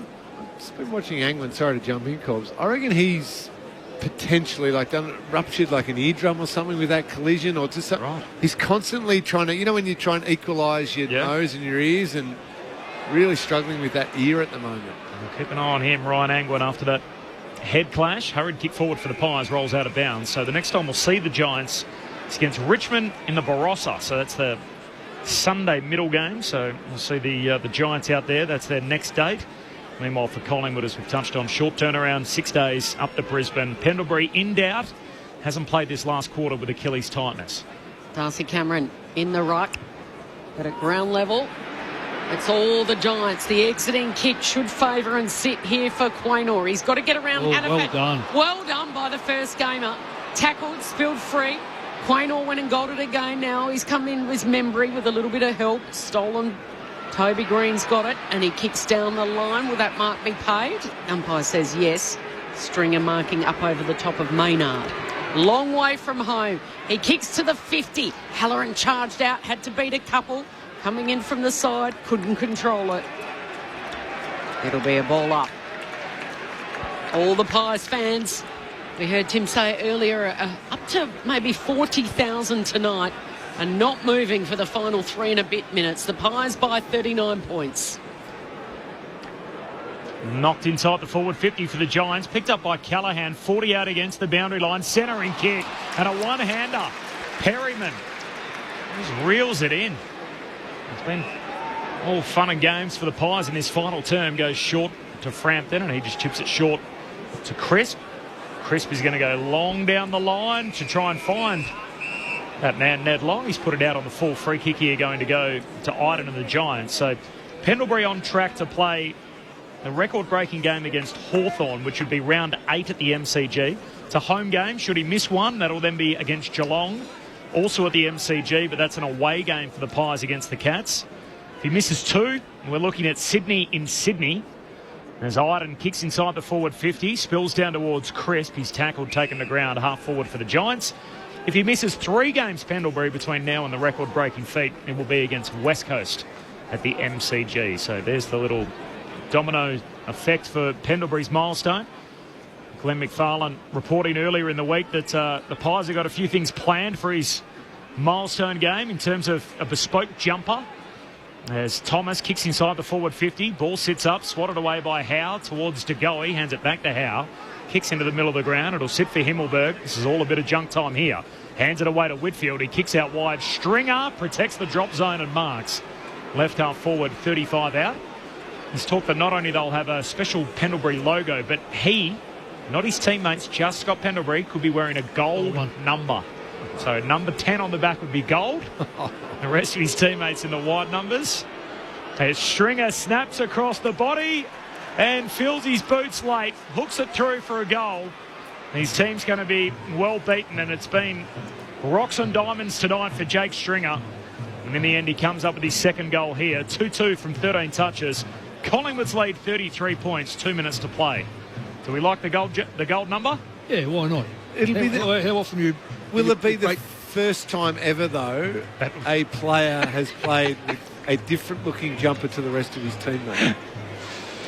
I don't think their teammates would be too worried about it being No, gold. I'm just... that would be the first time. Probably would be. absolutely. It probably would be. Would you wear a gold bedazzler on the back of your jumper, Lingy? No. I didn't think so. I might wear a gold jacket or something later on in the night when I'm out celebrating. I'm keen to see it. I think it'll look... Collingwood by 33 points. They're soaking it all up. They've dominated tonight in the final few minutes here. Friday night footy on ABC Sport. Giants depleted and down and out. Just watching that player come out of there with that football. Just kick the ball straight to Collingwood. Crisp. Side bottom. Kicks it backwards to Josh Dacos. Sharing it around now. Just get yourselves a couple of extra touches. That's it, to Howe back to Josh Dacos. So he's now past 30. He's up to 32. Nick's got 36. Kicks. 33 up. Josh Dacos to half forward. A long kick. And slapped over the boundary line by Harry Himmelberg. Just on our Pendlebury forecasting too, the other thing to keep in mind too, so that Hawthorn game, if he plays every game, on track to break it then, that's a Thursday night game, so it'll be nationally telecast free to wear. The Geelong game the following week, if he misses one, is a Fox Footy only game, so it won't be sort of free to wear telecast. Then the Sydney game at the SCG is Friday night footy, so back on free to wear, and then the following game after that, if he misses three, is a home game for the Pies, but again, it's a Saturday fixture. Nice little movement from Gothard, the youngster in the centre of the ground. Uses Oliver, then to Riccardi. Thumping kick. It's a high ball down in the direction of Hogan. Frampton, his direct opponent, goes back. Collects. Kicks to McCreary, who went up over the head of Thomas, and he's landed awkwardly and slow to get up. In the meantime, still side bottom's got the footy on his left. Grubbers it, and it clean bowls to Goey. Just the intensity gone out of this one, although the youngster Gothard's kept going to Harvey, to Iden, to Callahan, all by hand to Briggs. Trying to get one late here. Here's Frampton and Hogan. Hogan got rid of him. Hogan not paid the mark, was he? The umpire says it's a free against Hogan. Yeah, and that sums up the night. Warm applause for Billy Frampton, who's taken him down tonight. Billy's got the ball. Collingwood moved to 2-1 with the Lions to come on Easter Thursday, but concern for Scott Pendlebury, whose all-time games record might be on hold because of an Achilles injury. Side by side, they stick together to uphold the Magpies' name. See the barricades are shouting as all barricades show. Premiership's a cakewalk for the good old Collingwood. Final margin, Collingwood 13-9-87. The Giants 7-12-54. It's a victory by 33 points in front of 41,607. Membry booted 3. Nick Dacos, 36 disposals, 2 goals, 2. Membry kicked 4 straight. 2 to Nick Dacos, 2 to McStay. And for the Giants, the only multiple goal kicker was Stringer with 2 tonight. Good old Collingwood forever. They know how to play the game. Side by side, they stick together to uphold the Magpies' name. See the barricades are shouting as all barricades show. It's a cakewalk for the good old Collingwood. So the Pies kicked the first 2 goals of the night and were never headed. They led throughout. They led by as many as 40 points in that final term and won by 33 in the finish. 41,607. Collingwood 13,987. The GWS 7-12-54. GWS did kick the first goal of the second half. Toby Green got the team within 3 points. And Collingwood flexed from that point on. They kicked 7 of the next 8 goals and led by 40 in the last. As Cal mentioned in the call, the concern around Scott Pendlebury, who's had the Achilles tightness. He didn't play that last quarter, sat on the bench with a warm-up jacket on. There are a few little running repairs on the way through as well, but both Josh Dacos and Darcy Moore, after a trip to the rooms, were able to continue on. Keep a little watch on Ryan Angwin during the week, who had a head clash, pretty heavy collision late in the piece, sort of inadvertent contacts between he and his Collingwood opponent. And as Lingy mentioned in the call, seemed to be a little unbalanced in the remaining stages, or the latter stages of this fixture. Collingwood get to 2-1, just the slender loss to Adelaide last or fortnight ago at the MCG. Meanwhile, for the Giants, they're 1-3. Remembering they won their first game in opening round, so from that point on, they've dropped their last 3 as they hit the bye, looking to try and get some personnel back. Mick Moldhouse, Cameron Ling, your initial thoughts. Friday night footy on ABC Sport, the Pies by 33. Well, Mick, right throughout the whole night, you and I both remarked there were a lot of possessions for not a lot of result, and we both always felt like it was whichever team that was able to be more efficient when they went forward, we're going to comfortably win the game. And it seemed pretty clear across the night it was going to be Collingwood who were going to do that, but to their credit, that's what they did. In the moments where they needed it, they kicked the ball a bit better inside forward 50.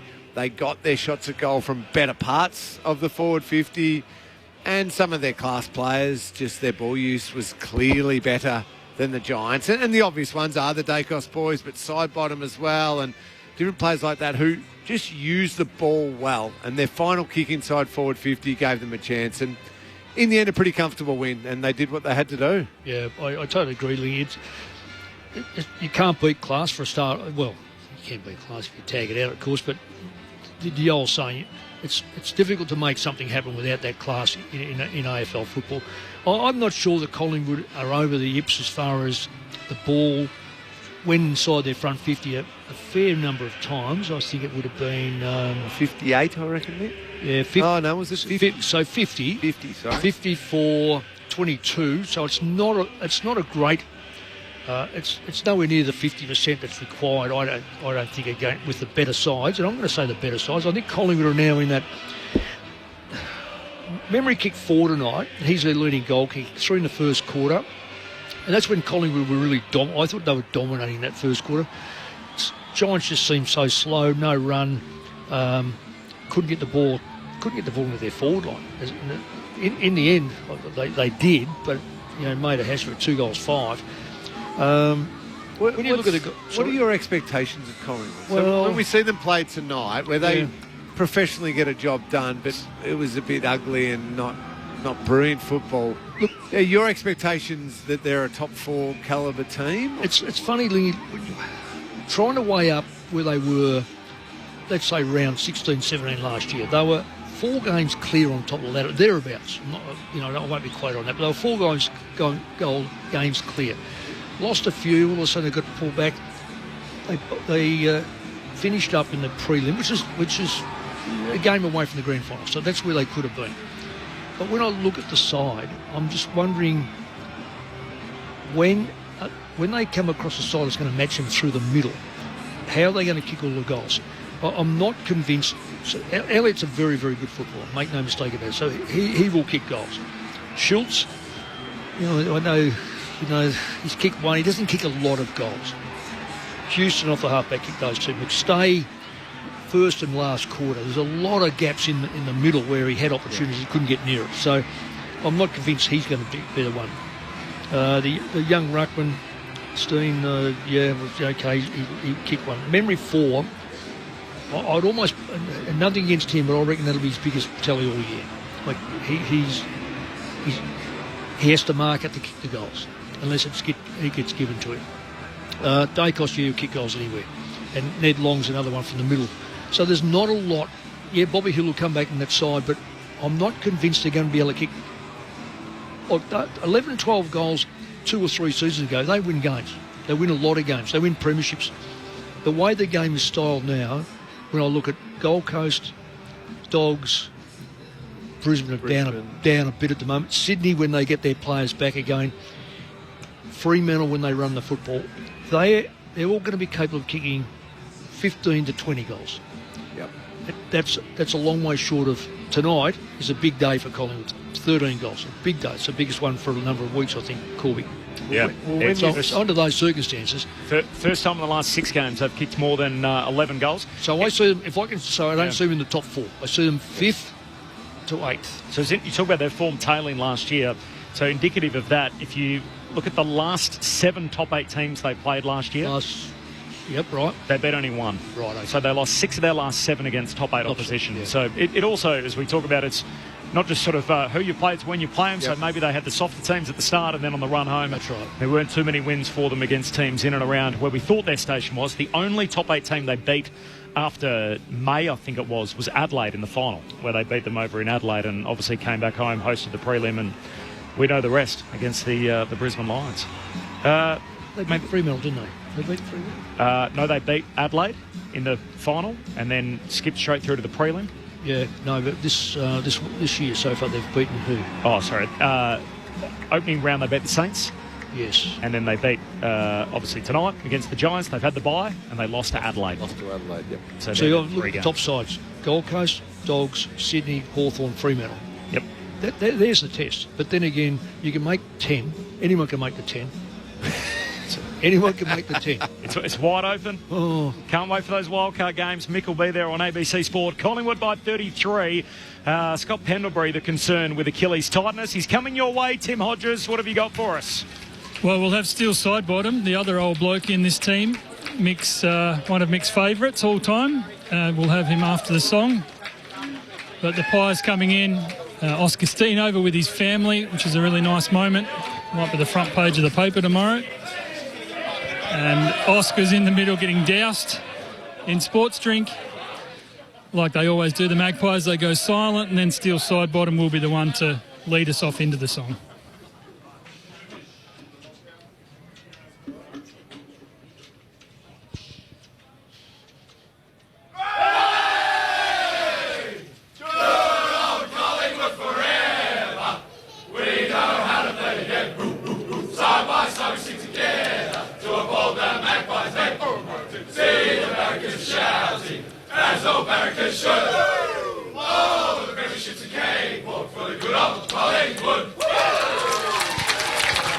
That's a pretty subdued edition, the second of the year for the Magpies. Just an update from the GWS as well. Ryan Angwin, I know Lingy, you'd spotted that he had a crook ear. That they have confirmed it's a burst eardrum that he's suffering. So he played out the rest of the match in a fair amount of pain with that ear injury.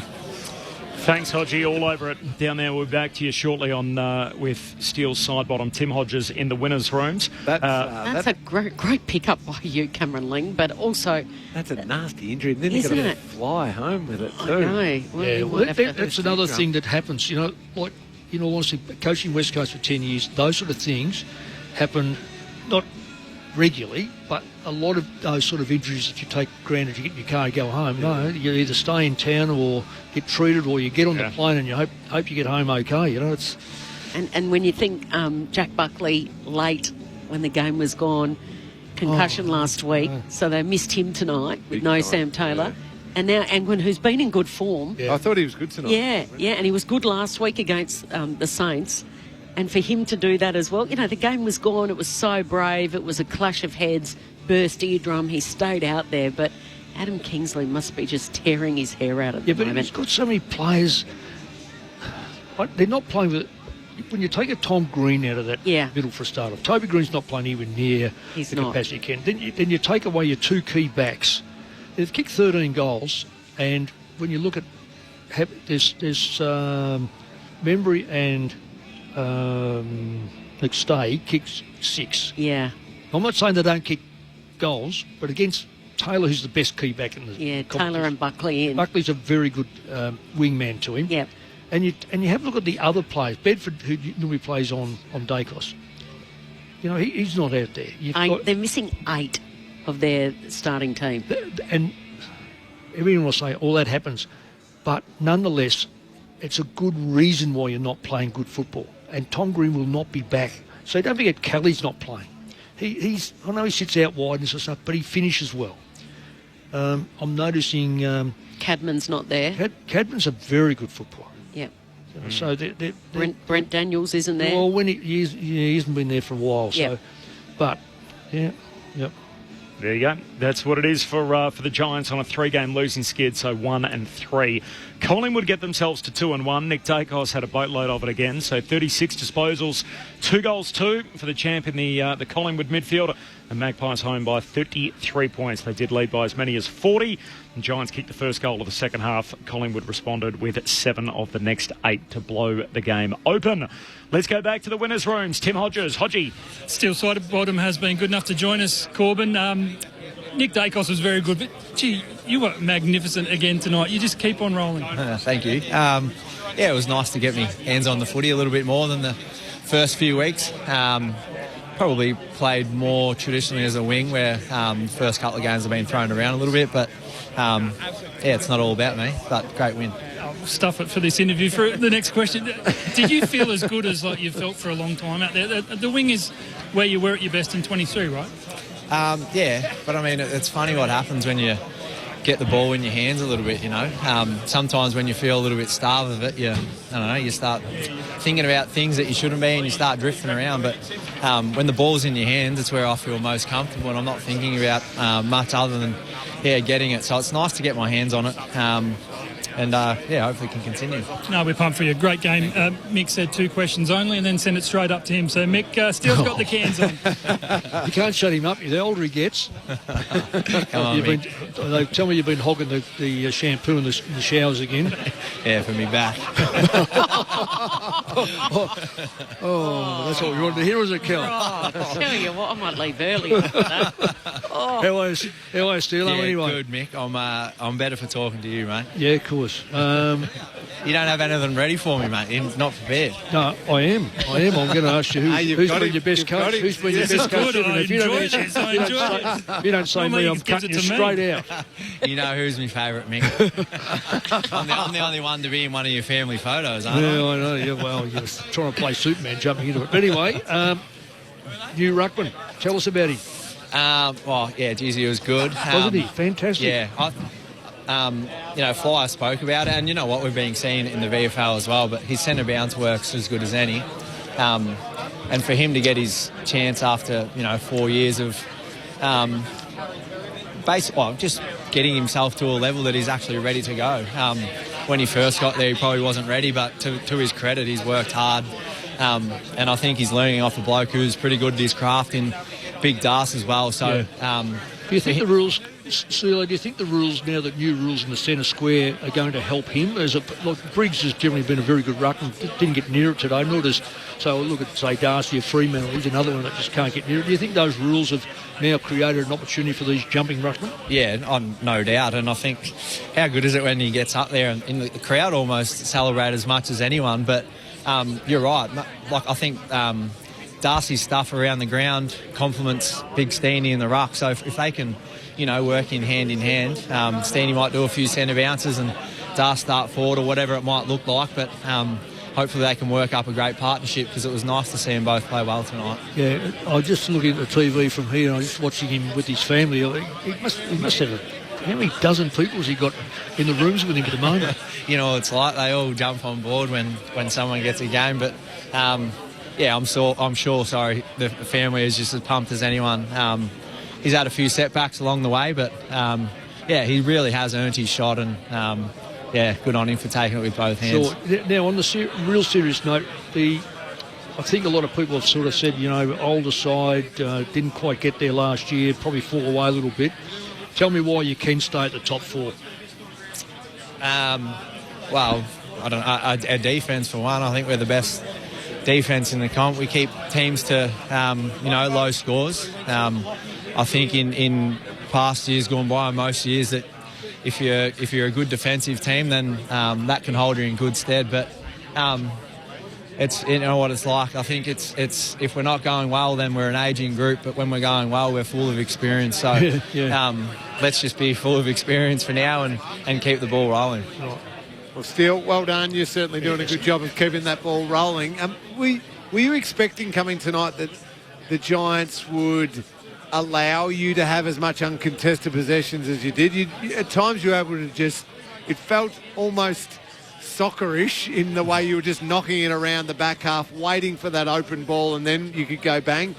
They allowed you to do that a little bit. Was that in the planning? Well, we knew that they like to roll back hard and get numbers back. So for us, we didn't want to get caught bombing the ball into them where they're probably going to have an outnumber, and they're good at ground ball in the D50. So for us, it's about possessing the footy, and I think we've made great gains in already this season, and we've worked on it over the pre-season. It's nice to have the footy in our hands, and we are a good defending team, but sometimes it's nice to be able to defend with the ball in your hands a little bit as well. And a lot's been spoken about this week about the attack and the amount that you're scoring. So you're talking about the fact that you guys are doing an outstanding job defending, and the scores are against you guys is reflecting that.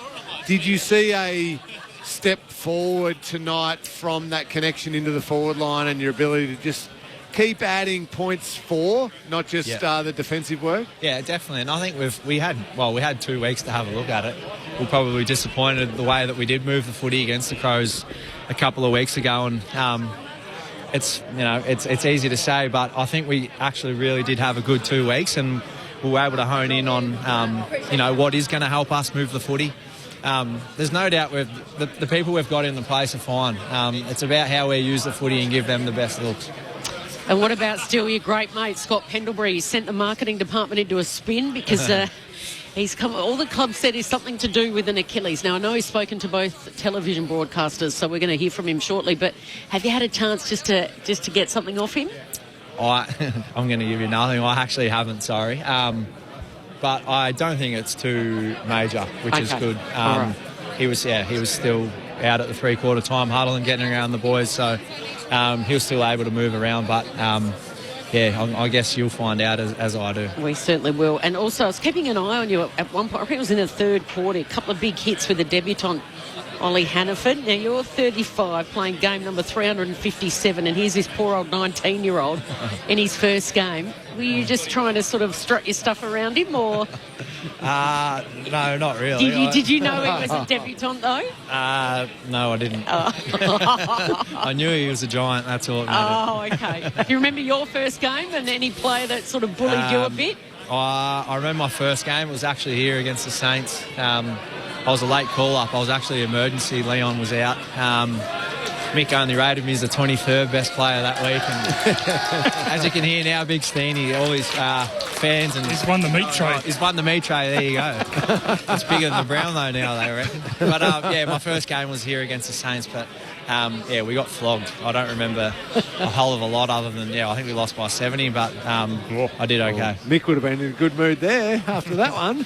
Always. He used to just put on that front in front of the cameras. Yeah. Steele, we'll see you in Brisbane in 6 days' time. Appreciate your time. No worries. Thanks, guys. Good, mate. Thanks. Steele side bottom downstairs with Tim Hodges. Always great to hear from one of the champions of the game. Is Steele Sidebottom is that, the 2-time premiership player, 357th game tonight.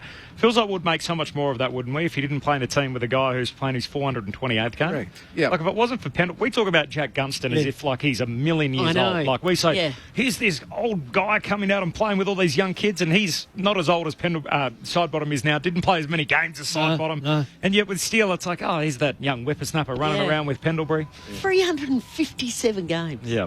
It's crazy. What about I've joined them up together. That's they started basically, well, they weren't the same year, but when you analyse it and how many games, Pendles was it's over 800 games, isn't it? Dale Thomas. Just shy. Yep. 783. Well, no, but add 2 more onto that because of tonight, 85. Yeah. Well, incredible, isn't it? That's right, and it's Collingwood 1 and 2. Yeah.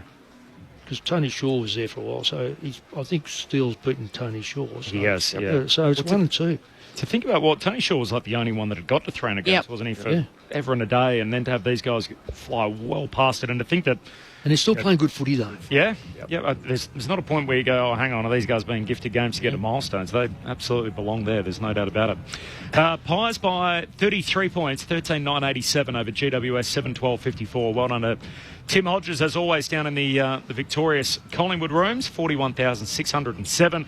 It feels like two big stories out of the night. One is Oscar Steen, the other one is Scott Pendlebury. So Steen on debut, Pendlebury approaching the all-time games record. He came off the ground with what was reported as Achilles tightness. He spoke with Ruby Schleicher on Fox Footy moments ago. Not a concern. Look, we just made a smart call. I hurt my ankle against Adelaide and, sort of got tight again around that area. And we come back out and we're up by 25 points. So we just said, we don't need to push it here. We got a 6-day break. So, get myself right for that. Was there a moment in which it tightened, or was it just kind of a general... just after half-time, it's just got sore again in a similar spot. So, it is what it is. And, it's nothing to worry about. 6-day break against the Lions. Do you see that in the scope, or do you think you'd probably just be looking after it at this stage? I haven't even spoke to them about that. But no, I thought the boys played amazing tonight, though. Defended them really well. We knew they had a massive focus coming in on offence. Defended them well and put a good score on the board. It'll be a watch all week. Scott Pendlebury speaking there on Fox Footy. So obviously this, we expect, touch wood, he's going to get there to the milestone at some stage this year, the way he's going. And I think up until, that final, wasn't it, in the prelim, we really hadn't had a proper soft tissue injury in just about his 400-odd game career. So if he doesn't miss, he'll play it against the Hawks at the G, I think in round 8. But every game he misses, it has a knock-on effect. So their next 2 games, Collingwood, are both away games. One is against Geelong at the MCG, so there's all sorts of ticketing issues that are involved in that in terms of, Magpies fans and how much, corporate control they have and everything else. Oh, the Cats will give up tickets because we're a wonderful caring club, corpses. They will try to stage it. There's no doubt you've got to stage this because he's breaking an all-time record. Yep. I was lucky enough to be... The likelihood is he won't be... Well, you always say, but records are there to be broken. There's no question about that. Because we all thought that Boomer we didn't think Boomers was going to be beaten in a No. I was here that night. I remember that vividly, and I was the same thought. There's no way this record's going to stand for a long time. And so then the knock-on effect is the game after that. So say he misses 2 games. They're in Sydney playing the Swans at the SCG on a Friday night. He won't play that. Nah, they won't do that. And then the game after that is the West Coast Eagles, a home game, which falls on a Saturday at the MCG. I'm going to differ just marginally. I'm going to say, if he's in my best side, which clearly he is, and we've got to win games, and he's right to play, it's too tight. Mind you, if you're going to go right down to, and I'm going to repeat this, if you're going to go right down to 10, you might say, well, because we know 7 sides aren't going to make it, so you're dealing up against one side that you might have to deal with to get into the top 10. Did you ever overrule the medical staff in terms of, like, if the medical staff said, look, he's fit to go, he's right to play, did you ever say, we'll err on the side of caution, hold him over one more, or would you say, mate, whatever the medical staff says, if he's in, he's in, if he's not, he's not? First one is always medical. Yep. They have total rule. If they say in or out, I just accept it because that's it at the end. Yeah. They'll push, but that's it in the end. Second one is I'll go to the player. Are you comfortable playing? Yeah. Because sometimes doctors clear players and the player goes, I don't know. So straight away that puts doubt in me. So if the player says, doctor say yes, player says yes, then it's up to be us to select him. So there's the 3. If any of the first 2 break down, we don't have any say. Yep. And that's the way you've got to keep it. And what about if the CEO comes in after a meeting with the marketing department and says, we have final say because we want to fill the MCG and we want to sell lots of gold let me tell you jumpers, Mick. No CEO nor marketing manager has been through that door. And if they ever come in, I'd be going out. A hypothetical question, though, Mick, on the example given, if it was cleared by the medical, he wants to cleared by the player, but he's an older bloke, he's old, and you think, I was going to manage him some point in the next few weeks. That's okay. I could then leave him out of a trip to Sydney and get him a home game to break the record. If I thought that wasn't going to impact my team, yes. Because if it's only marginal which way that works, because when you're in a travelling thing at that age, you know that there is going to be an impact. So no doubt about that one. He did say, Scott, that it was ankle soreness, didn't he? Which is very different to the other A word, which was Achilles. We heard during the match. Depends where that broadcast. ankle is too. Yes. If it's Well, we all know where the ankle is, but yeah, but you know, the if high attached ankle to it, sprain versus lateral ankle. right. Yep. Yeah. Okay. Because he's got no speed, so you don't need to pull the speed back even further because you've got an ankle injury, and that has an impact on a player like him. How many He's more not weeks kicking have the we got to analyse every part of his body? How good is it going to be? It's going to be great. So 428 tonight. He's got to get to 433. So 29, 30, 31, 32, 33. Needs 5 more games. And you want to break it by a few, so he wants to play out the rest of the season. You got to. He's saying he'll go play again next I know. year. Really? Yeah. Yeah, I think he is. All right, 33 500. points, the win for 33, the Pies over the Giants. They got out by as many as 40 at one point in the final term before the Giants kicked the last goal. But Collingwood really dominant. They kicked 7 out of 8 goals at one stage after the Giants kicked the first of the second half to blow the contest wide open. Tim Membry kicked 4, Dan McStay kicked 2 against the Giants backline, which had no keys in Buckley. And who's the other one? Taylor, obviously missing, the All-Australian. So they're both absent tonight. Meanwhile, Nick Dacos, 36 disposals and 2 goals to his brother Josh, overcame early injury to finish with 33 disposals. Let's go down to the Giants' rooms. Tim Hodges is down there. Hello, Hodgie. Hey, Corbin. Pretty subdued in here for the Giants. Just some family and friends. See, Adam Kingsley, I'm not sure if it's a soft drink. I wasn't sure if that was a beer he was holding. They head into their bye now, the Giants. Probably the main news, apart from being a really dirty night at the office for the undermanned Giants, is young Ryan Angwin. So it is a suspected burst eardrum. Obviously, he won't be able to fly tomorrow, is what they fear, but they are heading into their bye. So they're already talking about hiring a car and taking him back. So that'll probably be his leisurely day, sitting in a car tomorrow, heading back to Sydney. So, pretty dirty feeling down here. They're not willing to give us anyone to talk to, which I guess you can probably appreciate after that performance. And that's not a great way for the club to head into their bye, but, gee, they need some soldiers back, and they will get that for gather round in a couple of weeks. Could blow up the soft cap, getting a car to drive back to Sydney. It's going to be an I'll be calling the AFL for a bit of financial help, you reckon? expensive exercise. Weak with an eardrum like that. It settles down pretty quickly. Depends how it affects your balance. Yeah, well, certainly. Yeah. It's a common injury for surfers. You're a surfer, Lingy. Seen it a few times from the pro surfers. Yeah. I don't surf waves big enough to really worry about that too much these days. Hodgie, if you're still there, just on the injury wrap from the Collingwood side of things, so obviously there were some big names hitting the bench, and we've touched on, obviously, Pendlebury, who did his best to downplay it, but what else did you experience down there tonight? Yeah, so, Josh Jacobs was the first one, and that was basically he panicked that he thought he had done something serious to his shoulder. And I think they got him to the rooms and allayed any fears, and he was back on the ground within 10 minutes. Darcy Moore was a really weird one, which I think even the doctors, and I'm not sure if you saw that vision on the broadcast of him trying to kick in the rooms. He wasn't happy at all, was he? He wasn't happy. I think that's when the doctor left, and you might remember, the doctor left him in the rooms and came back to sit on the bench and actually help the active team. I think he'd given Darcy away. Then the coach even went down to speak to him after that quarter-time address. And I don't know whether that's he is one of those 30-pluses, Darcy Moore, the captain, whether you just lose a bit of confidence or a bit of faith in your body that you... and especially after the three and a half months he's had with soft tissues injuries letting himself down, that whether you lose a bit of confidence in your own body and whether that's where Darcy Moore was. But amazingly, he came back on and played out the rest of the game. And then the Scott Pendlebury one is just going to be a watch and see, right?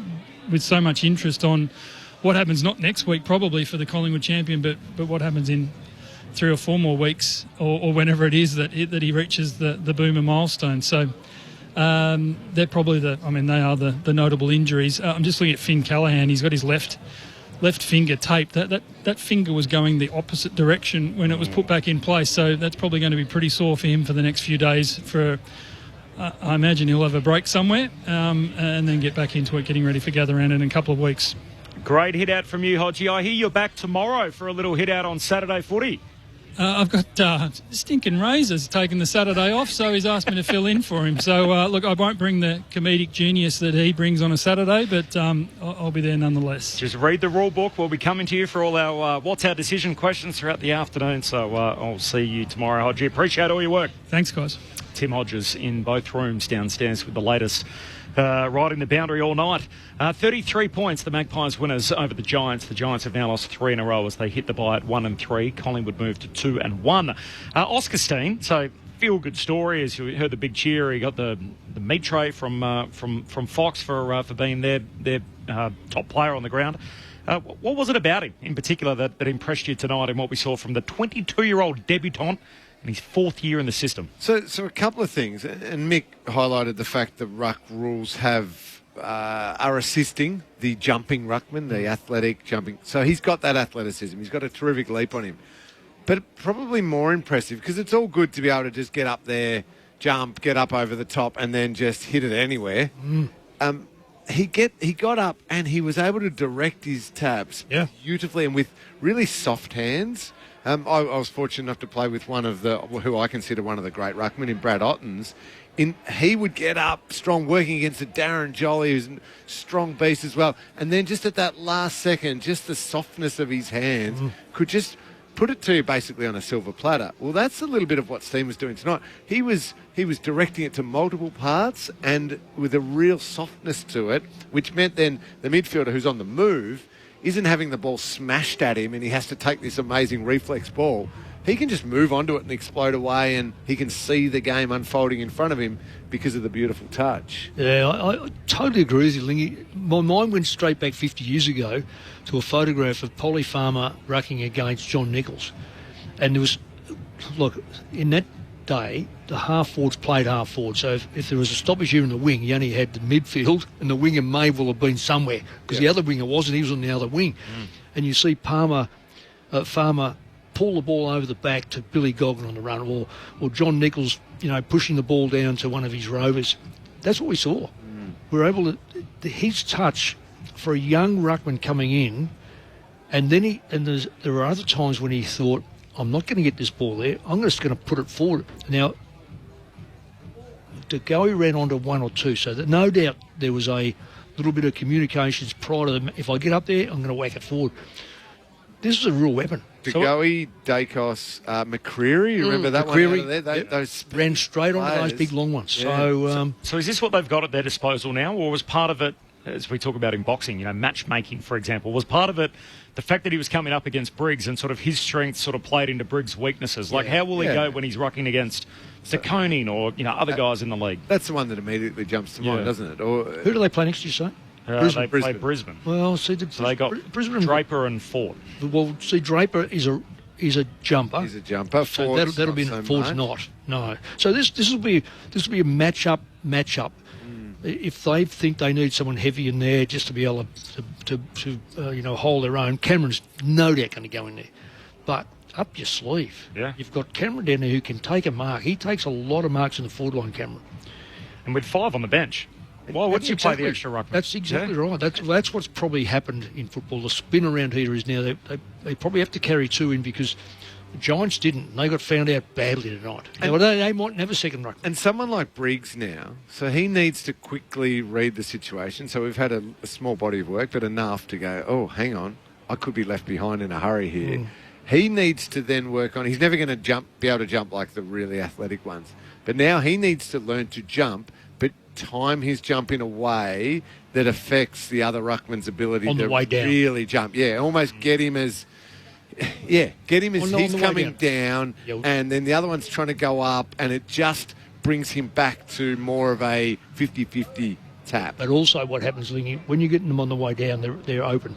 Yeah. And this is where you can do some, I was going to say damage, but this is where you can really, you wait and you just bang. You hit that body so that he thinks next time he's going to jump, he's got to then he's got to turn his, he's got to start to redo his homework on his rib cage, because if you can get that timing right in there, let me tell you, you're wearing a bruise every time you go there. And the best news is that the Big O continues in the AFL after Oscar McInerney retired. last year at the end Yes. of winning Yes. the flag, his fairy tale flag, after missing because of a shoulder injury the year before. There is now a new Big O in Big town. O. Oscar Big O, Steen. yeah. That tap work was elite. Beautiful. Absolutely beautiful. It's a different game now, Mick. So It I'm is. very hesitant to say this. Very hesitant because I'll get told off for being a bit brutal here. But I think when a young ruckman first game is leaping like that and having such influence, I think you wear one free kick if you're Briggs and your knee goes to a certain part, whatever it needs to be, and you go, oh, whoops, sorry, yep, that's a free kick against me. And he doesn't jump the same the very next time. Oh, you two are brutal. well, They're still brutal. Well, you Mick just do it. slapping his hands together. It's absolutely terrifying me. It is the sort of story you'd love, Mick. So 6'7", 201 centimetres. Early 2023 signs on as an SSP, so summer signing, basically overlooked in the 2023 draft and the rookie draft. Played 37 games in the VFL, sort of overcoming injury and all sorts of things since then. And in his fourth year on the list, he gets a start here tonight. So I'm worse with my stats than you because I've been a bit sad today, but more than 1,100 days since he joined the club. Amazing. Corby, in the last 20 years, who's been the best ruckman? Either Max Gawn or Dean Cox. We had this debate during the week. You know where Dean Cox come from? Rookie. Yep. And at the same time, down the road, Sandilands. Ruckman mature, very rarely are mature at 18. They mature later, and you get a variety of players. Dean Cox is a sensation, or was a sensation. A rookie. He was deemed the 44th player. Who would you say? Oh, I'm with you. Yep. Yeah, I'm with you. And I still think that Gawn's probably the best ruckman going around. But I have a great deal of time for Darcy because the thing is he can do, he takes a good mark, he's always competitive, he gets in the back square. So he's very good. But see, this is where Jackson all of a sudden comes into it because he can jump, whereas Darcy from Fremantle can't jump anymore.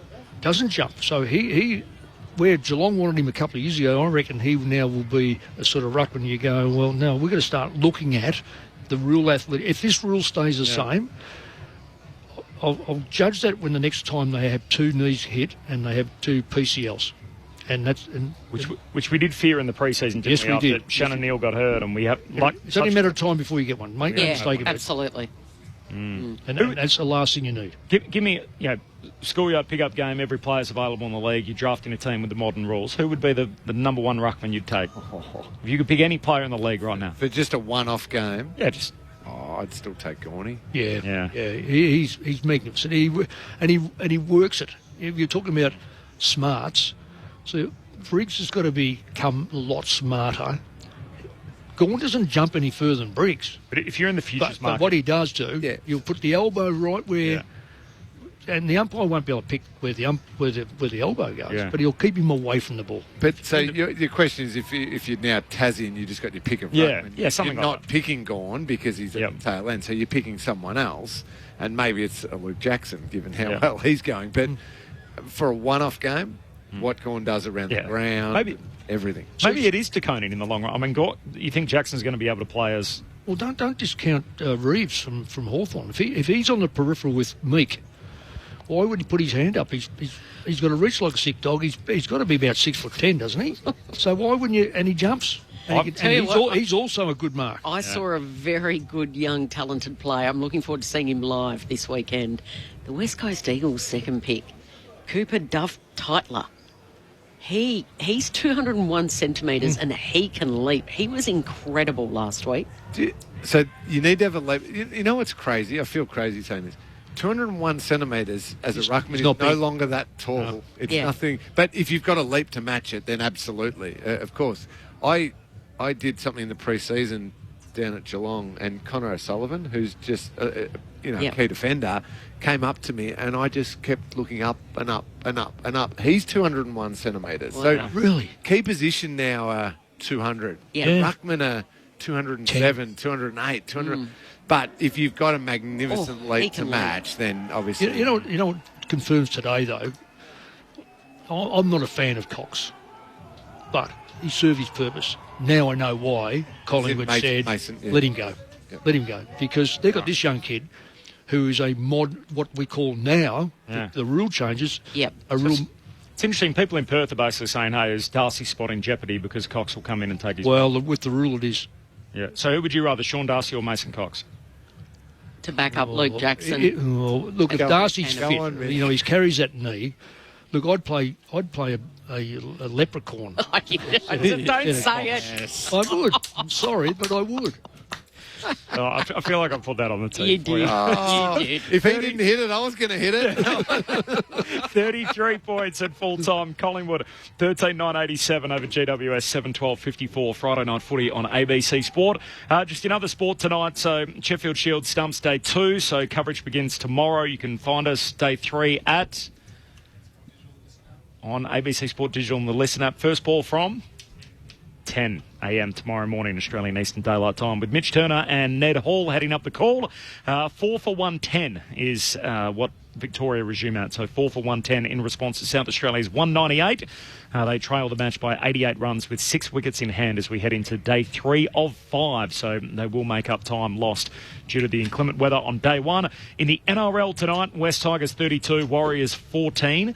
So West 32, Warriors 14, the early game. In the Battle of Brisbane, the Broncos 26, winners 12 over the Dolphins, so 26-12. The Broncos roaring back into the season, the defending premiers. The Socceroos, they had a win, 1-0 over Cameroon.